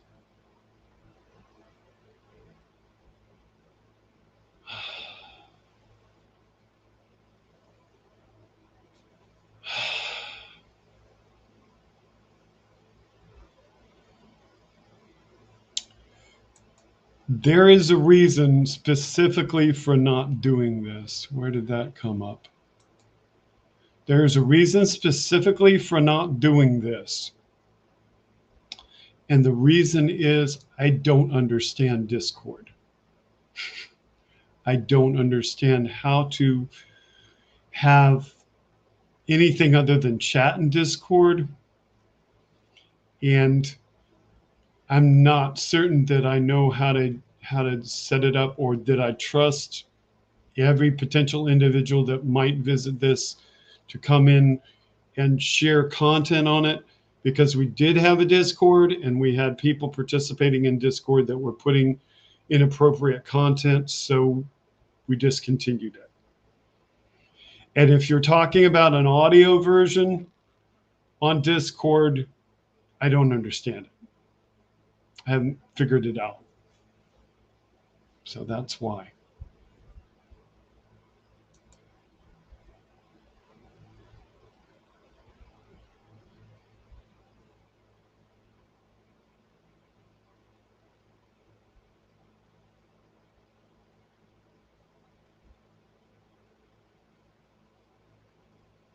This is incredibly good knowledge. Tuki Benny Loco says, start a youth group of kids with like minds and let others know what you've learned. It's a good start. Yes.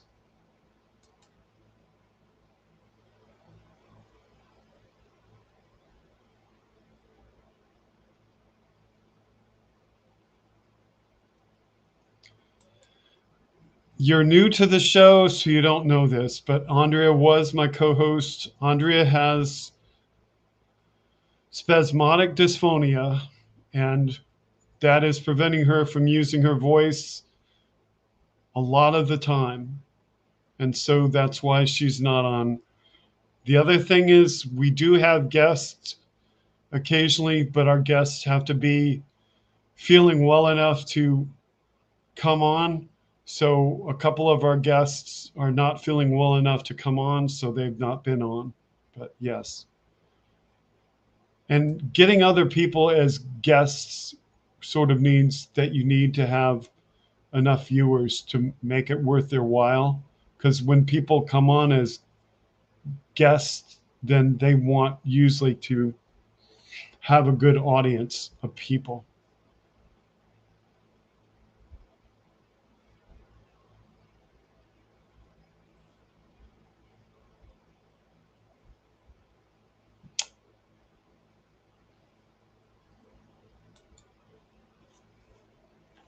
Wes says play a video, and I might know where he's talking about. So let me go look while you guys chat with each other and you gals chat with each other.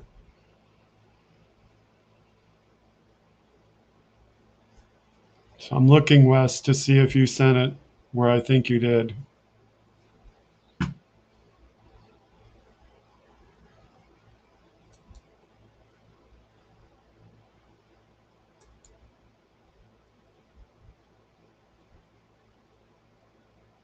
No, you didn't send it where I think you did. So I don't know where you sent it, Wes. Did you send it to the email that you have from me, Wes?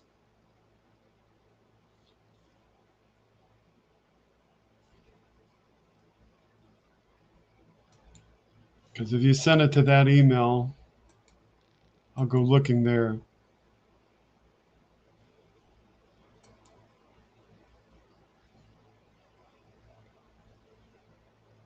Problem is, let me look on my other device and see if that's where you sent it. If you did, I'll log into that account because I'm not logged into that email account right now. So let me look here for a minute and see. So talk amongst yourselves while I look at my device to see if that's where he sent the email, and then I'll just send it to the account that is open. Stop being a pain.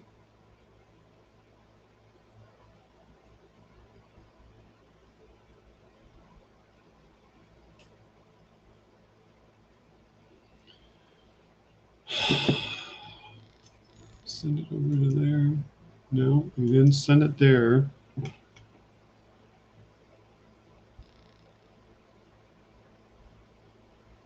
Where did you send it, Wes? Did you send it through the Discord messages or what?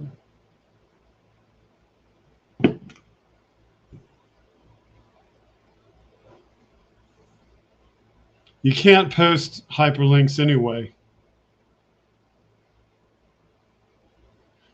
He must have put it in chat. He might have put it in chat, and it might only be visible on YouTube where I can go grab it.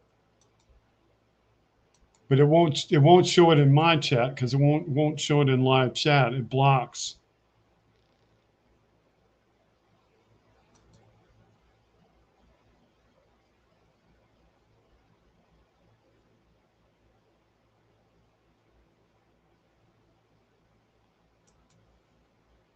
So that's probably going to lag.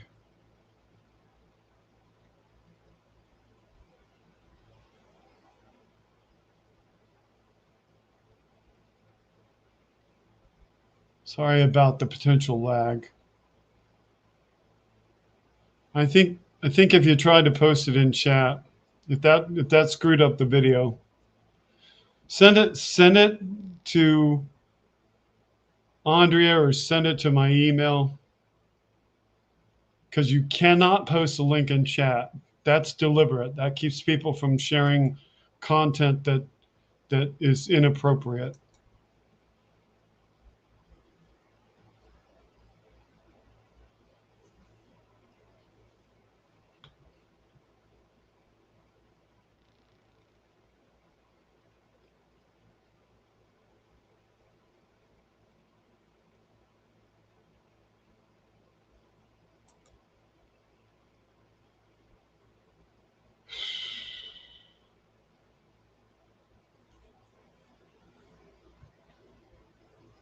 Hang on.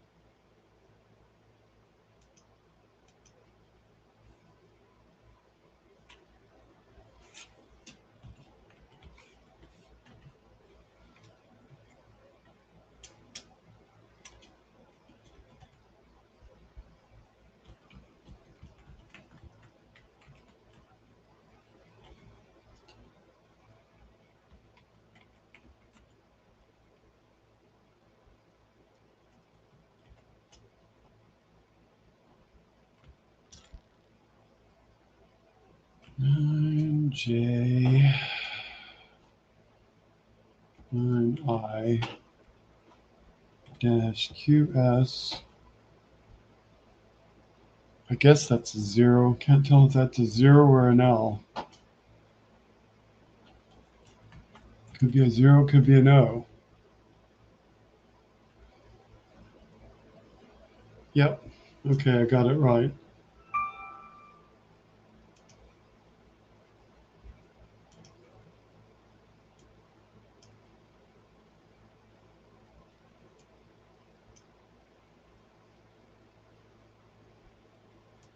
Okay. It's coming, Benny Loco. Believe it or not, I actually have to type that out in order to get that link because there's no way to get it through StreamYard. You're so much luckier to be using YouTube.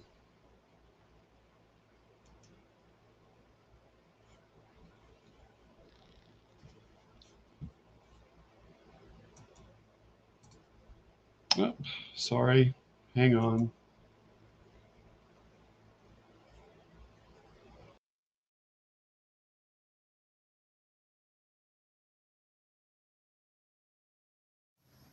Hi. Thanks for coming back. This is an original song I wrote many years ago because of the vast amount of abuse I've seen in my own life and in the world. Today, 1 in 5 children will be abused before they're 18 years old. 1 in 3 women and 1 in 4 men will suffer from some form of abuse in their life.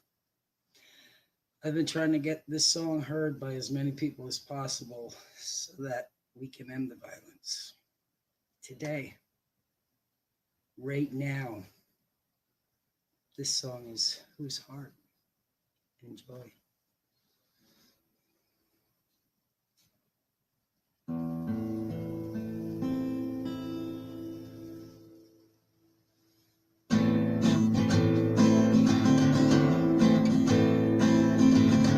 Hidden in the tears and in the fears of the days that are yet to come.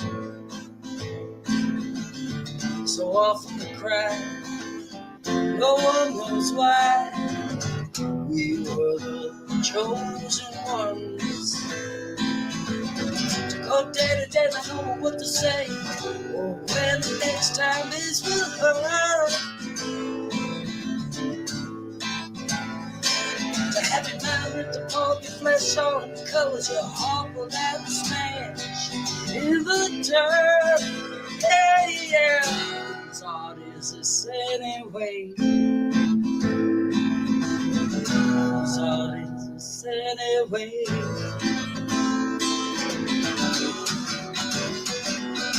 Seems like us with the biggest hearts of all must suffer pain and must crawl.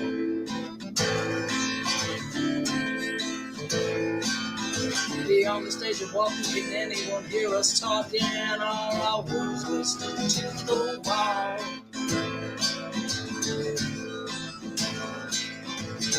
Hear us now as we make our stand, 'cause we are men and strong. No longer do we feel, we no longer have to hear you tell us everything we do is wrong. Oh, whose heart is this anyway? Whose heart is this anyway?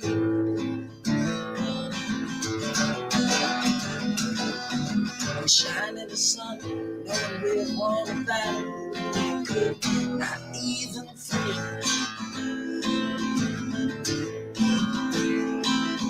We're on the head high, we're no longer crying aloud, we can sleep at night.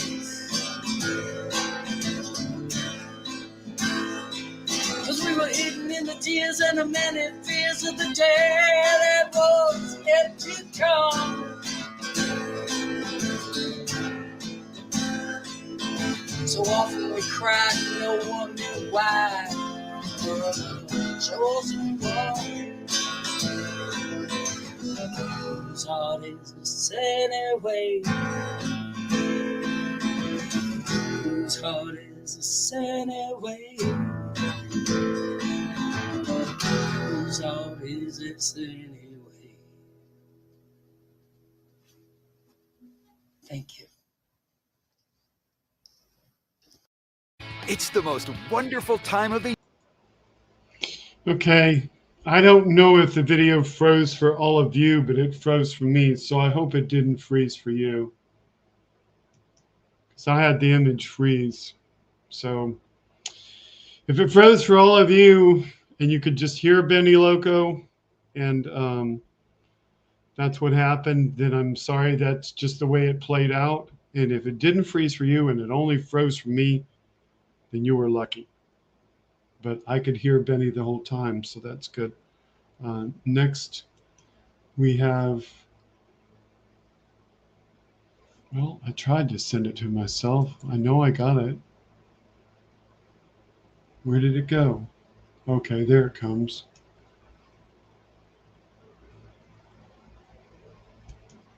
Next, we have something from Wes coming up. So hang on one second while I get that prepped.